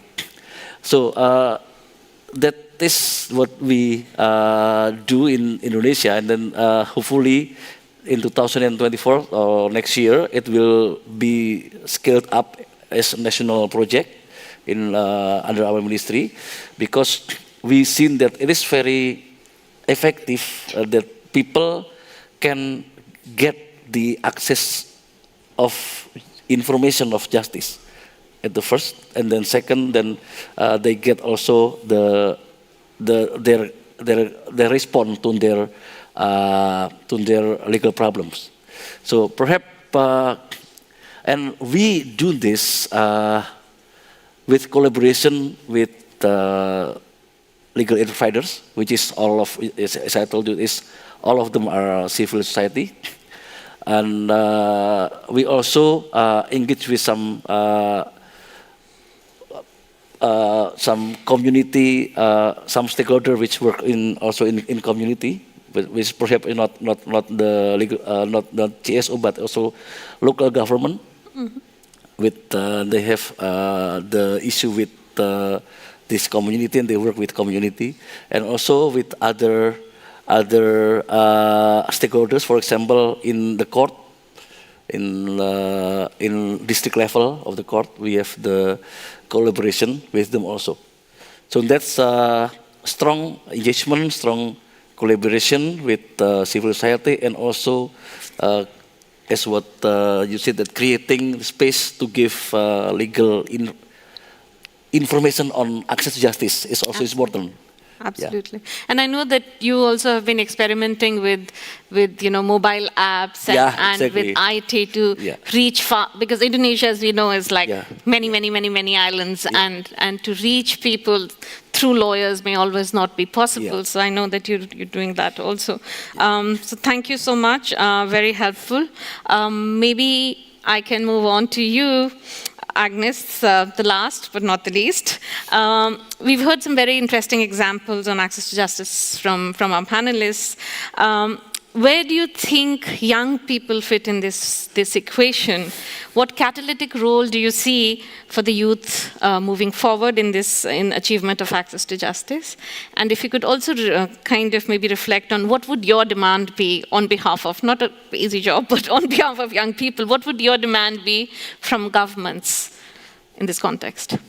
Okay, well, thank you for the question. First of all, I would like to thank the different panelists, and as well as the government and the civil society that have deliberately taken up the opportunity or the role to bring up the young people on all throughout the systems and all the processes, because previously young people were not that much involved into the access to justice strategies and activities. But currently, many young people have come on board, and the role that they are playing, first of all, is through activism and protests. We've seen very many young people taking up the mantle to demand for justice, that's physically and online through activism and protests. There is a young person who is part of the Young Justice Leaders at Pathfinders called Chanel, who took up the activism online in order to make sure that the conversion therapy is banned in New Zealand. And as we speak now, the conversion therapy was banned because of his efforts through protests and activism, whereby LGBTQ people were forced into the conversion therapy in order to change them into something that they are not, which was unjust to them, because that speaks to not what they are. Yes, so that was a mandate. That was a mantle taken up by a young person, and that's not the only person. I know there are very many young people out there who have taken up the activism role, online and as well as physically. We've seen very many hashtags online, on Twitter, young people demanding for justice for different people. I know many can resonate to very many hashtags, Black Lives Matter, very many of them that young people have actively been part of. Another role that young people are actively participating in is advancing informal justice system. Just like one of the panelists has said, that the government of Kenya has deliberately involved young people in the alternative justice system. Before, this is a system that was basically occupied by the elders. They were the ones knowledgeable about the system, because maybe of the age. But what I know is that right now there is information about these systems. Young people can as well read about them and be knowledgeable and can be implementers of these systems. And that's what I've seen young people doing. Personally, I've been part of a working group with IDLO, International Development Law Organization, that is working on a paper about customary justice that will be launched very soon during the SDG Summit. So this is something that young people are doing and they are very passionate about. And another role that young people are really participating in is legal empowerment and trainings, whereby young people have put up groups where they can advance information about justice online and as well as physically. There are very many apps that young people have come up with, and these apps you can find information about the law, whereby you cannot be oppressed if you know the law. So information is very powerful, and this can be accessed online. There is Barefoot Law, whereby you just Google in and know about your rights, whereby you may not need to go to a lawyer before you know that this is my right, it has been violated. And these are all initiatives of young people. So I really encourage the civil society to meaningfully bring up young people on board. You have 40 seconds for the second bit. Yes, and I'll give the ask that us young people we have. One is economic empowerment, so that we advance our activities in access to justice. And not only that, but we would also want meaningful participation, not just young people being given, tokenism. No, we want to be involved throughout the process. Yes, and I also, young people as well would like the government to actively involve the young people and trust them. They need to be not only experts about matters to do with young people, but all matters we can as well deliver. We want the government to trust us.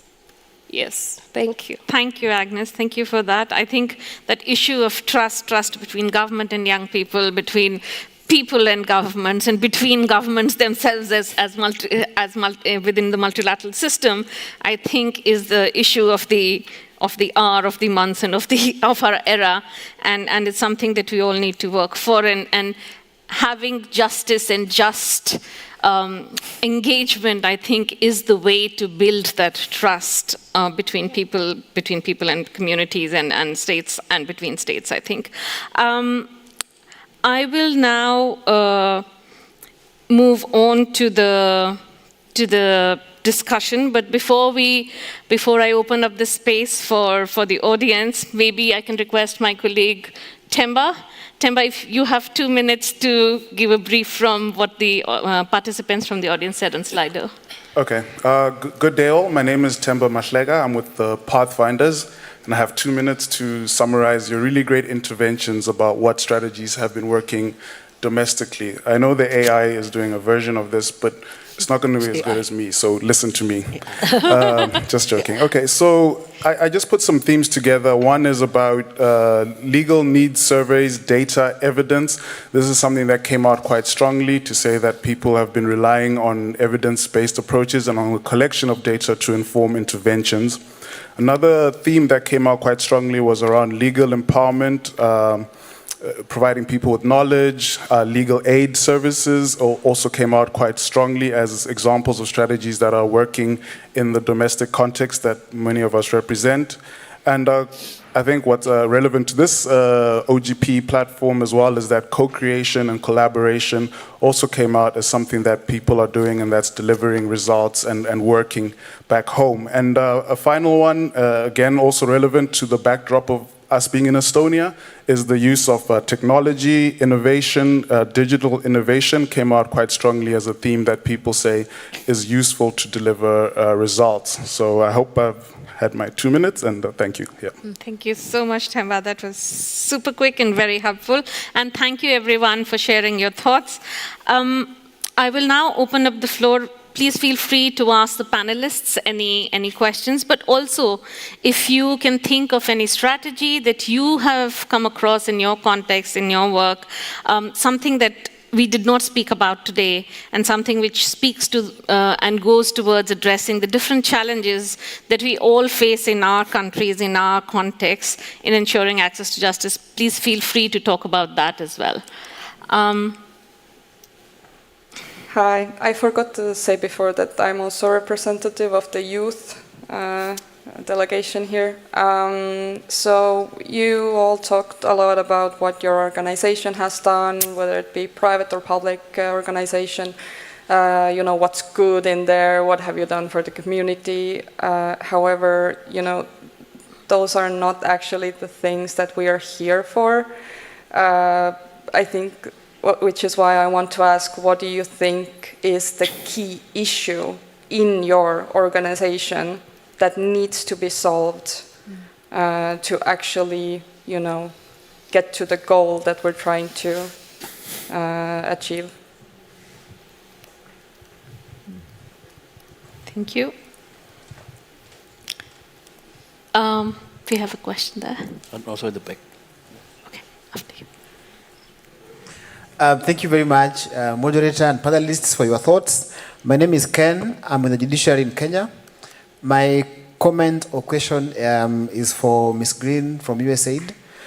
I heard you mention that in Ukraine, you're able to identify legal problems and design solutions customized for those legal problems, if I've got you right. I'm keen to hear what you identified as the most common legal problems in Ukraine. I don't know if you have the data. And if you could also share some of the customized solutions that you came up with to address those unique legal problems. Thank you. Thank you. We have one more question there and another one at the back, and then we'll go back to panelists. I would like first to thank the panelists for all the rich information they shared with us, as well as the audience for their thoughts. A few years ago, in one of our action plans in my country, Jordan, we had a commitment under the OGP. It has to do with creating an enabling environment for persons with disability to access legal services. We know that access to justice, inclusive access to justice, requires resources, not only financial resources, but also in terms of human resources for the co-creation approaches and the human-centered design. Do you have any further insights regarding how countries who are suffering from ailing economies at the moment and slow economy, because this is like a collective action, how can they secure these resources and address this challenge in terms of the financial and the human resources in order to enable inclusive access to justice, especially for the countries with a slow economic growth? Thank you. Thank you. I think there was one more question at the back. No? There was somebody.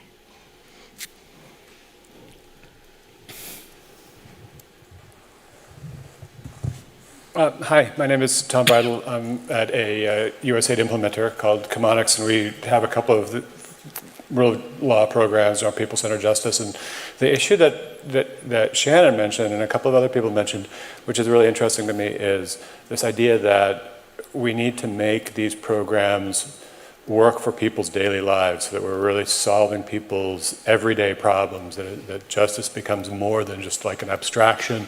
It's something that they really feel on a daily basis. And I know that a couple of people have mentioned different aspects of that, but I would be interested in hearing more about that and more about how do you make sure that you're doing that? How do you communicate to people that that's your objective? How do you learn from people if your efforts to do that are successful or not? Thank you. It's one more. Okay, one more and the last one probably here. And then we'll see if we have more time. Thank you all for your interesting discussions. I want to ask a question about using technologies. Maybe you could provide some best practices or examples how technology was used to improve user-oriented court services and whether they have improved access to justice. Just to share some examples or best practices. Thank you. Thank you. So I'll go back to the panelists. Shannon, I think there were two questions directly addressed to you. So I don't know if you want to comment on those first. Sure, where to even start?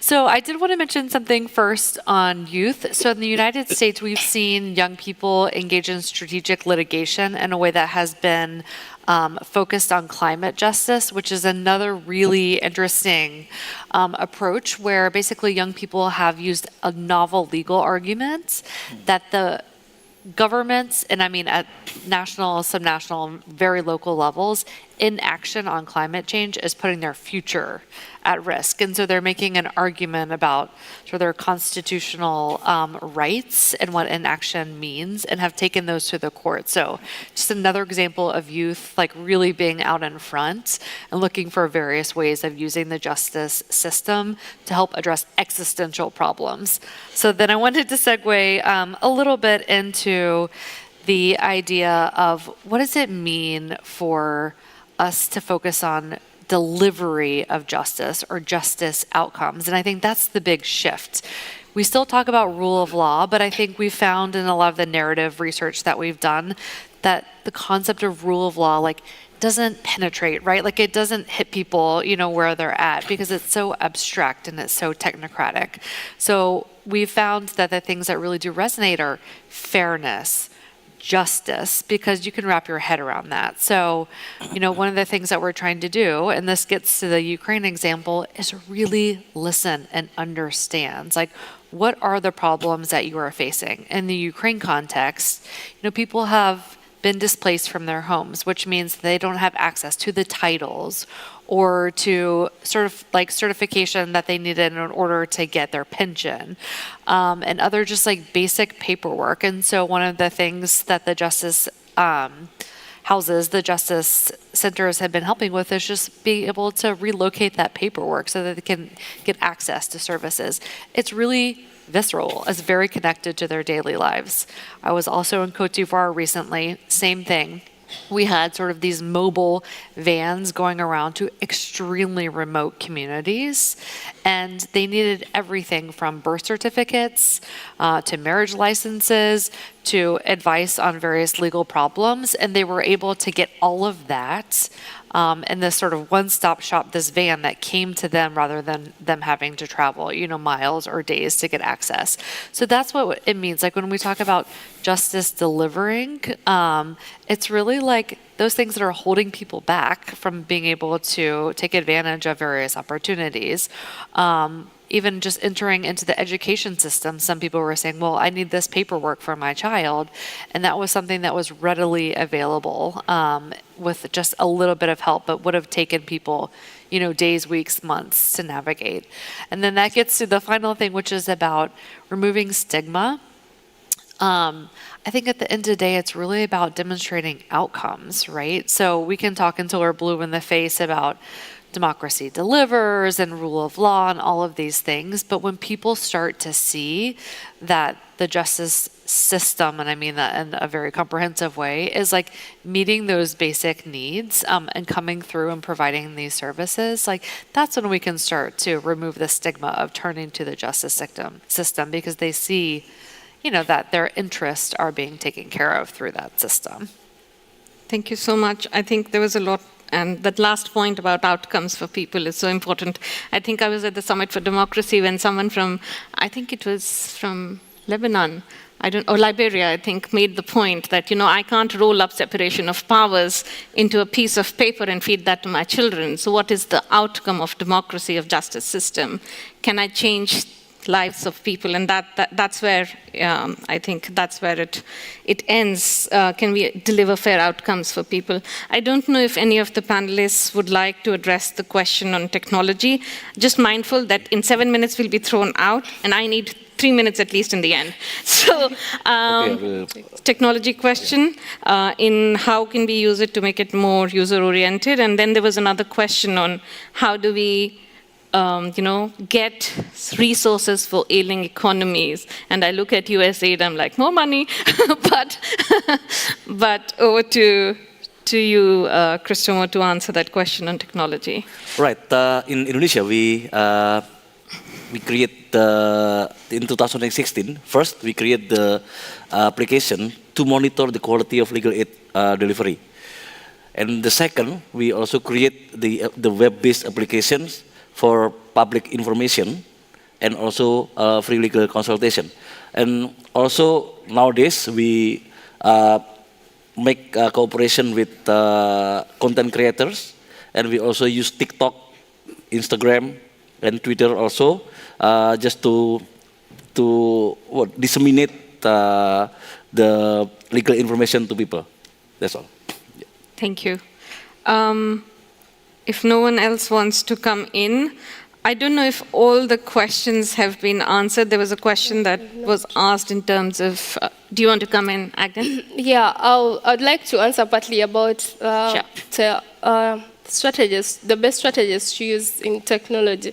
First of all, we have to recognize the fact that there is a digital divide, and we must passionately advocate for access to justice, whereby not everyone is in position to access the technology. So it cannot serve everyone if there is still glaring digital divide. So if that gap is closed, then everyone can use the technology to advance justice. And if the information is there and someone can access it online, then it becomes easier for them to manipulate through the systems. And as well, there are toll-free systems whereby you call in. You may not be a lawyer, but you call in and ask for any assistance that you need, legal assistance, and you can be answered. And also, the question about the actions that we need to do in order to advance justice and not just to talk about it. First of all, the reason as why we are here today is to move away from the commitments to actions. So whatever that any panelist has spoken about today and you feel that it can work for you when you go back to your country, then just pick it up and take the action to implement the same. Yes, thank you. Thank you. If there are no other... I can just okay, few please. seconds. One is that I know in certain communities, when it comes now to technology, they set up WhatsApp groups. So part of it is to discuss their justice issues within these WhatsApp groups. So that's one of the strategies, in fact, we intend to do and advance. Then finally, we have set up, or we hold what we call the AJS annual national conferences, where we discuss and monitor the successes and failures of these systems. Thank you. Thank you. 20 seconds, please. Yeah, just to add in terms of digital, we also have to realize that disinformation is happening in the digital world. So that's something that we also have to address. In terms of translating justice with the daily lives of the people, it's really important to have that mechanisms in terms of referring communities, because if they do file cases but they don't have work or they don't have economic resources, that is something that would be very difficult. So having that mechanism to refer communities and to address economic issues, that's also important. Thank you so very much. What a fascinating discussion. I will not even try to summarize what has been said, especially given the fact that I have 2 minutes, but maybe the penalty for having a moderator who's also is interested in the subject is, because no one spoke about financing, I think 2 quick points that I would like to add. There is one, as we do, especially in terms of economies that are dependent on ODA, for countries that do provide ODA, to think what percentage of budgets are we allocating to justice. In most OECD countries allocate over 4% on an average, US does about 6%, to justice in their domestic context. But when they do make ODA contributions to justice, what percent are you giving for justice? And second, how is that money allocated? Where is that money allocated? Is it to build more courts, only digitalization? Is it people-centered? Are we thinking about most effective, cost-effective ways of ensuring access to justice for people? I will leave it at that. I think it has been super interesting to hear everyone. There was nothing that we had not heard before, and I understand that the time was very less, so we couldn't go into details of things, but we did touch on the importance of data and evidence, on financing, on co-creation, on co-implementing innovative approaches. I think the intention today was that, was not to have the last word on this, but to spark ideas, catalyze discussion, and show that we share similar challenges and that we have much to learn from each other. Platforms like the Summit, the OGP Summit, allows us to come together, find synergies, and stimulate tangible, measurable implementation in our countries. And there's a lot of potential for us to take this discussion back. Very soon in New York, we'll have the second SDG Summit. We can take some of the ideas there. SDG 16 is not doing very well. Justice is not doing very well. We need to be talking about these things at the summit. Next year, we will have the Summit for Future. We need to profile this. I don't know if we have a new post-2030 agenda, if we will even have things like justice and peace in the development agenda after 2030. The context doesn't seem to be very conducive. So for us to show results, for us to move forward and get it into the global agenda would be very important. Of course, the opportunities that, and I'm sorry, I keep on looking at you as I say OGP, but the country, there is a lot that can be done at the country level, at the local level with the OGP platforms to take our commitments, convert them into, monitor them and co-create them and implement them. We hope this session can be a contribution towards this global shift where we can show some action. On behalf of Pathfinders, Justice Canada and IDRC, I would like to thank all of panelists for their time and insight. And to you, the audience, you were super engaged, great answers, and many, many thanks to OGP, again looking at you, Adna, for not only providing us this platform today, but for an entire movement which is bringing about meaningful changes in people's lives. Thank you so very much. Please feel free to connect with us, with panelists, offline, later. Thank you very much. Okay, thank you, Swati.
Dear guests, welcome to the OGP Global Summit.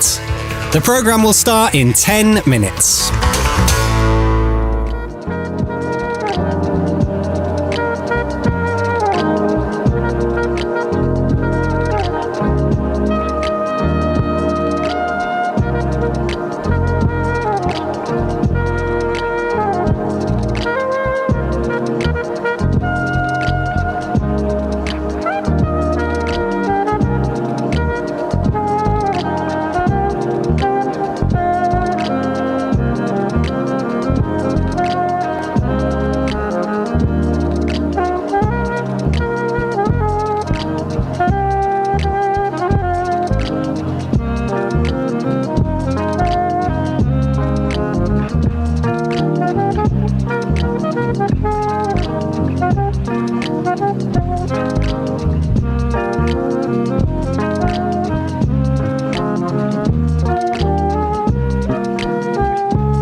Dear guests, welcome to the OGP Global Summit.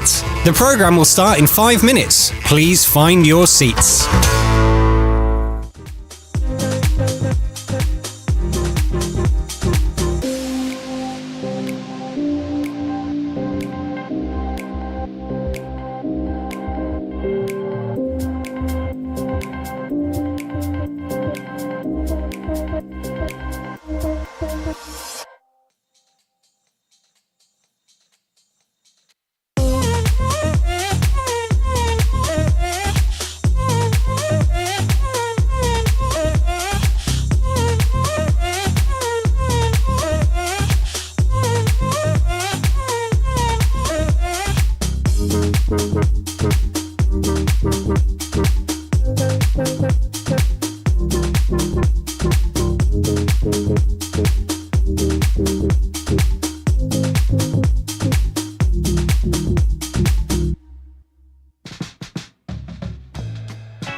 Dear guests, the program is about to start. Please find your seats now.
seating? Yep, that's fine. We alternate. Oh. It's okay. Okay, good afternoon.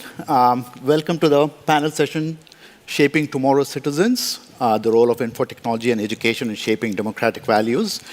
My name is Sri Kalyana Raman from the University of Florida. It's a pleasure and privilege to be here with such a distinguished group. So I'm just going to have a very quick introduction. So I'll start with President Kirsty Kalulait. She's here today with us. It's a great pleasure to have her here. We have Vice President Ahmed Atif from the Republic of Seychelles. We have Ms. Faith Riano, a filmmaker and director of Zenith Seed Films from South Africa. And we have Mr. Thomas Devin, who is the Global Innovation Director of UNICEF. So it's a great panel, distinguished panel. So without much further ado, let's get started on this. President Kalulait, let me start off with a very broad question to you, which is how can we harness the power of education and these digital strategies in order to promote the well-being of some of these disadvantaged communities? I know we're talking about children, but I was also wondering whether I could ask you to touch upon your role as global advocate for one woman, one child. That's something which you've been very passionate about in the last few years, and you've been an advocate for human rights and equality.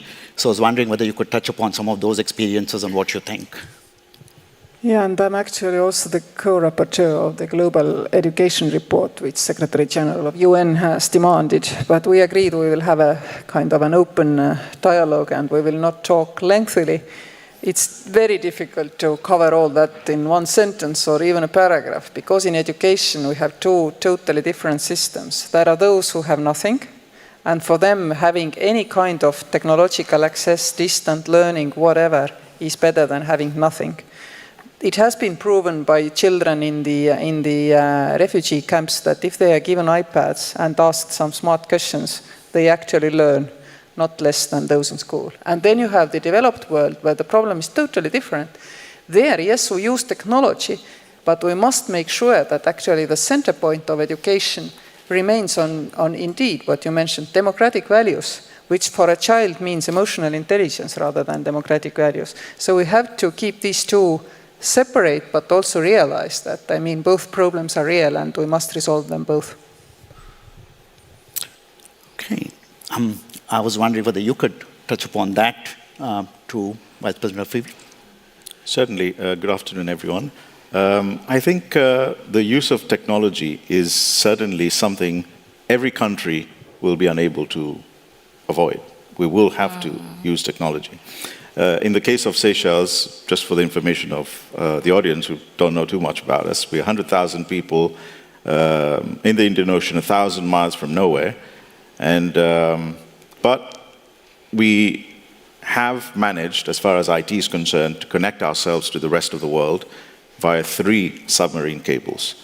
And so internet is accessible to almost everyone. With 100,000 people and over 200,000 phones, everyone's got a phone, everyone's got no excuse as to why we can't use technology. For the children, we believe that the infrastructure is first.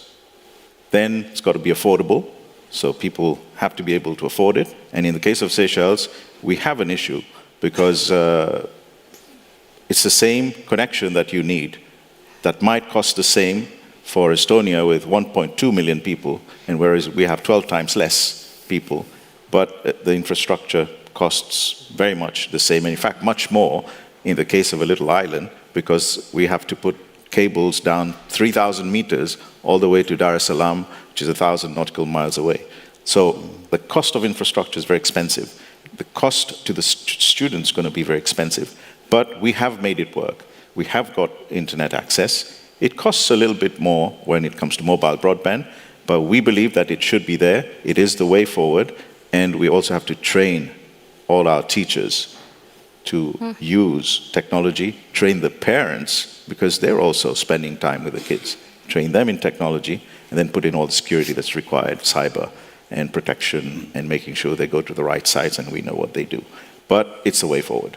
Okay. Thank you for that. I'm going to come back to some of the points that you touched upon earlier, but I do have a follow-up question for you. So The Seychelles has been a model in many ways, not just for Africa or for the rest of the developing world, but in terms of the Human Development Index, which is pretty high. Also, the global per capita, it's very high. So I was just wondering whether you could touch upon the role of technology, and you being part of that leadership, you empowered that. Whether you could touch upon some of those lessons in terms of especially building towards a diverse and pluralistic society, and how that enables some aspects of civic participation. Right. I think, firstly, the economic development that we have managed to achieve. I mean, now we have about $20,000 per capita income, GDP of about $1 billion in excess. And when you compare that to the continent, which we form part of, although we're in an island 1,000 miles away from it, I think the key success factors have been the fact that we've put people first in everything we do. And when I say people first, it means making sure the resources of the country go to the people, doesn't go to one or two people. So ensuring that good governance exists, transparency exists, and which is what this conference is all about, really. And making sure that everyone who has made a contribution gets a fair return. And they know what everybody else is getting. And I think that has done a lot to make people realize that it's worth working hard. And so we've then put the emphasis on technology as well, because we believe that without a submarine cable, although it may have cost the country $30 million per cable when you have 3, and that's $90 million. When your economy is $1 billion or €1 billion, that's a huge amount. So we've put the accent, the focus where it's got to be to make sure that people come first. Technology drives the rest of the economy, and it's a small world. We're a small country, but it's a small world. And if you do not integrate into the rest of the world, it's not going to do well for your country. Okay. Faith, no, thank you for being here. Thank you. And you bring a very different perspective here to this panel. You're a filmmaker. In some ways, you're a very traditional media person, so with probably a lot of insights to offer digital education policymakers as well. But I'd like to start by asking you, in terms of you as a filmmaker, you're so focused on social impact, and your latest film, Seawater, is making waves around the world. So you're looking at so many different aspects of education, but what can you bring to the table in terms of how filmmakers can contribute towards education from a global perspective? First of all, I'd like to thank the organizers of OGP for having me here, as well as the government of Estonia and Accountability Lab. It is so important to have the youth involved in such conversations because it ultimately affects our future. In terms of filmmaking contributing to making education more accessible, I'd like to start by saying that we need to define what being accessible is. Because often we think that just because we've offered education to someone, therefore it has become accessible to them, of which that is not the case. Offering education to someone only makes it available to them. You only get access to education when you actually understand the curriculum that you have learned, when you actually understand the concepts that you've learned. So in terms of filmmaking, it is such a creative medium to simplify broad concepts and encapsulate such major terms that anyone of any intellectual capacity is able to watch a film and be able to engage in any broad discourse. Also, knowing that film is an international language, it is not hindered by language. Whether you speak Spanish, you speak English, you speak French, you can still watch film and still be able to grasp the concept of the bigger picture. Okay, thank you. Yeah.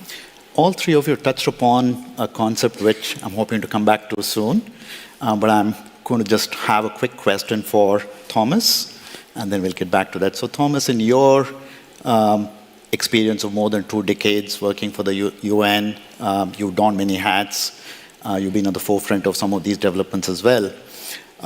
And since taking over as Global Innovation Director, you also looked at harnessing the power of new technologies for transforming youth and how it can promote the creation of global social goods and how it can transform children and youth. So I would like you to dwell on that a little bit, but I would also like you to talk a little bit about, are we potentially seeing like a frog in the boiling water syndrome, where some of this could potentially be leading to the destruction of our education system and based on all the knowledge that we've had over the centuries? So are we running the risk of unwittingly leading towards something like that? So if you could touch upon that a little bit, that would be great. Thank you. Great to be here. So definitely in the Office of Innovation for UNICEF, we're trying to understand how can we use technology to further and accelerate impact for children in different ways. So we do that across the sectors. If we put the lens on education, and if you look at the latest technology development, which is generative AI, we, of course, those of us who work in that office because we are glass half full kind of people, right? So we always look at the positive first. We think, and I think, that generative AI has an incredible potential of transformation for the education sector, right? We can create personal tutoring for children. We can create personal tutoring for teachers. We can create AI that enables us to catch a child that gets out of school, you know, after week 1 rather than after month 4, which is the average in many countries, which by that time that child is not coming back, or it's very hard to convince the family to bring that child back. So there's so many ways that we can use that technology to benefit children, to benefit learning outcomes. It's going to be transformational, revolutionary, I think. The revolution, the question is, can we manage that revolution, right? Because also we have to be mindful that in the countries that UNICEF operate, about 70% of 10 years old who are in school today cannot explain to us a text that they read. So they can read the text, but they don't get the curriculum, right? They don't comprehend. Once that technology gets available to them, like the ChatGPT, and once they feel that if they are connected through a smartphone, they can have access to something that actually gives them better answers than their teachers, we have a risk of leaving teachers behind. We have a risk of maybe kids saying, what's the purpose of school? And then you lose potentially, of course that's a far-reaching scenario, but you potentially lose the place where those values are created, those collaborative ideas are exchanged, those issues of emotional intelligence, caring, empathy. This is where the teachers bring to those conversations. So that is one of the risks that we just need to be mindful of. Okay, so a follow-up to that, and this is something which Vice President Rafeef touched upon as well. What's the level of training and education that we need to give to our teachers? Because I think you're both touching upon these technologies which are prevalent, which are growing in number, in quality as well as quantity. But the teachers, the people who also have to monitor and supervise some of these, how do we train them? That also becomes a very important question. I was wondering whether you could follow up, and then maybe I could hear from all of you on that. You want me to start, or? That was the order from the moderators. Got you. So it will depend country to country. I think the key question is teachers have to feel they're a part of that change. They have to feel that they're a part of shaping that change. I would posit that in many ways that technology should enable teachers to come back to things they really valued, and probably why they got into the teaching role in the first place, right? It gives them center stage for things that are genuinely difficult, managing children who are struggling on particular issues, and teaching them skills that the technology cannot teach them, right? Emotional intelligence, critical thinking, creativity, collaboration, all of these are elements that the teachers are going to be so critical to also building the adaptability, the grit, all of these elements that are going to give these children the tools for being ready for tomorrow that tech cannot teach. Okay. I think all this thinking that, the school has to remain the same but involve new technologies has gotten us where we are, which means teachers are under stress, children are losing interest in the school, and also they have mental health issues, and we put more and more emphasis on, do the same thing, but just use more technology. And I think we radically need to rethink what school is. Think about it. When we went to school, our knowledge was function of our age. And the teacher, some had read something more, some less, but more or less teacher stood in front of class and knew that what she or he is telling these kids is news to them. Nowadays, take a class load of 11-year-olds, math class, or physics class, or English class, first of all. Everybody's knowledge is different. So basically, the children know, and it's the function of their age and their interest.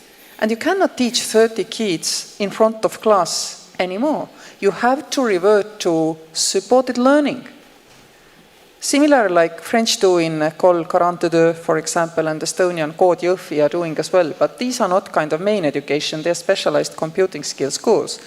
But I believe that the future of the school has to be something like that children have materials and teachers direct them what they should investigate, read, get also feedback from the system, climb on the next level.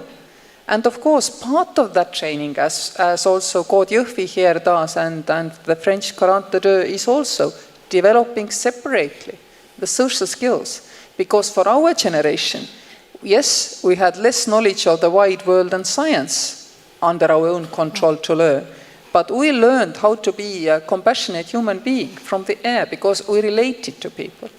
And this is controversial in this sense that from one way we would use more technology in the school, but from the other side, the emphasis of training goes actually at the kindergarten level, where you will learn what does it mean if somebody is happy, somebody is sad, how to be compassionate, how to negotiate, how to get your own way and not to make other people unnecessarily unhappy, all these skills. So the school has to radically reform because why there is such stress in school is precisely this. If you look outside, it is not 18th century. If you look inside the class, more or less is. And this has now to change. Okay. Well, I entirely agree with my colleague, and I think the teachers have to realize that they have no choice. They have to reinvent themselves because the environment around them is changing so rapidly that they will be left behind if they do not reinvent themselves. And I think the way out is not to say that, well, fine, they don't need teachers anymore. I think we still need teachers, but the method by which they teach is going to change. So they have to adapt. They have to adapt with technology, which itself is advancing very rapidly. And they must be seen as those bridging the gap between what the student has and that further education using technology and moving away from the traditional methods. So I think the teachers have to find that space. There's also the danger, I don't know how real it is, that without that kind of social interaction and with the teacher being seen as a guiding person, that the loss of that teacher could lead to some sort of social degradation. That is possibly true, but at the same time, that is also made up for through the web and through the other online possibilities, because there are people who are talking to them, or there are machines that are talking to them. So I think the evolution that teachers must think of is how do they evolve from where they are to get behind the scenes, using the online facilities, and still interacting with the kids and keeping that social interaction. Social fabric has to be maintained, because without that, it's pointless having all this technology getting so advanced, but then not knowing how to say hello and how to greet others because you're so busy on your phone or so busy talking to something you don't know, and forgetting that there are real people around you with real issues. So you both touched upon the issue of how we equip teachers with this and how the education system has to change. You mentioned compassion as well. So if we had to think about it in terms of here's a heuristic or here's a strategy that we need to equip modern teachers with, especially considering the vast inequality and inequity that we find globally, what would be one actionable idea that you would propose based on something that you've observed or that you would like to see? Please go ahead.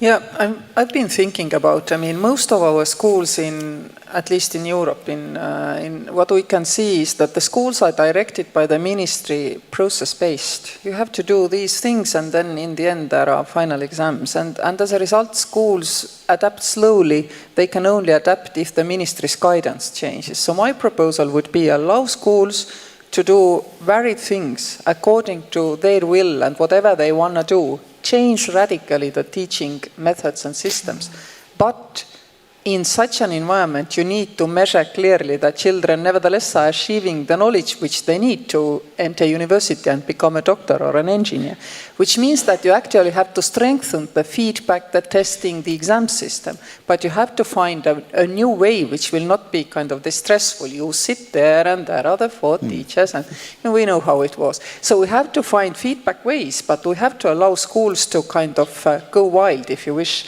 because then the best kind of adaptations to nowadays world will come forward and the rest will be tried, tested and put aside.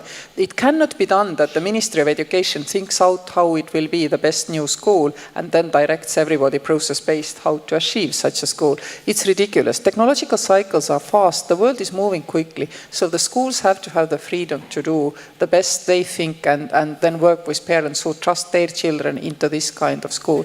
And then you need the feedback to make sure they graduate at the necessary technical level, if you wish. That's a great point, especially about feedback and how we collect that. Vice President Rafi? Well, I entirely agree with her. I think the focus has to be that they've got to think differently, empower the schools, give them the power for them to do the things and move away from this centralized system. That I fully agree. I think for every country, as my colleague was saying, it will differ.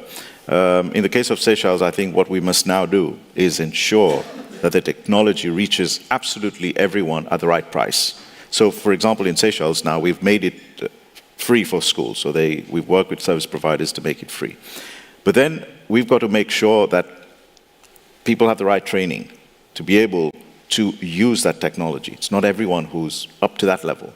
So in the case of Seychelles, I think what we have to do is to make sure that teachers adapt, but parents also adapt, because they will have a big role. A third of the time, if not more, students spend at home. So we mustn't forget that role that they play as well, to ensure that they go to the right places, the homework is done, and they're not doing something else instead of homework. So there's got to be the right emphasis all around, that school, the parents, the community, so that we make sure that the type of education we want, the transformation we want to see, happens in the right way possible. So I just want to follow up on that, because this is almost like a model scenario that you're describing, and you had buy-in from so many different constituencies. What are some of the challenges that you faced while seeing this being adopted in principle, and what would be a big tip or advice that you would say, this is what we would advise based on our learning experience? For me, if you ask me, the biggest challenge is mentality. There's got to be a change of mentality. What she has said about making sure that, decentralize, have a much smaller central headquarters of a ministry, for example, giving and empowering the schools. And then when you empower, give them the technology at the right price, and then change the mentality of the teachers to say, hey, there's new apps for learning this particular subject. There's new ways of ensuring your technology is accessible to all. There's new ways of ensuring that those who are disabled in some way also have access to technology, if they can't hear, or if they're blind, or they have other disabilities. So I think it's the mentality, grasping the fact that we are going through a revolution. Things have got to change. We cannot work as we were even last year. We will be left behind if we don't do that. And kids will move if you don't move. And they might go in the wrong direction if you're not ready. So we cannot lose a generation. We're losing kids due to drugs and other things. We cannot lose them because we didn't plan how they can use technology to the maximum. And there's no teachers around, or they're not equipped with the right tools. So I think the strategy has to be ensure that everyone moves at the same pace. Okay, thank you. Faith? I just want to add that I think teachers have to treat teaching like storytelling, because most learners are not able to grasp so many concepts. You find it boring. We need to find creative ways of making lessons actually interesting. So from my perspective in terms of filmmaking, the fact that a film is treated like a story rather than something that you need to learn, it should not feel like you have to learn, it should feel like an invitation to learn. Because when you are put in a position where you are being forced to engage with content, it could just mess up your whole mindset. But when you are being put in a position where it's an invitation to learn, it's not being forced upon you, then it's easier for you to grasp the content. So basically, teachers must learn to have lesson plans like storytellers. Yeah. So let me just follow up on that. So you're a filmmaker, and I know that we are looking at modern technology and how it has an impact. But you, as a more traditional filmmaker, what would be some of the insights that you would offer to modern educational policymakers who are especially looking at the role of online education, AI, immersive technologies? What would you offer? I think for me, the problem with online education right now is the fact that learners do not have the immediate ability to engage with emotion.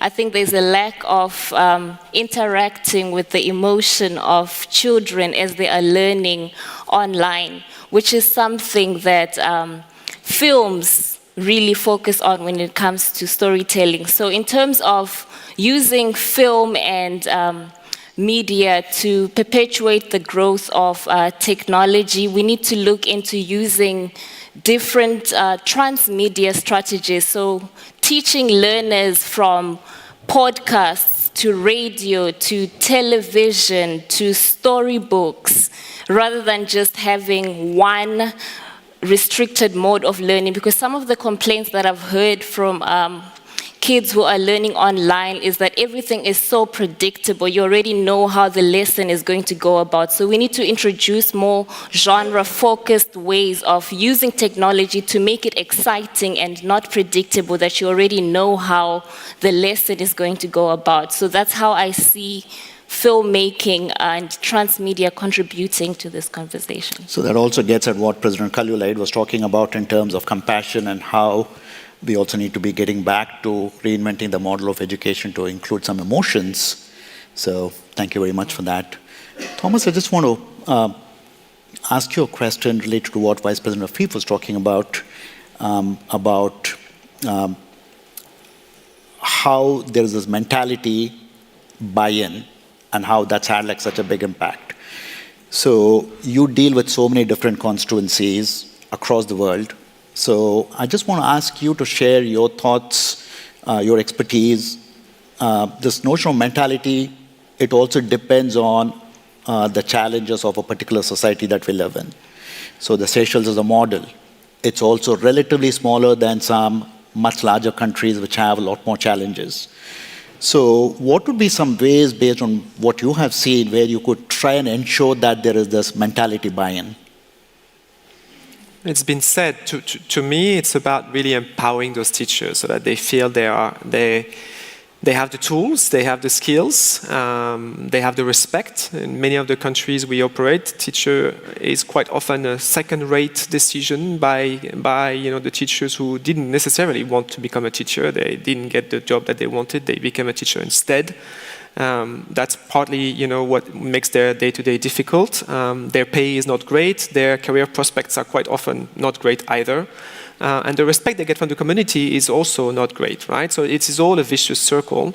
Part of the hope that we have is once we use that technology to suddenly enable them to become more, to be more to these kids that they care about, then we can help them change the game, and we can help change the game for the country, and the sense that these children will indeed, depending on their age, be able to access some information without the help of the teachers, but they will need the help and the support of the teachers in other ways. And so it's about really enabling that mindset to take form and for them to feel that they are becoming a champion of that change, or that societal change. Because, I agree, of course, with the École 42, right? But if you go to Tanzania, if you go to Niger, this is like another universe that we're describing, right? We need to look at something that will come, and that technology can help us leapfrog, and then we enable that to really become their reality, and the reality of the kids and the reality of the teachers. And we need them as a champion change maker as well. So to us, we think we need to really focus on them, make them change makers so that we work with them and not against them.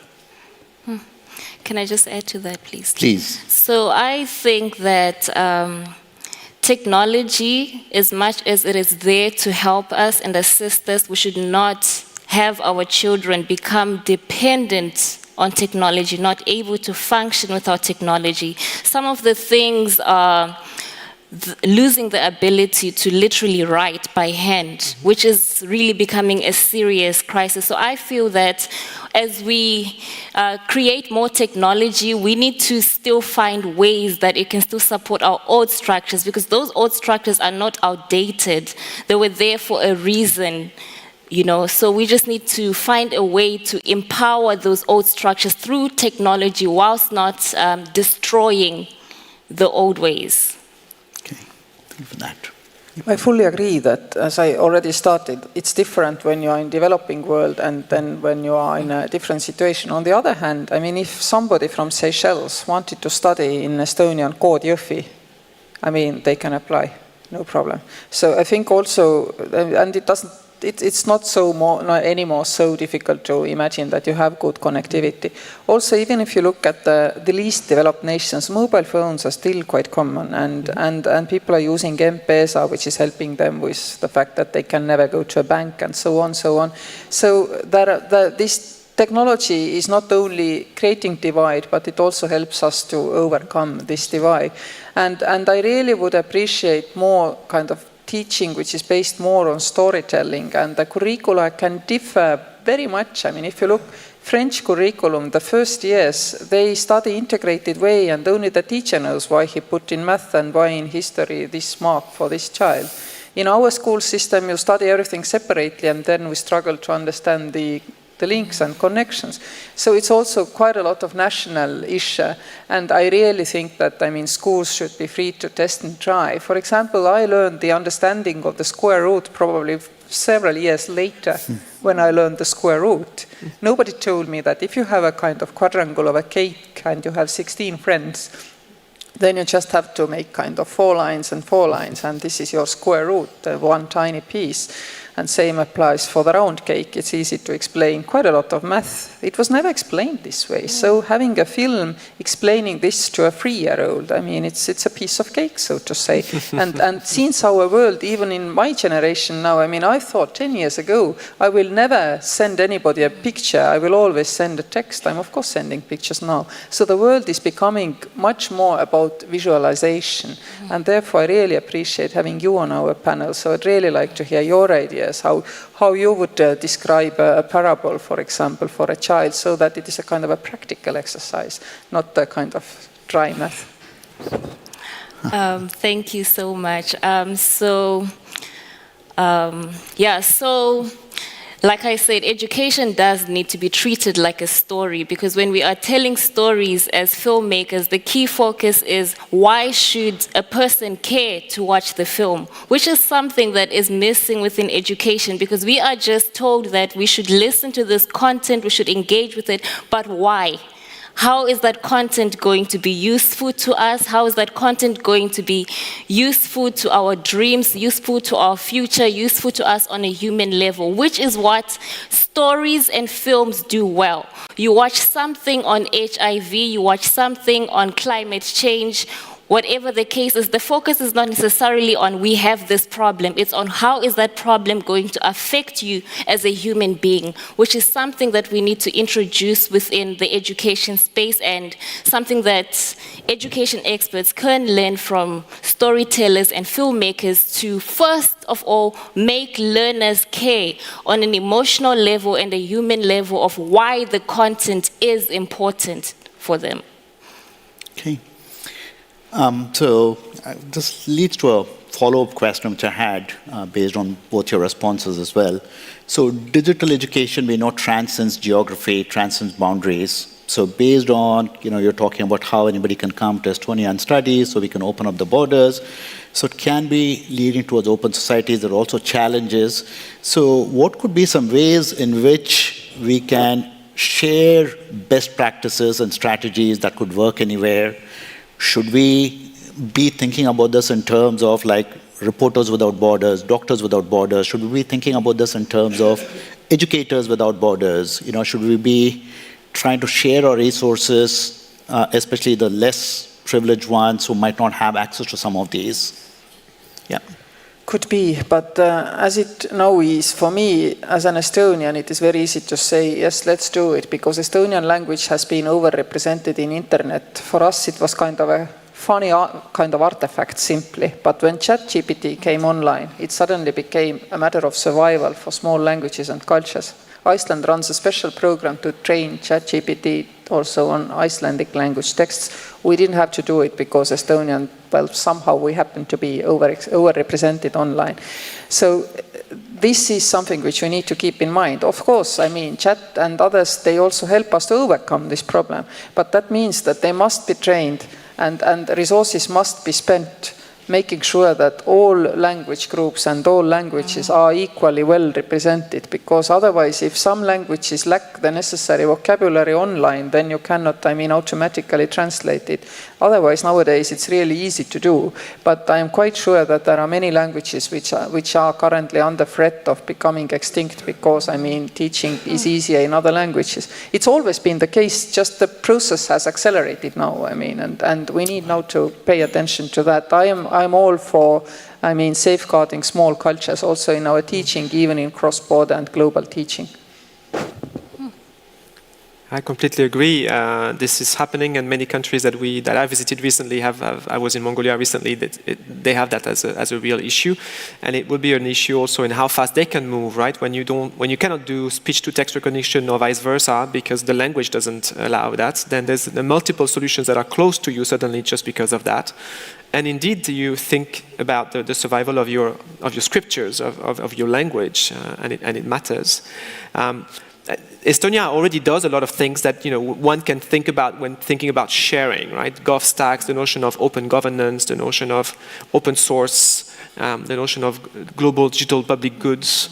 Those are all extremely important. In many countries, again, of the global south, many of the ministries of education don't necessarily have the skill set right now to figure out, okay, how do I do that? What's the best solution moving forward? How do I do tutoring for young children?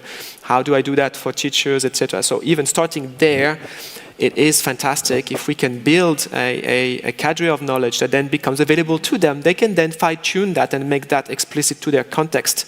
I think that's going to be extremely important. Ideally, in a few years, we also can get to a stage where if you're an engineer, I know you're an engineer initially, but if you're an engineer or whatever you are recognized as an engineer wherever you are in the world, which of course right now is not the case, right? Each national system has its own recognition. So progressively, ideally, that technology can also enable us to figure out the skill set and figure out how that skill set can be used anywhere. So there are multiple facets of gains that are going to be both in-nation and ideally transnationals as well. Okay. Perhaps I could just add that what I think needs to be done, what I can think of immediately is, for example, Estonia, which is a country which is very well advanced in technology and e-learning, etc. So the best thing is to network. So have our people from education talk to the people in education here, learn, change that mindset. There's a revolution happening, join the race. If you don't join the race, you're going to be left behind, guaranteed. So there's that mindset, there's that networking, and my job going back from here will be to take the lesson that, look, everyone believes that this is a race that's going very fast. We've got to catch up with it. And I've met a few people who are at the leading edge of that race. They know how to do it. They've done it in their own countries. Let's talk to them. Let's find best practice. Let's adapt our own systems to theirs. We may not be the same. There may be problems of language. We're lucky because we do English and French, not Estonian yet. But there's a lot to learn because we share a common vision, common ideals, and a common destination. Yeah, we have been indeed thinking about what does it mean being an Estonian school in a particular context because we're working together with Ukraine to help them to renovate their educational systems, and also there is interest in some other countries by Estonian experts to establish an Estonian school, not necessarily even Estonian language school, but using the methods which we use. And we also have a great edutech cluster here in this country. So I know that our current minister and the previous ministers, they've all strived to, bring more and more of this into the game. But our main problem is as well that we're trying to, piggyback all these technologies in, making it teachers' responsibility to choose what they use, where to find, and I think we really need to make sure that the tools are widely available. And I believe that in COVID pandemic time, for example, we're trying to, in ministry, gather all these kind of good lessons which were given. They exist. So if you missed your lesson at school or you simply don't like the voice of your teacher, choose another, maybe better.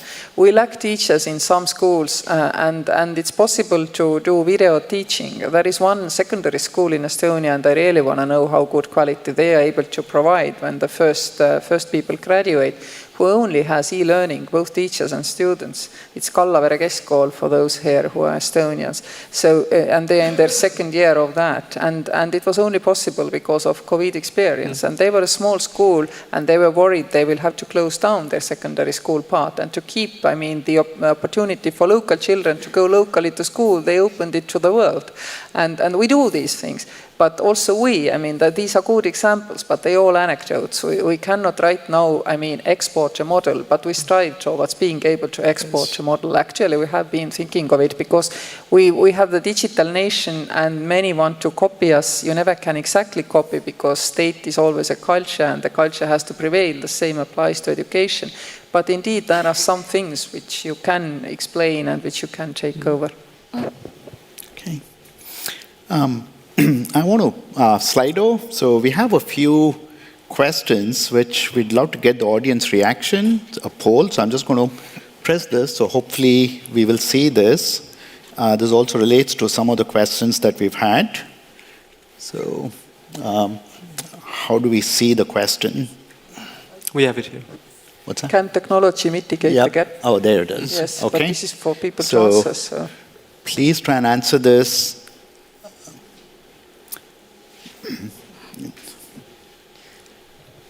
Take some time. Okay.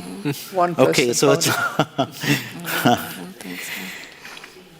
okay. Okay.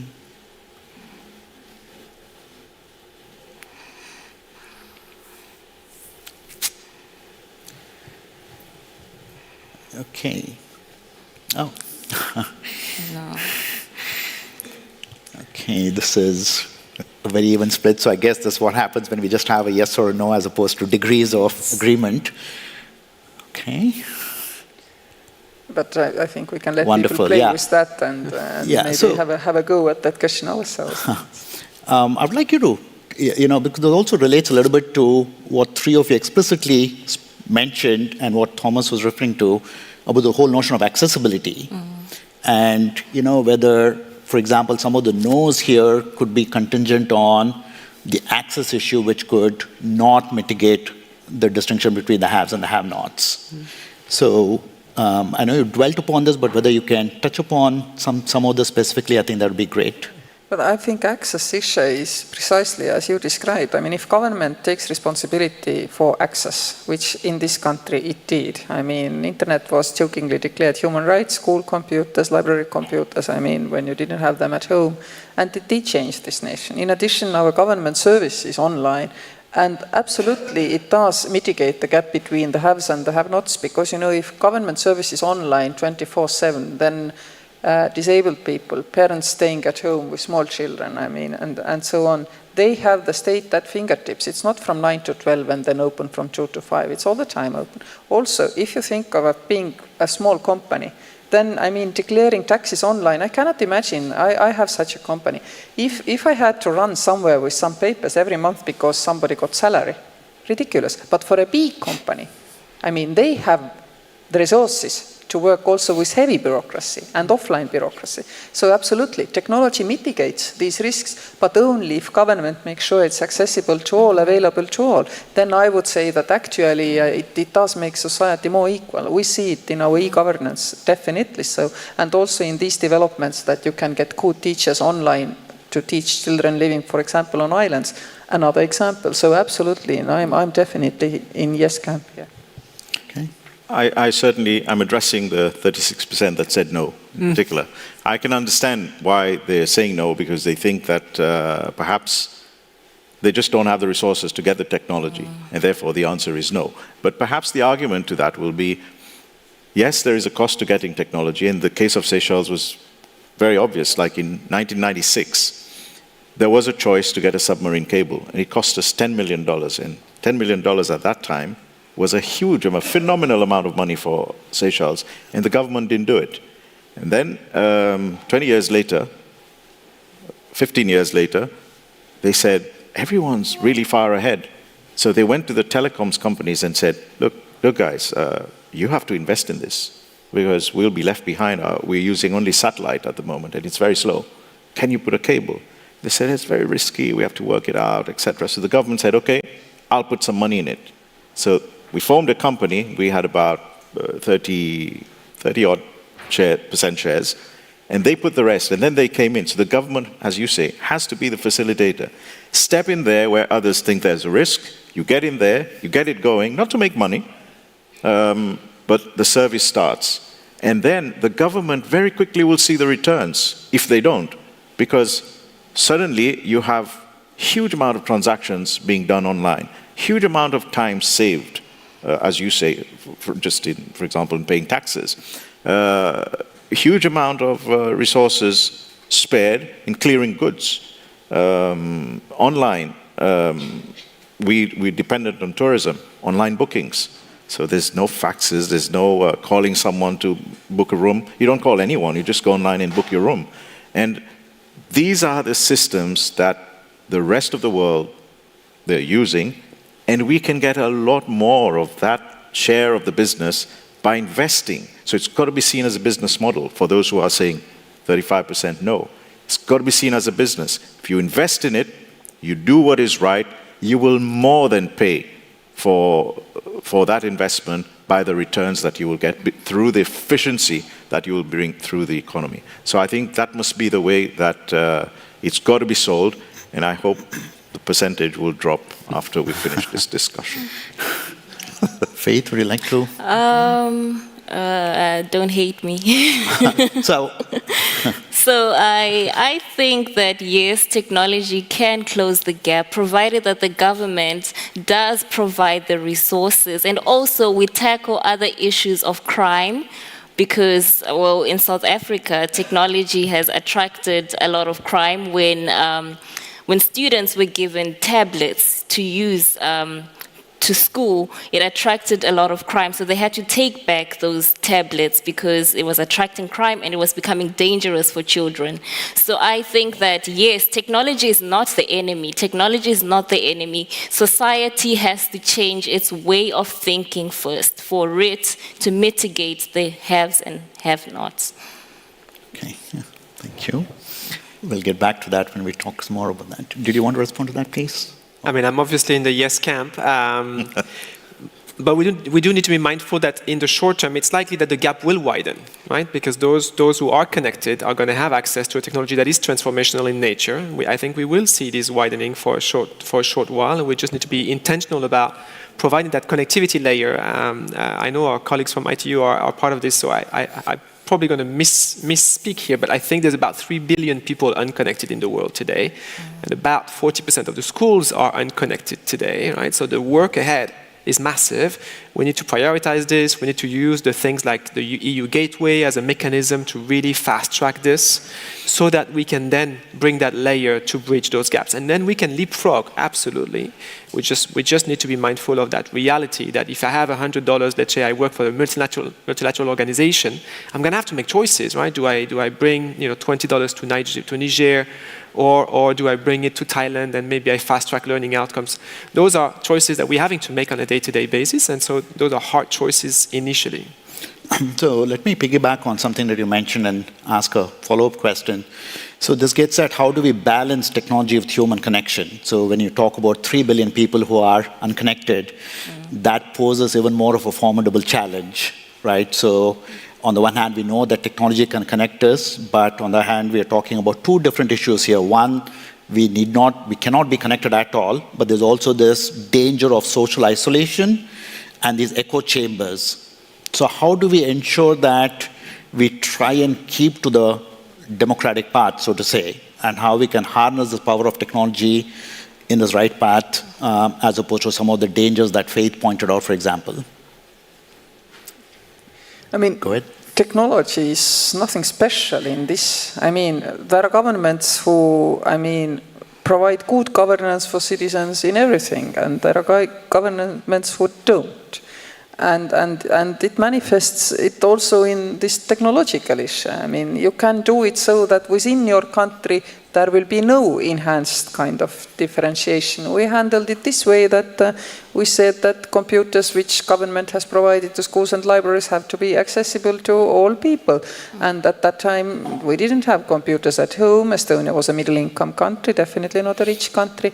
And also people kind of learned that, also businesses, that people are interested in being online, so Wi-Fi's proliferated and coffee shops offered them as well, because the society kind of normalized this use of technology. But of course, even in Estonia, for example, digital ID, this is for free, it sits on our travel card. In Germany, you have to pay to have it. So, you can create by simple policy move a divide. And you might think 25 euros, what is it for a German? But it is prohibitive, because you don't know what you will get for that initially. So with smart policy making, you can avoid divides growing in healthcare, education, and also technology. There's no difference. You have to govern properly. Maybe the harder, where it can get, I think maybe will get interesting, is the generative AI notion, where the number of deep fakes, the number of fabrications is going to go on the rise. So the notion of truth and facts is going to be challenged. And it will take an accompaniment by the teachers, a societal accompaniment to help children understand, okay, how do I have the analytical capacity to understand where to get my sources? How do I validate a source? How do I double check, etc., etc.? Because that is going to become more challenging. We know it's already a feature that is taking place. There's so many, theories around COVID, where COVID comes from, that has grown. We have seen a number of populations to start saying vaccination is bad, for no factual reasons, but it is happening. So we need to be able to, to be mindful and to counter it, and that is going to be something that we're going to have to be intentional about. So I'm glad you touched upon that. So I did have that question for you. So talking about generative AI, so we know that it's very cheap, right, and it's ubiquitous, and it's also very difficult to detect, right? So when we think about information, or rather misinformation campaigns, the relationship between information complexity and democratic ideals has just become far more complex. So we've seen in the political domain, we've seen that in the last American elections. We're seeing that this morning. We saw that Michelle Obama is a man, right? We've seen that Hillary Clinton eats babies. So all these things. So what are some strategies that can actually work in terms of helping to educate our children, the youth? More popes in Balenciaga, obviously. People know this is fake, and it kind of makes an imprint, precisely what you say, through art, through telling the stories. You educate people through these kind of elements, but then of course you have to also provide them with secure sources. And this is where most governments have failed. For us, anonymity, anonymous provision of data, has to be considered as internet for fun. And there has to be kind of digitally signed, encrypted context. And we have this in Estonia. Estonian digital governance does exactly this. You always know with whom you're talking, and you know that it's also encrypted channel. And I also believe that blockchain offers opportunities to, put the proper fingerprint to verify very easily whether this comes from trusted source or non-trusted source. But frankly, as human beings had to learn, what is science and what is kind of fake science. Similarly, in this world, popes in Balenciaga helps really well. Michelle Obama as a man, absolutely fantastic. So this is how we learn. Is there anything that you'd like to talk about there? Because I do want to follow up on that with, there is this notion of fake information, but we also have these echo chambers that we are drawn into. And even seasoned journalists get caught up in some of these traps. So, on the one hand, we talk about how people should know what a credible source is, but like you pointed out, the deep fakes and others, it just becomes extremely difficult, right? So is that something where we can think about here is an actionable item that we would have to teach people, especially the younger generation, students? It's a thing that we struggle with being in schools of journalism. I think we just have to declare everything we see online absolutely, clearly, definitely fake unless proven otherwise. It's that simple. And this proof of otherwise also exists in technological means. I mean, this is how we have to accede to it. There is no other way. I think trying to introduce policies that would detect whether something is fake or it's real, it could lead to escalating the issues of censorship, of what people are allowed to post or not, which will violate people's rights of freedom of expression, freedom of association. So I think at that level, it's just a personal thing, a human thing that you have to think. Precisely. I mean, therefore, we shouldn't actually try to, ban content. But if, for example, UNICEF has a unique tag, which I can verify from my screen, and I can verify this came from UNICEF, I will believe it. And if such a tag is not coming together with an image, I just always think it is wrong. And we have all the technologies to get there, actually. But of course, we shouldn't go into censorship. I also believe that that kind of approach is probably better. It's the same when you're selling in tourism. You're selling rooms and you're saying, I've got a really high quality. People go by stars. You're 5-star, a 4-star, 6-star plus, etc. And someone ranks people. And likewise, this is an area which you as an online user don't know very much about. And maybe there should be some sort of rating. There should be somebody credible enough to make a rating. And then you'll have a code saying that this is highly credible, not very credible. It's up to you to believe. It's not, it's not gospel, but people can make an idea as to how much credibility they put to what they read. Okay. I believe time flies when you have 4 change makers on our panel and with so much of rich experience to share. We have around approximately 3 minutes. I'd like to try and open the floor for at least a question or two. Yes, sir. The gentleman there. Yes. Thank you for your speeches and thoughts. But please look for the title of the present discussion, the role of infotechnology and education in promoting democratic values. Nobody touched any democratic value. And that's why I have a question. What kind of democratic values needed for tomorrow's citizens? Let's look for a future. What kind of democratic values needed for tomorrow's citizens, and how infotechnology can help to promote these values? This is a question. I think we've only talked about democratic values, being compassionate human beings, being, responsible social citizens, being able to detect between false and wrong. It's all democratic values. Sorry if you don't take it this way, but I think this is exactly what we did. I agree entirely. I think by using the technology, you can see people, you can hear them, and you can hear the views around that as well. And so very quickly you can discern whether somebody is saying something which is completely false. You can use AI to cross-check facts. There's many other sites that can cross-check facts.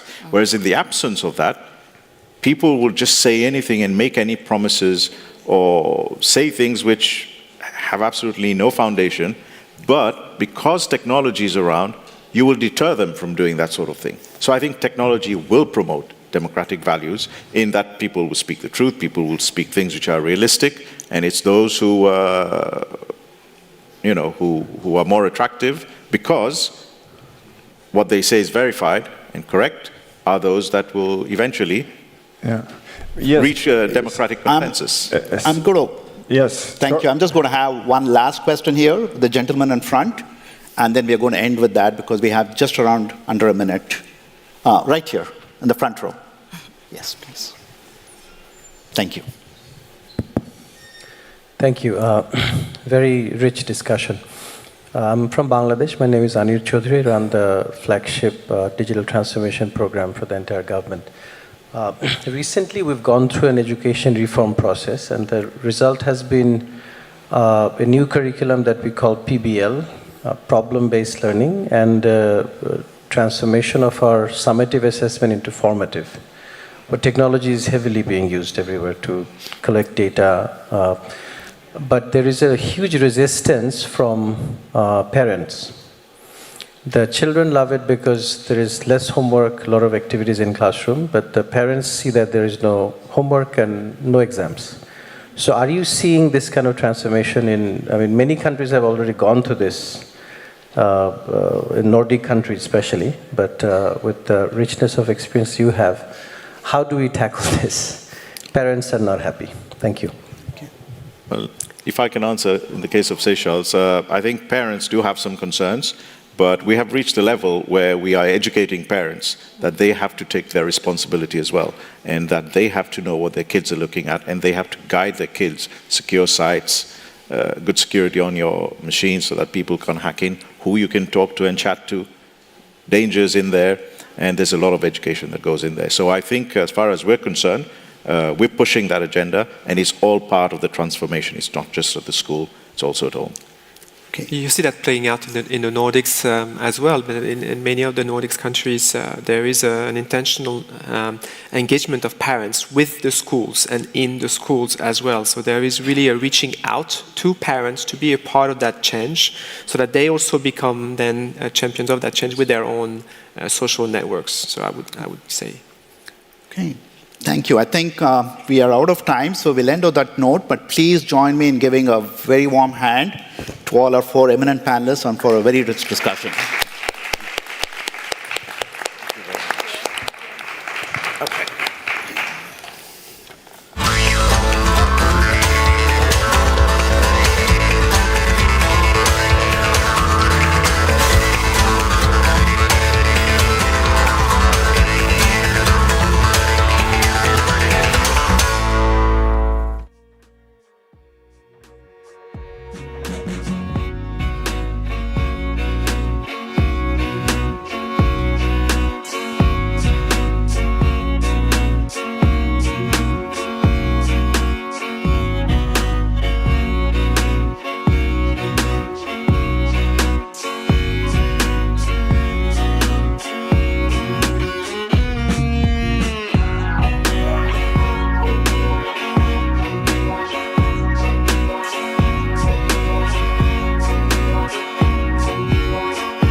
Hi everyone, welcome back. I hope you all had an amazing day. Still, my name is Kai, and glad to have heard so many insightful thoughts and already inspired. As I said in the morning, that's one of my wishes for today. How was your day? Yeah, hello from my side as well. For those of you who overslept in the morning, Kaia is the head of our civil society in Estonia, and I am OGP point of contact in Estonia.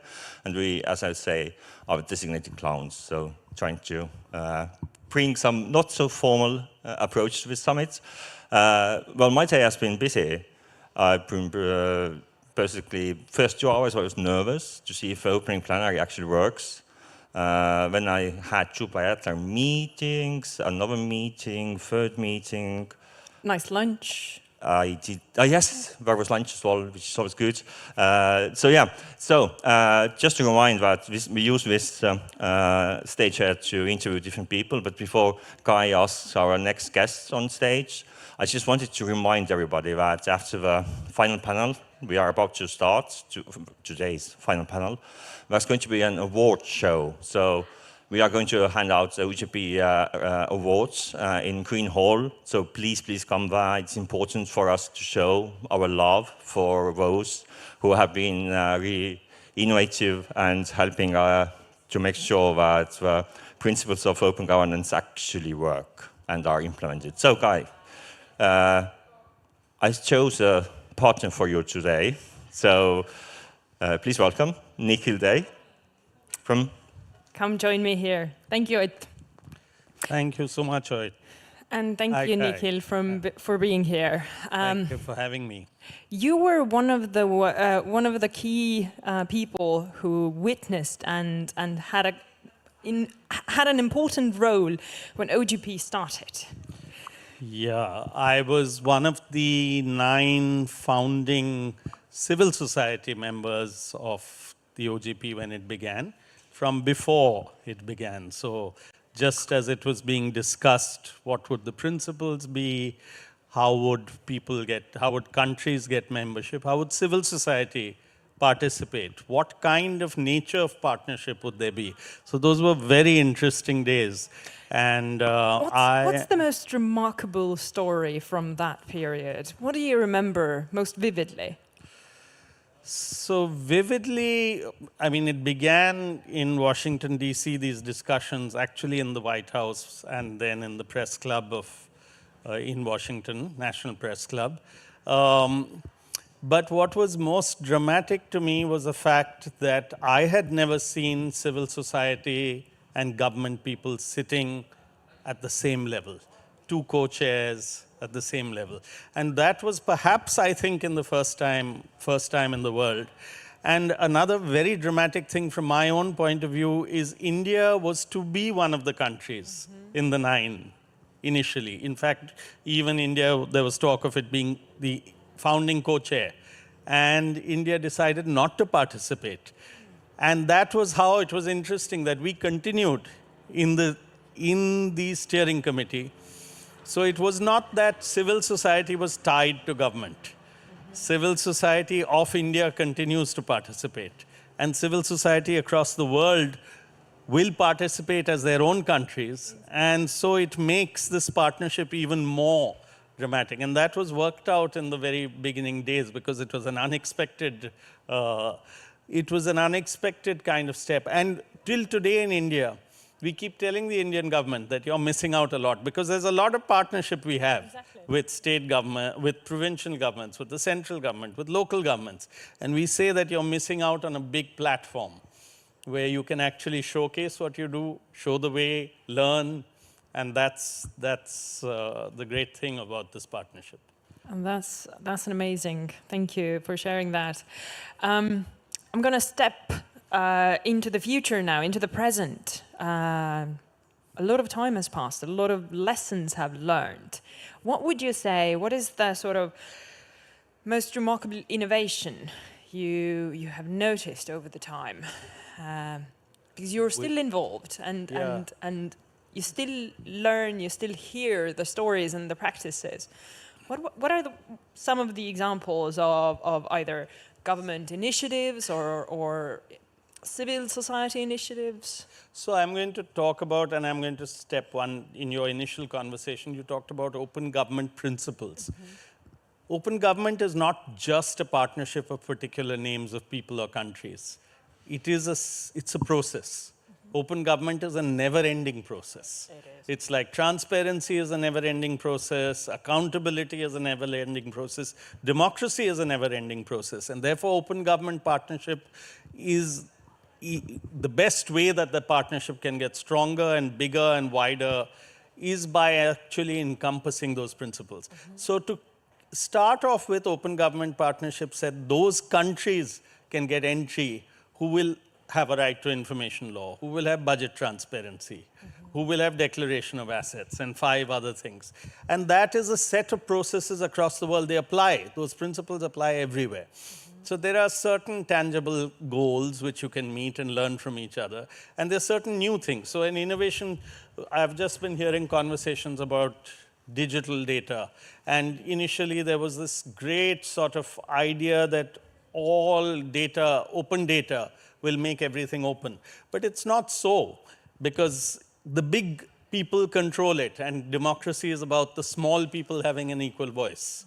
It's about every person having an equal voice. And in that digital world where you don't control it, how do you actually make sure that those who are controlling what will be open, deciding what form it will be out on, what reports will be there. So we have had in India, for instance, in my province, a very interesting thing called the People's Information Portal, which is a partnership between government and people. And there is a digital dialogue every month. So what is the biggest innovation? Is that partnership, is that collaboration, is that dialogue? An equal dialogue that permeates all the way from these big global summits to every day, every month, what you do with whether it's the local government or with the provincial government. And that has led to, it's a very interesting thing, almost 120 million requests for information, not requests, people going just for information of government and state information and downloading 170 million such things in the last 3 years. Because it holds a principle that all data will be open. It will be determined what format it will come out by people in civil society. So they're the ones who determine the format. And it will be online and transaction-based. So what government sees, people see. That's one. There are a million partnerships on. In India, there are a million battles on because information, transparency, and accountability. We go around, I'm a campaigner, so we go around with these kinds of banners. This is just one example. And we put it in Estonian as well, because wherever we go in India, there are 50 and 100 languages. So you have to speak in different languages, you have to connect with people, and it says democracy is transparency with accountability to the people. So it's the people who matter, whether it's governments or civil society, people are the ones who matter. And I think that's a very good and important idea to actually wrap up our discussion for Will now. you say what that is? Yes, I will. And there must be something wrong with it, but since you have a fun time. It's completely correct, only we have those dotted letters. But the individual level, the people's level, I think is what I take with me from our discussion. Thank you. That is, demokraatia on läbipaistvus ja vastutus inimeste ees. Great. So that is very correct. I will learn it. And yes, I will carry it with me. No, thank you, Nikhil, so much for joining us. And in case you're wondering where we are right now, we are in the Fotografiska backyard. If you haven't been here before, please join us because we have Embassy of Utopia here. And also, if you're a bit tired of thinking and want to do something with your hands, then there's a physical way of contributing to the fight Ukraine is having right now and weaving the camouflage net. So do find your way backstage here after the final panel of the day, obviously. But we have a networking event coming till 9 and a lot of happening. So thanks again, Nikhil. Thank you so much. Thank you. Thank you. Let's do a final panel today. Bye. Have fun.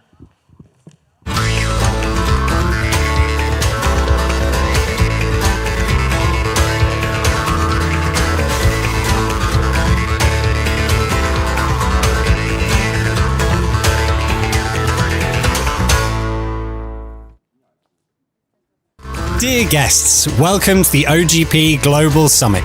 The program will start in 5 minutes. Please find your seats.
Dear guests, the program is about to start. Please find your seats now.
Boy, girl. Yeah, it's free. Yes. Hello and welcome to the last panel discussion of the day. I'm so glad that there are so many people here to see the discussion. As you all know, the modern security environment has become extremely unpredictable. And therefore, resilience has also become very, very important. One way of building resilience is establishing trust in the society, between the government and between the civil society. And open government partnership is a very good way of building this collaboration between the civil society and the government. However, maybe many of you have noticed that during crisis situations, there's a tendency to not involve the civil society. It is considered to be cumbersome, to take time, and often civil society in crisis is left away from the decisions. Today in this discussion, we will discuss why this is the case, if this is the case or not. And we will also discuss what can we do to improve the situation, to also involve the civil society in times of crisis to build resilience. We will do this with the help of 4 extremely renowned speakers from all over the world.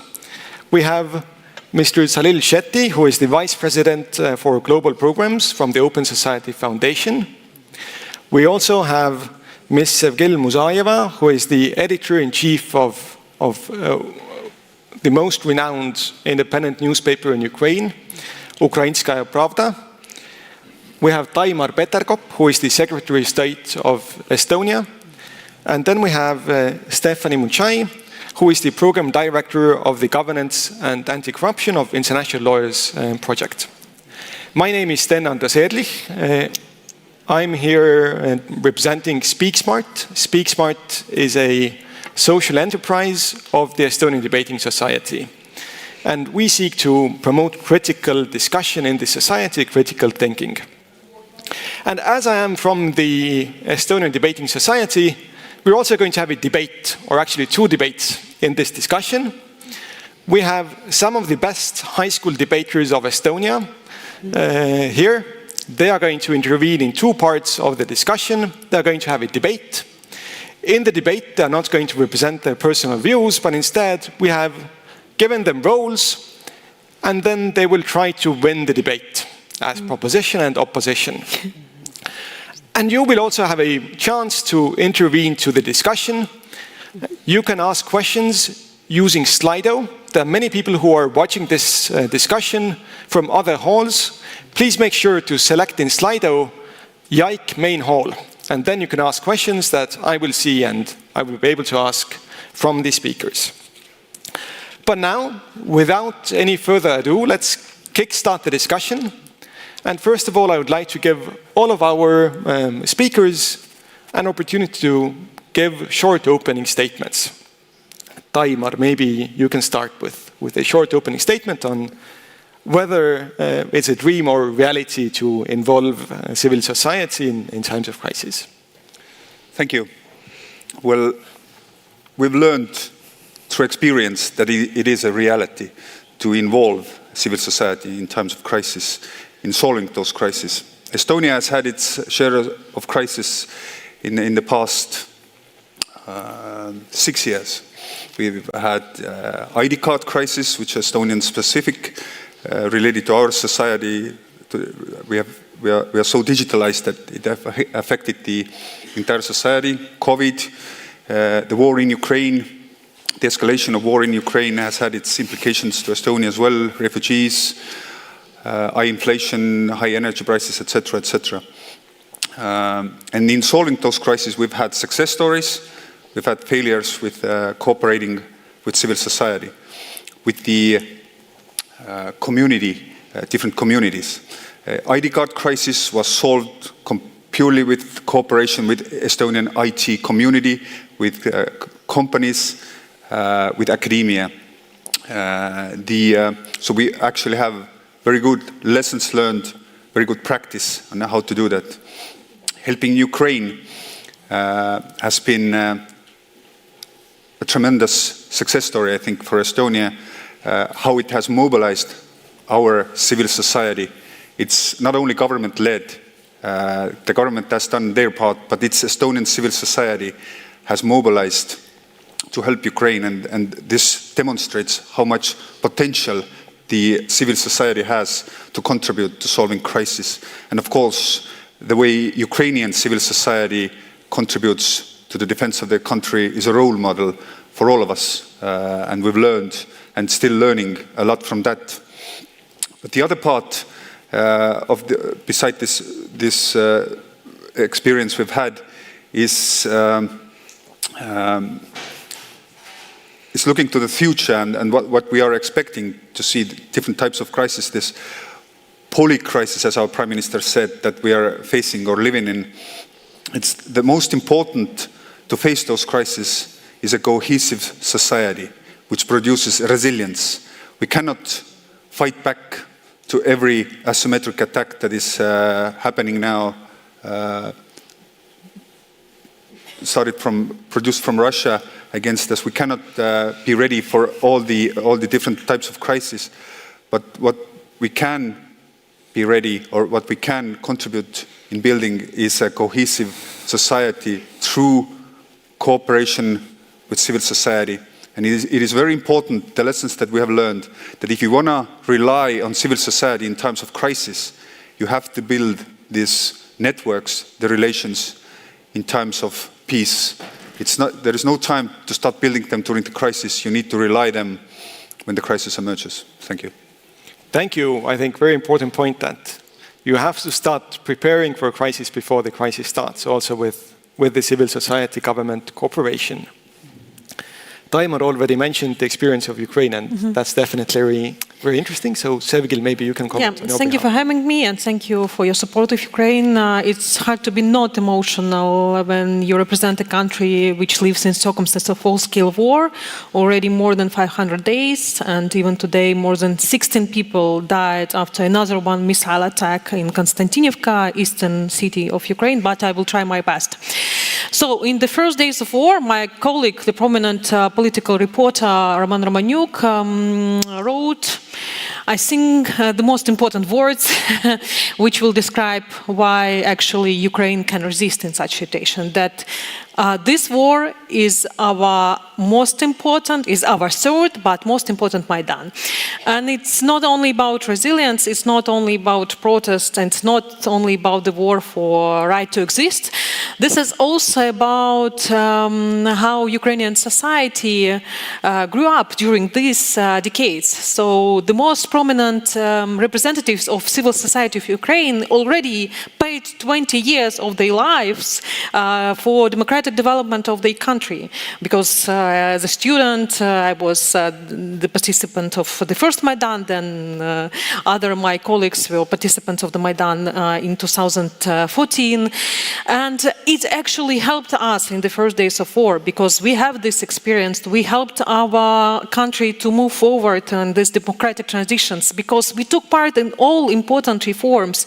All important reforms will be not possible without the participant of civil society. I mean, for example, anti-corruption anti-corruption infrastructure, because we push forward that reform. Decentralization, which helped Ukraine in the first days of full-scale invasion. And actually, when the invasion happened, everyone knows how to do and what to do.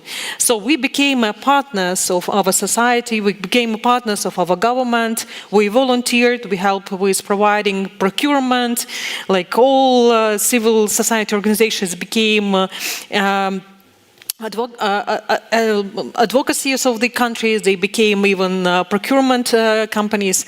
But at the same time, even in a situation when we live in this existential threat, we still have our own vision, and so we also are able to criticize government even in the times of martial law, even in the times of all of course, difficult situations, because we want to move forward and not to stop this democratic transition even in such difficult circumstances. That is why investigative reporters, they do their job, our anti-corruption activists, they do their job, even in circumstances of very difficult situation now in Ukraine. Thank you. So is it right to say that in crisis, this cooperation has become even more important than it was before? Yes, absolutely, and I have a few examples of how we cooperate with government, but at the same time, when the government did something wrong, we criticize the government, so we follow all misconducts of our high officials, because for us it's important to move forward and not to forget that we are democracy. Yes, we are democracy, we have a war in our country, but we still a democracy, and we fight for the right to be a democracy. All right, thank you. Steph, maybe you can also say some opening words. Sure. I think I'll take my cue from a comment this morning where in the open plenary somebody said from the side of government that it's really a relief to have some support and not have the expectation to have all the answers. And I think that certainly applies in a crisis. I think governance is no longer the preserve of just the public officials. I think it's an unfair burden to expect them to have all the answers, all the responses, and get everything perfect. I think we all have to take the responsibility in times of crisis. I think it's not even about allowing people into the space. I think the framing is the responsibility that we have as citizens and as civil society to contribute to the solving of the crisis. So that's the first framing of the issue, is the responsibility that everything has. Of course, there are decision makers who make the call, but that would be my thinking around the framing. Civil society are more agile than government in terms of responding, just because of processes of government. And so I think there's a good opportunity for governments to capitalize on the agility of civil society, especially to do with innovation in tech, in responses to crisis. So for example, making sure that vulnerable members of the public are able to communicate their needs or their challenges in a very quick way to the government, for them to be able to have data to make decisions about what's really happening on the ground and how the measures are being implemented and whether they're really meeting the needs, because then we're able to monitor in real time what is happening. So that's just one example. The other one is in terms of legal excesses. Sometimes during a crisis, this will trigger kind of arbitrary or very hasty use of emergency powers, and as we know, those immediately suspend a lot of human rights, and just making sure that those excesses are not happening. And then in a crisis, I think procurement was mentioned. Basically, public service delivery in goods and services is really critical during that time.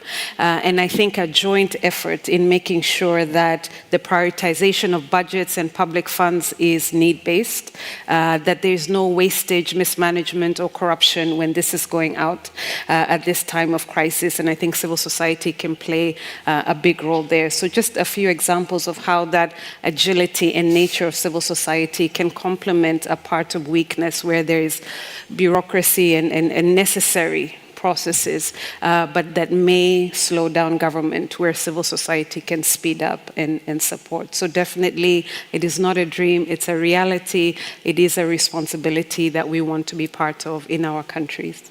Yeah, that's very good to hear. I definitely agree that the civil society always enhances the government and also plays a very important role as checks and balances to that.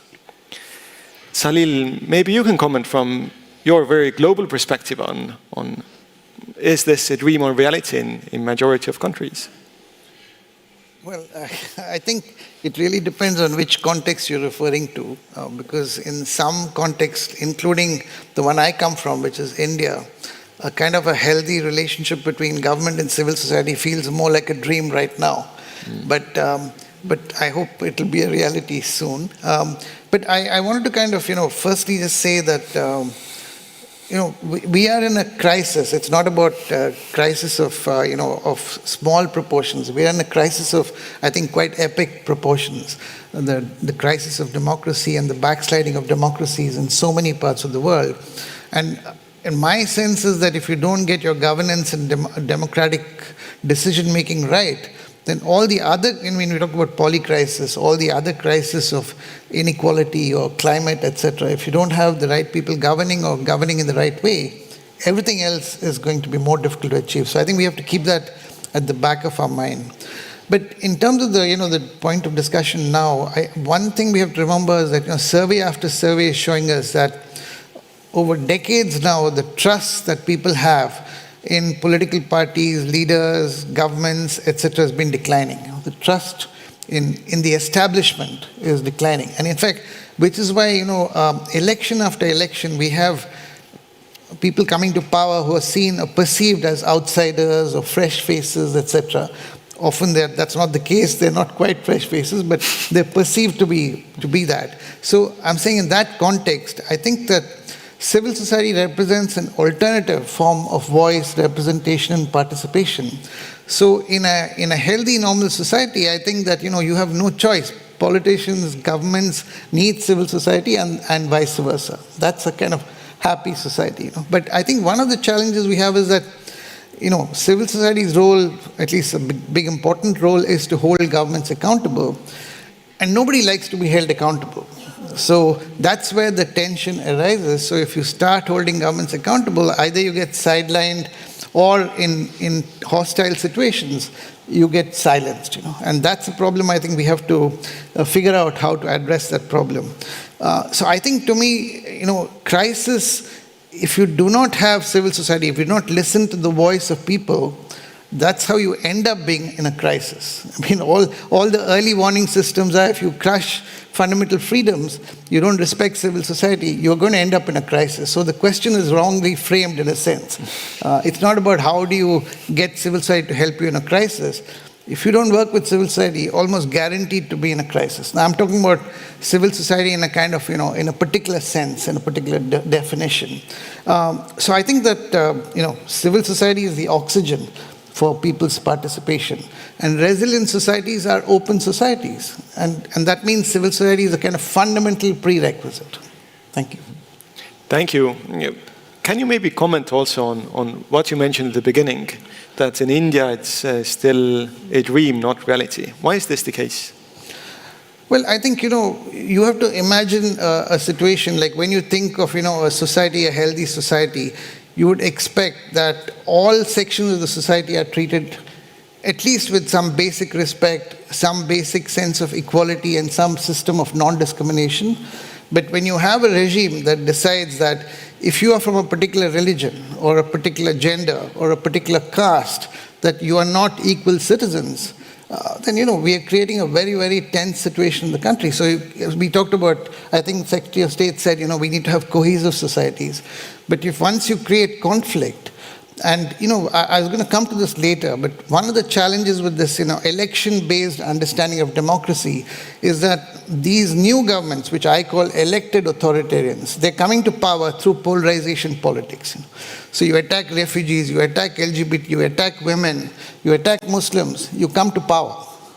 Once you come to power, you start crushing all the institutions. You have Orban, Duterte, Trump, Bolsonaro. It's not just Modi. We have a long list of these people. They've understood that you can game the election system, come to power, and then you show us your true colors.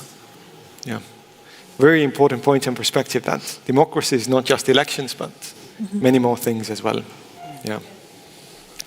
But now, I think this has been an extremely good introduction to our discussion. It's time for the first debate. So I'll ask our debaters to the floor.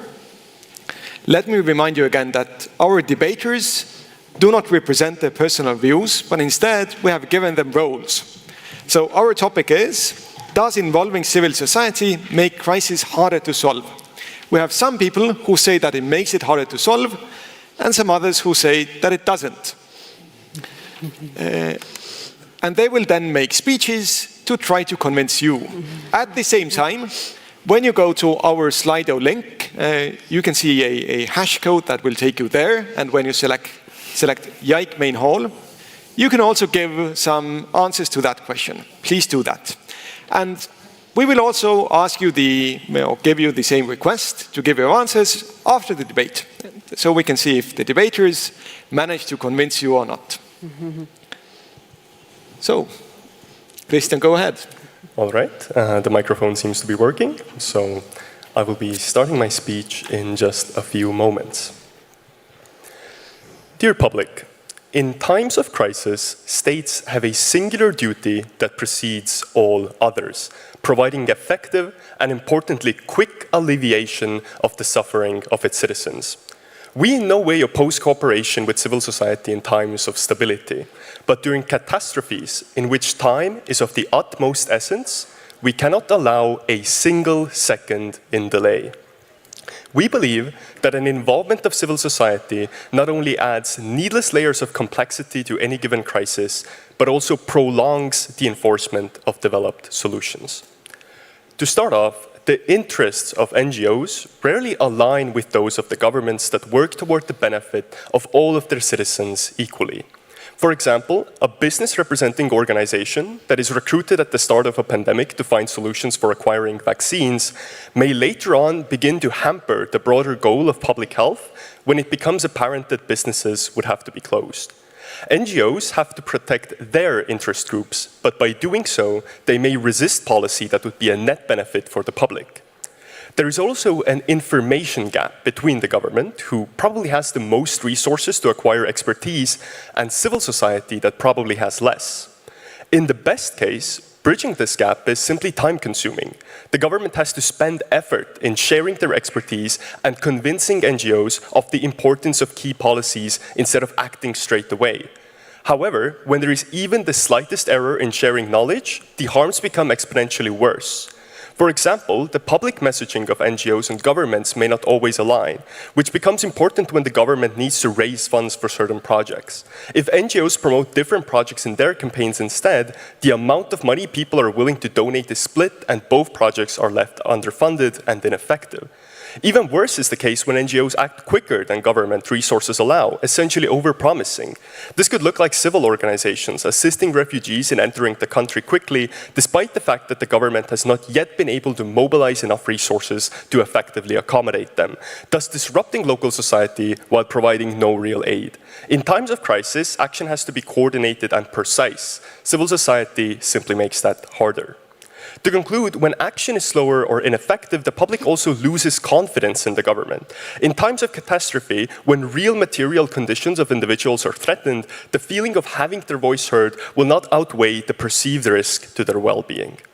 Poorly planned, reliant on inexperienced managers, and often failing to meet the need of victims. Those are the words used in a New York Times article to describe the actions of the American Red Cross in the aftermath of Hurricane Katrina. A catastrophe means that people are suffering. Prolonging that suffering is inhumane, unjustified, and constitutes a failure in what a state should be. Thank you.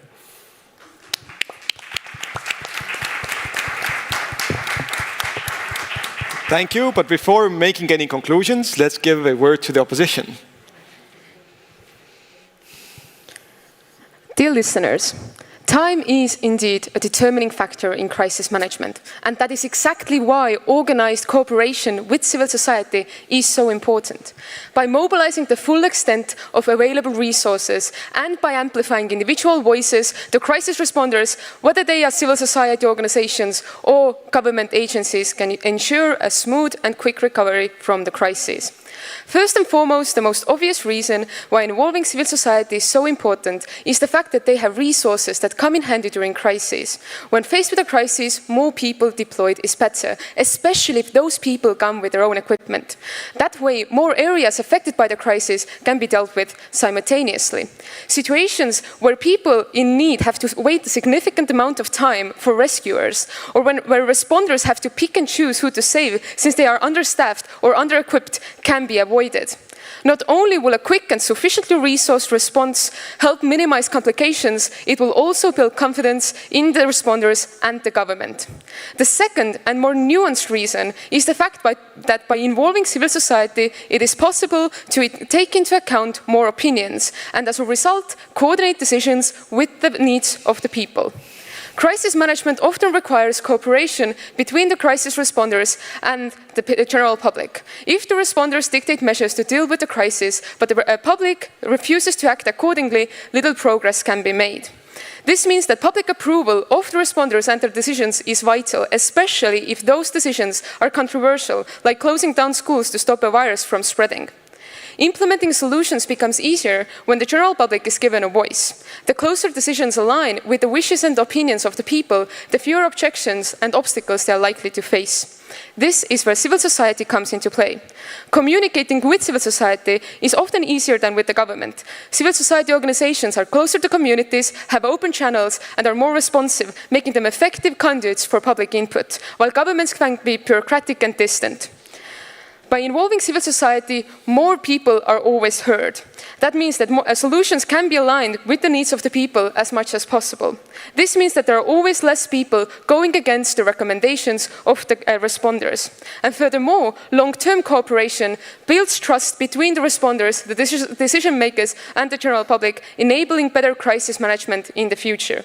To summarize, civil society has an indispensable role in crisis management. It helps amplify individual voices and fosters trust between the general public and the government, leading to a smoother resolution to the crisis. Extra equipment and personnel means that with the help of civil society, response to crises is more resolute and suffering can be minimized. For all those reasons, proud to oppose.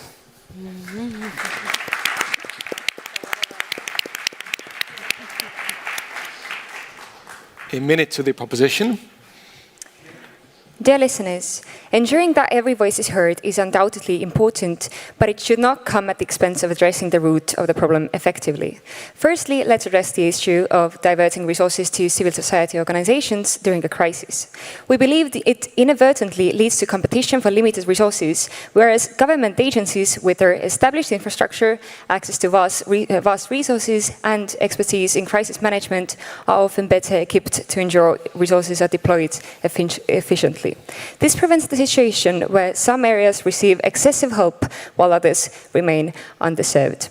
Secondly, concerning communication, we must look at the potential drawbacks. Involving civil society can slow down decision-making processes, particularly in urgent crisis situations where quick and decisive actions are necessary. Extensive consultations and negotiations with various groups can lead to delays in implementing effective solutions. In conclusion, we believe proposition's approach ensures efficiency while also considering the diverse needs of our society. Thank you.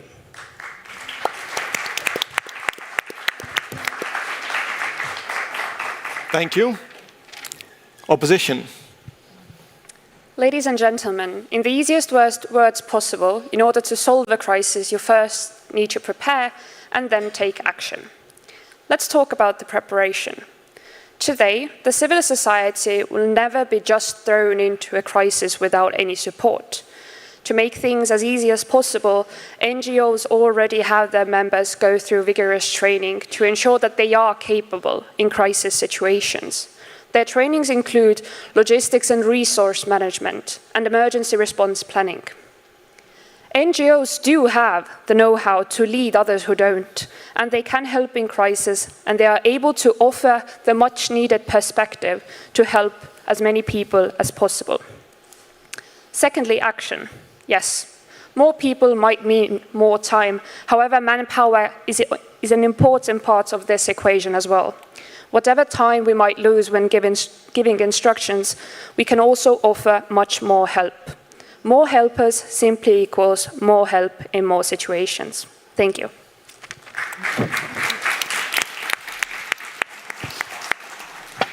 Thank you very much to our debaters. It was fun. I love debating, so therefore it was fun for me.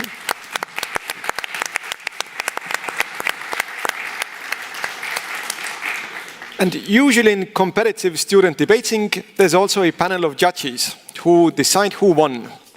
But they don't do it based on their personal beliefs, but instead they look at the arguments that were presented and then comment on them and decide whose arguments were stronger. Today we don't have a panel of debating judges, but we do have panelists. So maybe you can comment. Who won the debate and why? Steph, would you like to start? Sure.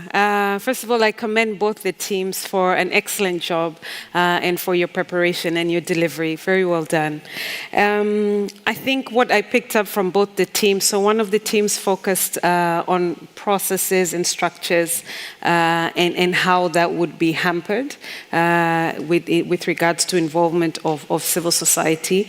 And the other team focused very much on what needs to be done and the opportunity that civil society presents for it to be done. So that's how I heard the two approaches, which I think is very true to the nature of civil society and the nature of government. I think on the side of the processes, structure, and effectiveness, I really do like the point about that NGOs sometimes move very quickly and they don't take into consideration kind of the social structures and enabling because they see a need and they just want to respond. And sometimes that creates a problem because they don't know what social support or structures may or may not be available. So I think that was a good point in that regard. I think to the point of the processes, I would say that to win them over, I think if consultations were more agile, I think that would take over most of their argument because I think the crux of it was the delays caused by the consultation. So if we found a way to make them more agile, I think we would be able to move you over to this side. I think for the other thing, the other team that was really just based on what needs to be done, I think that was a good strength with that regard. And I think that when that comes to the table, rather than being overly focused on the processes, and this is what is needed, this is what is needed, because a crisis is a, emergency or needs that quick response. I think for that reason, the focus on the need and then working around that, I would give it to that team. To team opposition? Yes. Thank you. It seems that you have done it before. You would make an excellent debating judge. Thank you very much. But just as a vote, would you all vote team opposition or team proposition? Thank you, both teams, actually. They did a great job. For me personally, it's important just to separate the role of civil society during emergency and real crisis and strategic decisions. And if you speak about Ukraine, of course, we didn't have a time even to sing, and we didn't have a time to have decision making, etc. Because when, for example, war started, somebody needed to evacuate people, for example, from all the seized city. Or, for example, when it was a destruction of Novokakhovka Dam, somebody had to go to Kherson and evacuate animals and saved animals. So we didn't have a time about that. At the same time, when we speak about strategic decisions, of course, sometimes also kind of a civil society in Ukraine could be very emotional about that kind of a hot hat and no understanding what will be the result of this battle or these critics, etc. So I think that, of course, I'm with Team B because it's a situation we now have in Ukraine. So you have to react faster, you have to help people, and you have to think first about humanity, because humanity in Ukraine now what moves civil society and what helps our country to survive during very turbulent time. Taimar Salil, do you agree? No, I thought they were much better than the panelists, except I don't want to challenge the Secretary of State. You were better than, but as far as the panel, the rest of the panelists, I thought, and I thought Estonians don't speak much, but Spoke brilliantly. No, I mean, the only sort of substantive point I'd like to make is that, it's a paradox because in a crisis situation is when there's more trust in the government because that's the job of the government to deal with the crisis, But paradoxically, that's when you need civil society more than any other time because they are much closer to the people, And I think all the examples we know, like for example, if you take the COVID crisis, there's so many examples across countries. I mean, Tunisia, for example, just civil groups coming together, just using Facebook, the way in which they were able to, raise money, respond. I mean, country after country, Ukraine, I don't need to give more examples, but I mean, we know that in a matter of hours, civil society groups had raised significant amounts of resources and acted. So there's a kind of a balancing act, I think, and I think they did a good job. Of course, I have a predisposed bias in this direction, but I thought they did a great job. All right, thanks. Well, just to add, I also I'm biased on this side, since I've learned through experience that it's important to work with civil society, but I think we don't actually have a universal model for every crisis and for every country. Estonia is a very small country. We have a very small government. We cannot, most of the things we do here, we have to do it together with the civil society. And we don't simply have the resources to go it alone for the government. But some other countries, the rich countries, who may be very well prepared for certain type of crisis, so they can go alone and be more effective. So I would say that there isn't a universal model, but for Estonia, it is the only solution, the only way to go in I don't know, whether building the digitalized Estonia, it's together with the community, together with the private sector, responding to the crisis, together with the community, together with the private sector.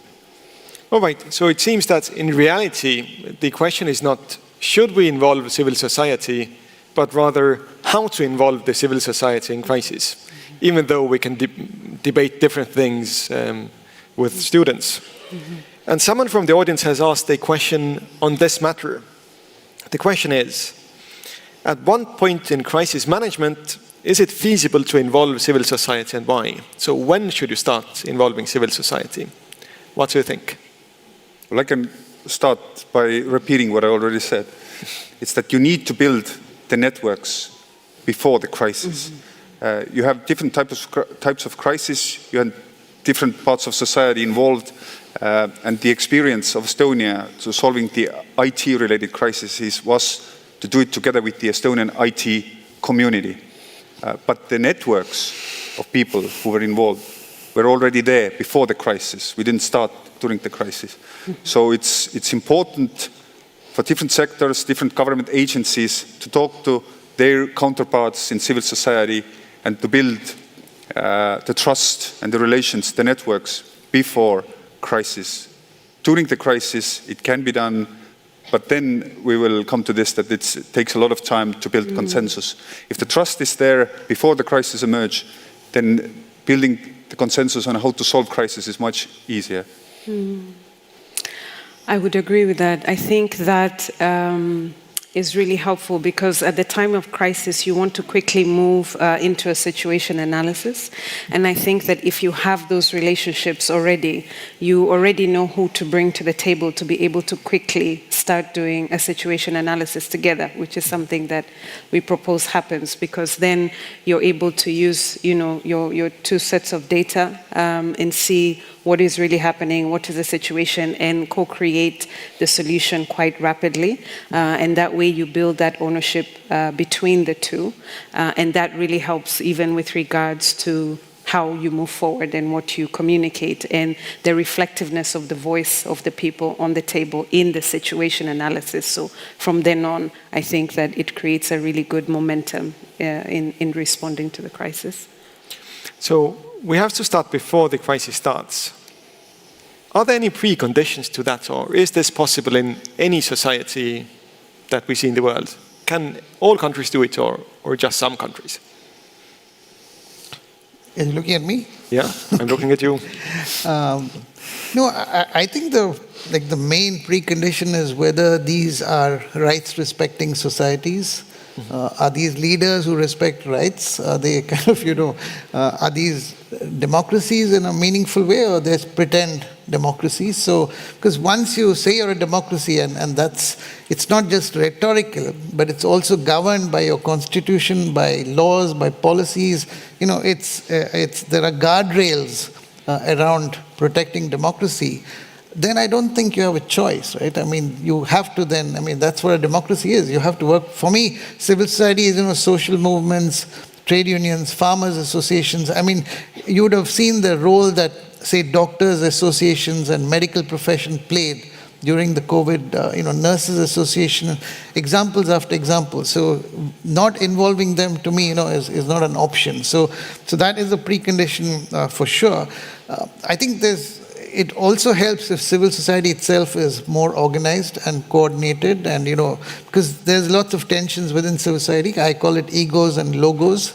So there's that reality also you have to deal with. But I think the big challenge always is that governments, they think that they don't need to talk to anybody. They can move because they have the legitimacy which comes from being elected. I think that's the core challenge in most countries. And there's an African proverb which I'm sure, Steph, you'd know. It's often quoted because we're often told that, this is kind of, you're slowing us down.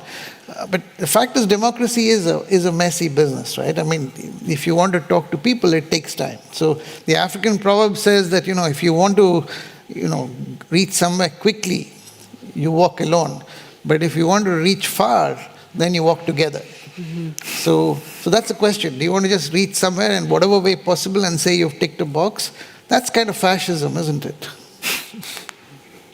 You can never be prepared for such crisis as a war. That's why I think that it's hard to think that you'll be ready for that and you will build kind of a strong ties with society. But Ukrainian society is unique because we have this horizontal links after 3 Maidans, and it helped us. It helped us in the first days of war, and it helps us now actually to overcome. But sometimes, of course, it is difficult because sometimes civil society is even more influential and powerful than some institutions in Ukraine, and this is also opposite side of the moment when civil society could be strong, but civil society can never replace kind of governmental institutions and good governance as it should be.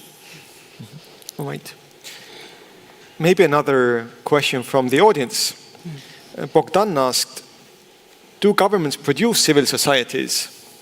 Or is it rather that civil society arises on its own? So I guess the question is, should the government support civil society or create the civil society, or should it expect the civil society to be organized by the citizens? We are back to some definitional questions, because governments come and go. People are not going anywhere, right? To the extent that civil society represents people, that's not going anywhere.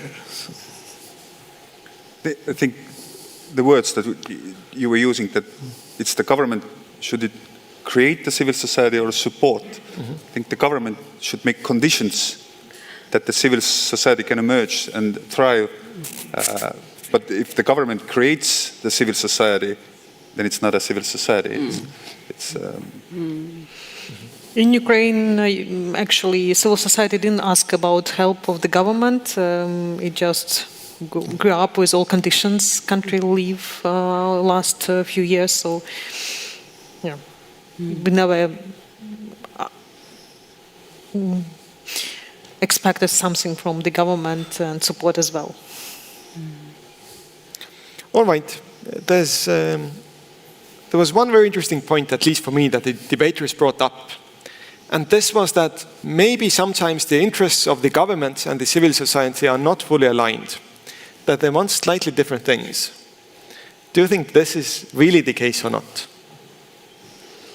I think it's the case in times of non-crisis. There might be ideological differences, there might be different priorities that may be due to, government's kind of vision and agendas that are set at a different time. It may be due to political considerations. It may be due to, for example, if civil society recognizes that there's this brand new anti-corruption approach, and it's called beneficial ownership, and you need to implement it now. And the government is, well, we were not really thinking about beneficial ownership, but okay. So that does happen, but I think in times of crisis, then that lowers down, because hopefully everybody is in a mindset to respond to the issue. And I think having the prior relationships that were mentioned and coming in at the situation analysis, then I think diffuses that, because we are now analyzing the situation and together coming up with what the priorities are. So I think I would agree in terms of non-crisis, but in times of crisis, we are hopefully all focused on addressing the crisis. I completely agree. This is our experience as well, that in times of crisis, the society consolidates and everybody agrees that we need to solve this. And usually the end state is easy to agree on.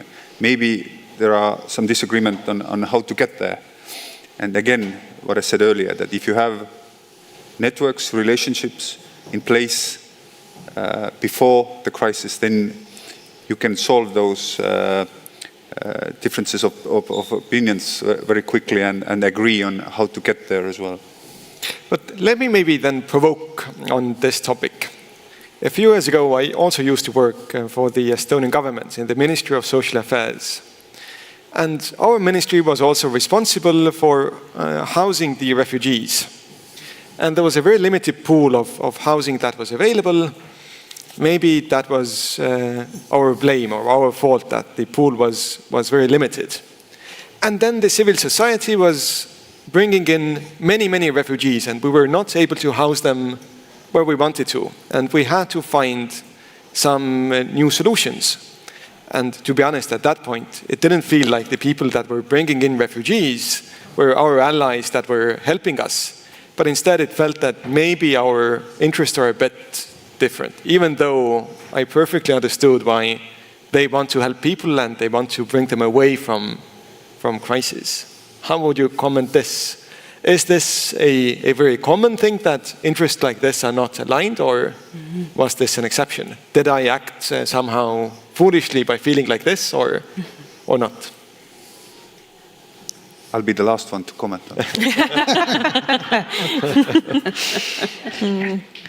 It's interesting. I mean, I'm not sure how that quite works, because I thought that border control is the government's kind of job. So I'm not quite sure how you were bringing refugees, how civil society was bringing in refugees without... European Union, Schengen, I don't know, Schengen. internal borders. No borders, border free. Okay, yeah, all the best with that.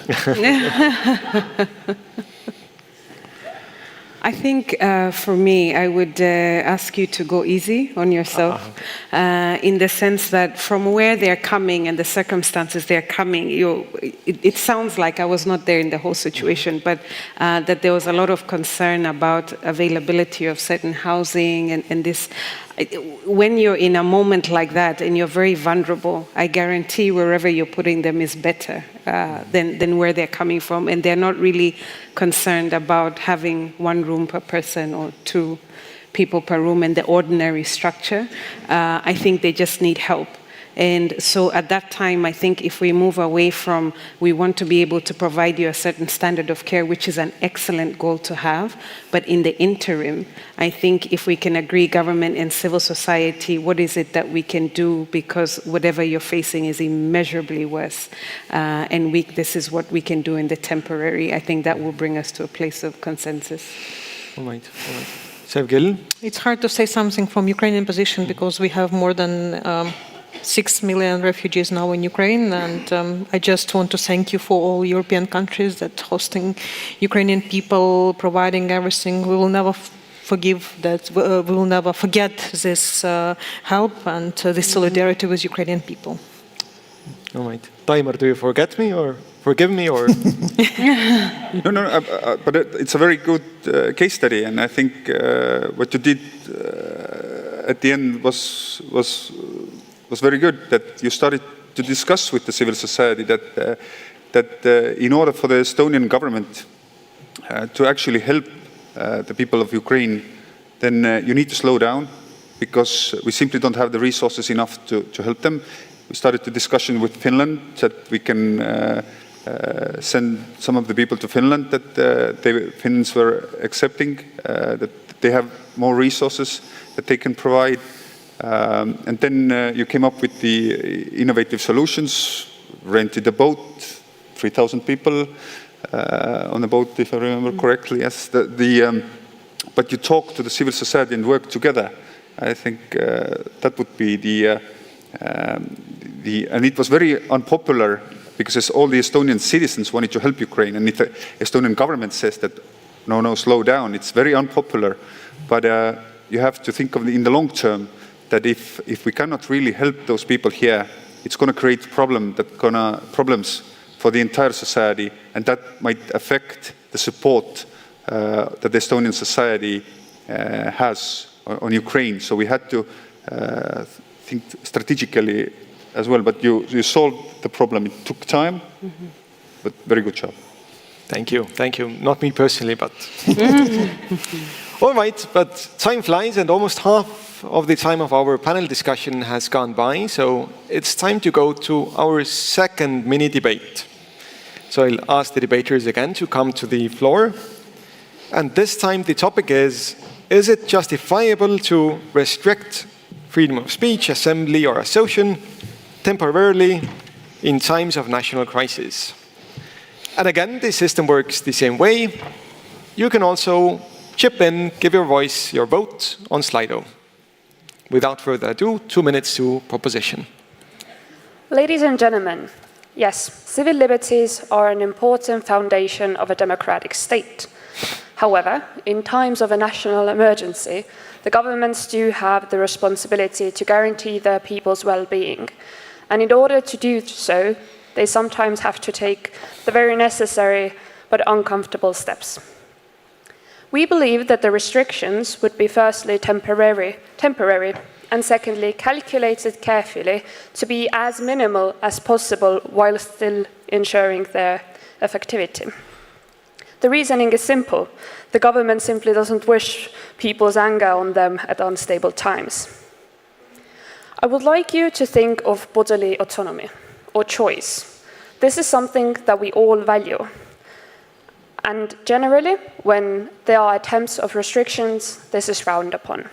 However, no one bats an eye when an underage child is not sold alcohol, or when a person is going to jail because of possession of illegal drugs.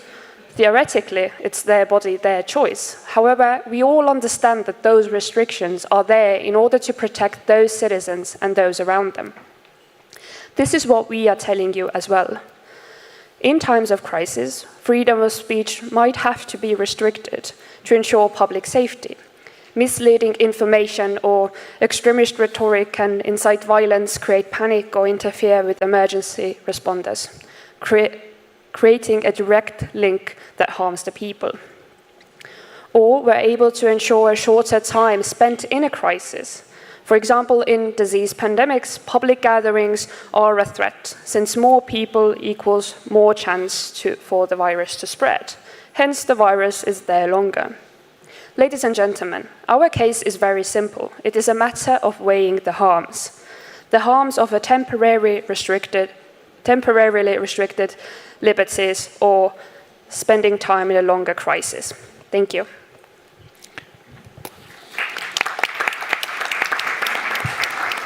Thank you. Opposition. Ladies and gentlemen, there will always be people with differing views from the public consensus, and this debate is about how we treat those people. Do we allow them to freely express their opinions or silence their voices? We assert the latter is more likely to bring on long-term harm. Moreover, giving them the opportunity to express their views holds significant benefits for our society. Firstly, the long-term damages. Imagine a child who loves candy and is suddenly told they can't have it anymore. This restriction doesn't change their desire for candy. In fact, it may intensify it. Likewise, stifling one's ability to express their views doesn't alter their beliefs because they remain within their information bubble, conversing with like-minded people. And while their stance on a crisis may remain unchanged, their feelings toward the government will likely shift. What does it mean? Firstly, the energy they once directed toward criticizing crisis management now focuses on the government's infringement upon their fundamental right to voice their opinions. For the average person, this becomes a deeply personal issue, overshadowing concerns about crisis management. This may lead to more people joining the movement and adapting its other questionable beliefs.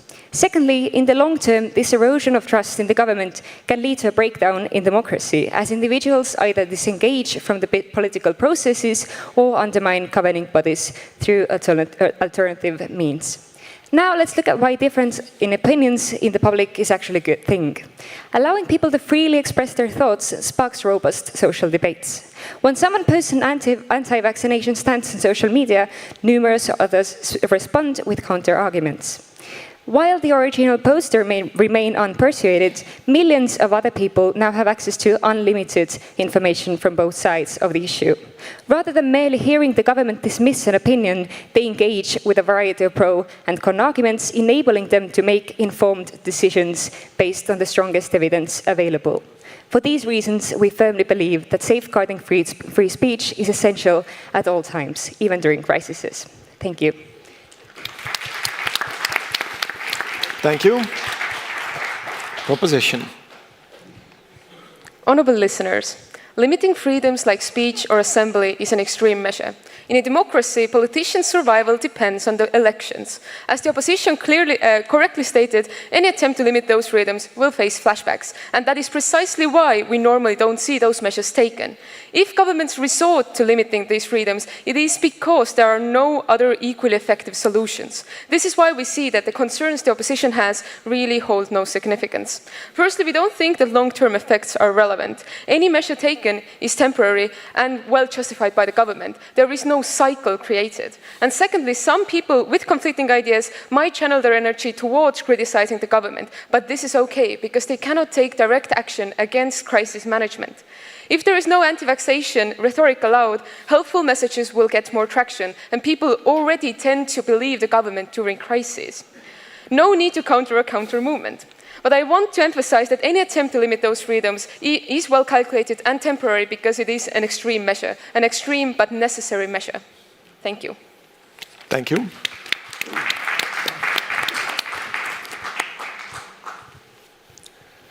Dear listeners, the right to voice opinions, to strike at the core of issues societally, and to assemble in the name of shared goals must never be restricted. Here is why the proposition case does not work. First, they tell you about the other times we're happy to restrict things like bodily autonomy. Yet this analogy of drugs or alcohol is fundamentally a false equivalent. That is to say, we ban those things because we are certain of their harm and we know of their consequences. Yet freedom of speech or assembly is never inherently harmful. Moreover, all of this is exacerbated by the fact that the principal explanation they give misses the key reasons why we respect free speech in the first place. The need for feedback is not lost during times of crisis. Democratic feedback still needs to function in order to prevent harm. And even if this causes some disruptions, it is better to have disruptions and sensible policies than no disruptions with policies that may end up being harmful. They tell you that a government will only resort to restricting freedoms if there are no other effective solutions. In that case, let people voice their concerns and come up with those solutions. That is the essence of democracy. Thank you.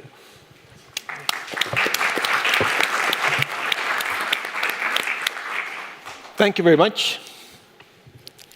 So, you know the drill. What do you think? Maybe as a media person, I will comment the first. You know, like in the first days of war, we didn't think about freedom of speech. We were thinking about how to provide reliable information for people and how to protect our people from Russian propaganda. Because Russian propaganda literally succeeded in some territories that were seized by Russian troops, and they started to spread information that Kiev was surrendered, that army of Ukraine was defeated, etc. So, but then after a few months, we understood that some misconducts of our officials took place now in Ukraine, and we had a big discussion in our newsroom: is it time or not time to criticize the government when your country have this kind of existential battle, just the battle for the life to have a state.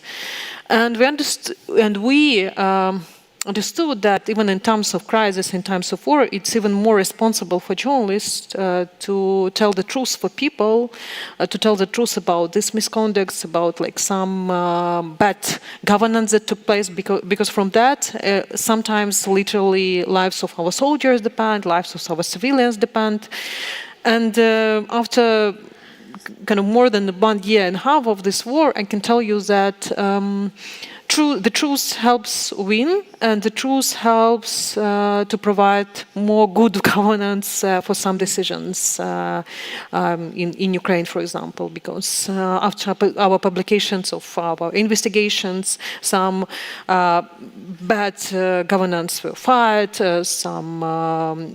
it helped to move forward with some reforms, for example, even to start some procurement, more transparent procurement, and in circumstances of war, it's necessary to speak out.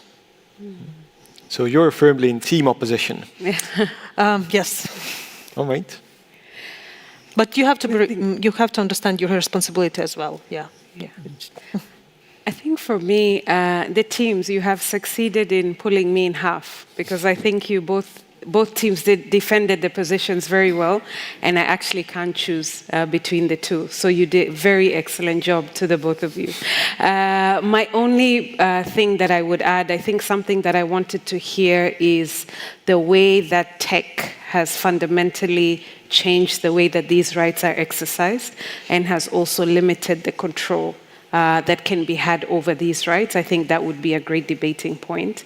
For example, based on the situation in Ukraine, without tech, it probably would have been a European conversation. I probably would not have heard the voices of individual Ukraine going online and posting their videos and exercising their freedom. And so that's very significant shift for us when we talk about the expression of these rights. So that's the only point that I would add in terms of enriching the points of your debate. But I am honestly cut into. So very well done. Well, being a lawyer, and being from a government, so it's understandable that I was agreeing with the team here. But what I wanted to comment is I think it's, well, at least in Europe, all the countries during the COVID had restrictions on assembly. In Ukraine, after Ukraine war escalated last year, I think most of the European countries have restricted access to Russian propaganda channels, and those cases have been through courts as well in different countries and in EU courts. So and in our constitutions, it is allowed in some cases to restrict those rights. So it's easy to say that it's okay in very extreme circumstances as a proportionate response to do that. But I think there is a connection between cohesiveness of a society, the resilience of a society, and then the measures you need to take. If you have a society that is cohesive and understands what is a disinformation and what is not, then you don't need those restrictions, because again, together with the civil society in Estonia, there are civil society organizations that are working to publish the Russian disinformation campaigns, for instance. The same thing is with assembly, that the freedom of assembly, that during the pandemic, after the first wave, and Estonia was very relaxed with our restrictions. We actually tried, in a prime minister level, to agree with the civil society, with the private sector, that when the next wave comes, that the government will not establish restrictions, that the businesses are self-regulating. We agreed. There was a document.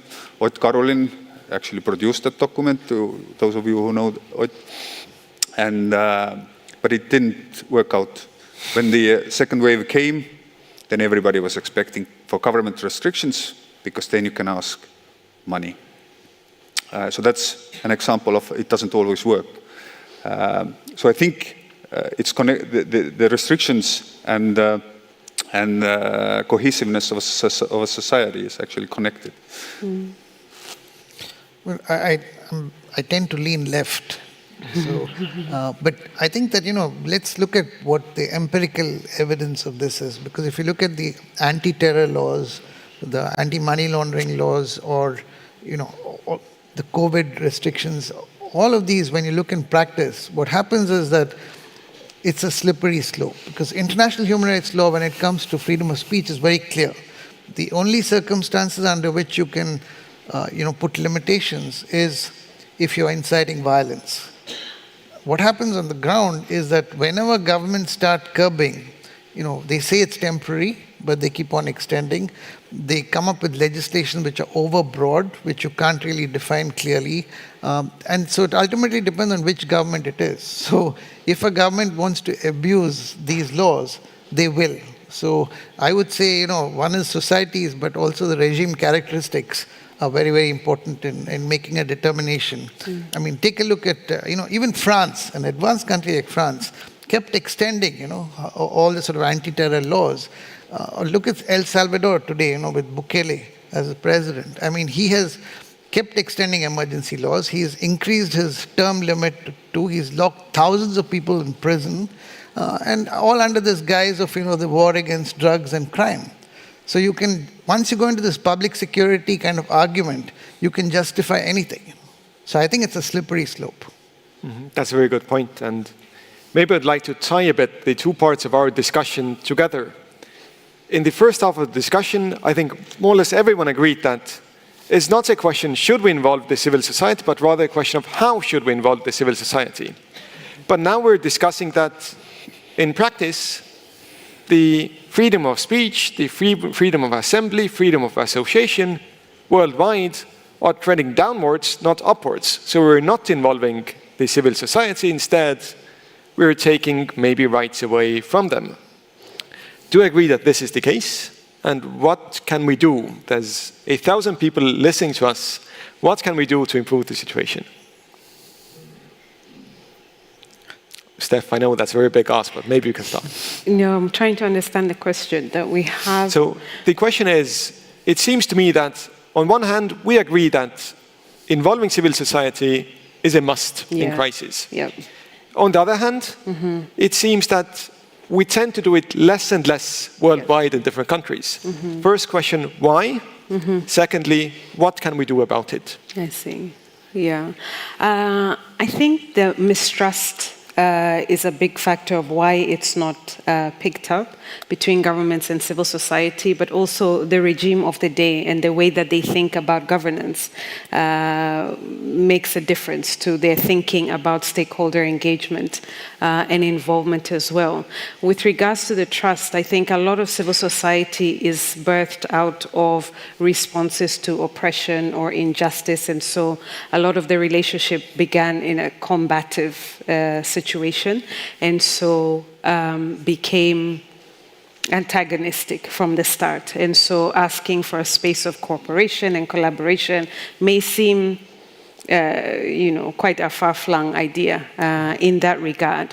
But I think spaces like the Open Government Partnership just really demonstrate the power of co-creation and the power of reform in terms of the strengths of one and the deficits of the other. That, when one is where one has a weakness, it tends to be the other's strength. And so I think the partnership comes together really well. I think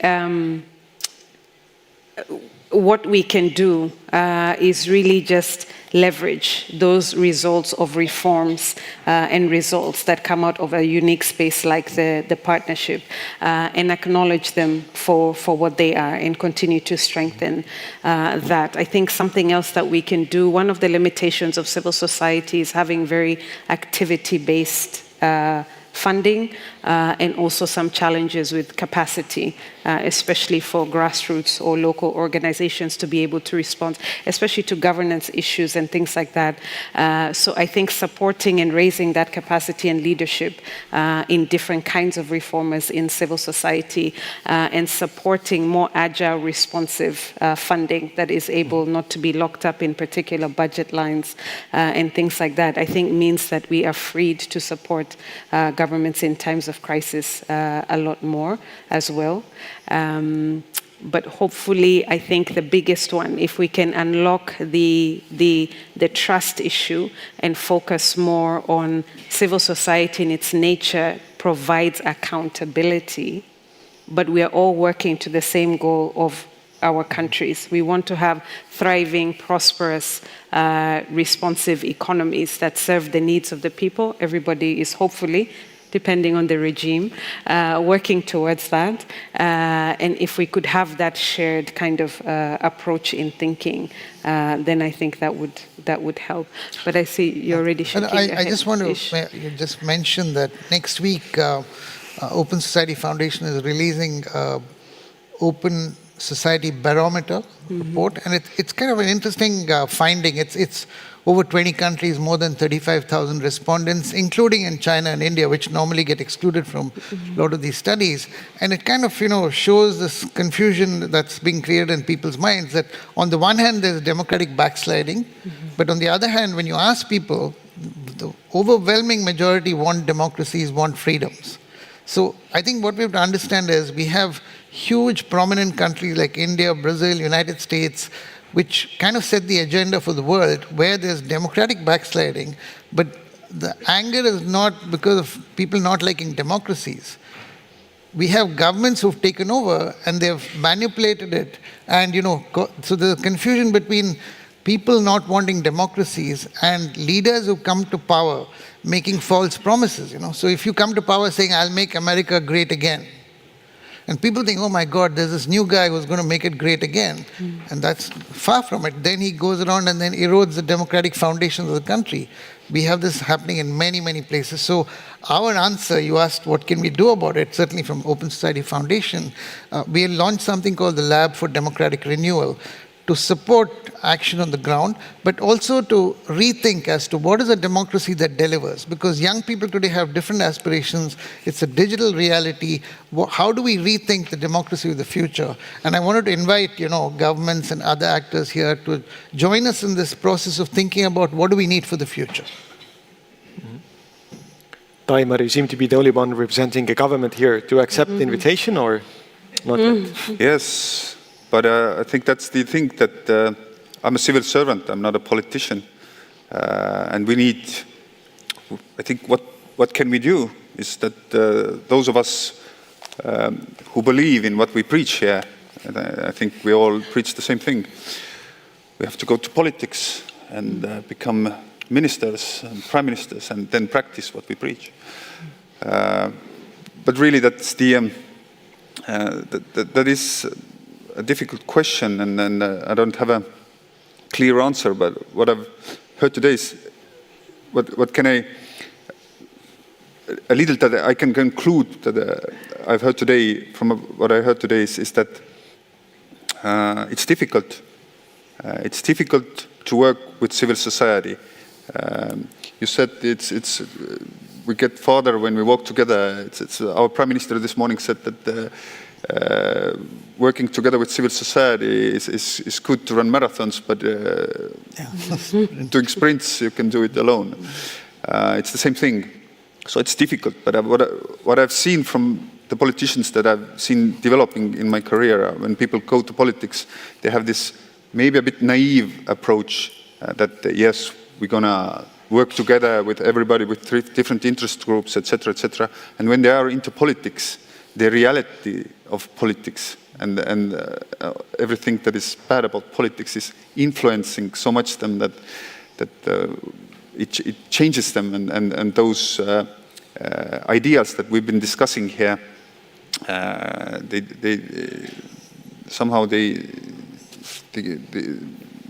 we lose them, or they lose them. So it's difficult and especially in these complicated times, people tend to look for autocratic leaders who get them through, who gets them through these difficult times. So it takes a lot of effort from politicians to stick to the open government values. We're running out of time, but maybe, Sevgil, you can comment from the perspective of media. I want to add that I told you about that local governments, that civil society play important role in Ukrainian resistance, and I hope that the local governments and the civil society will play an important role in Ukrainian recovery and reconstruction, and it could be good example of cooperation. And one more sentence that I just want to add, that it's not my quote, that actually quote of member of parliament I met like a few days ago during one meeting, and he said that in times of crisis, in times of war, civil society and first of all media become a kind of a political opposition in our country. So because parliament has to be united, parliament has to vote for different laws, but somebody needs to control, and a function of control, it could be from civil society and media as well. So this is kind of strange, but it's reality now in Ukraine. And thank you. Our time is running up, so let me try to conclude. I learned a lot from this discussion. I think it was very interesting. We should definitely involve the civil society in solving crises. All is about preparation. We should do it as quickly as possible. Trust is what matters, and trust is what keeps us away from restricting freedoms. This is what we should be trying to build, and all of us have a way to do it, either by joining politics, as was suggested, or by just contributing to open society. I would like to thank you all for being here for this discussion. Maybe let's give another round of applause for our debaters.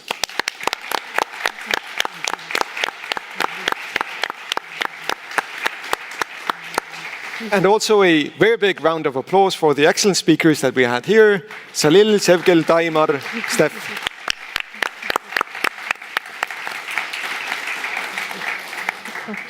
Thank you very much, and I wish you a pleasant stay here in Tallinn, the rest of the event. Thank you. Thank you.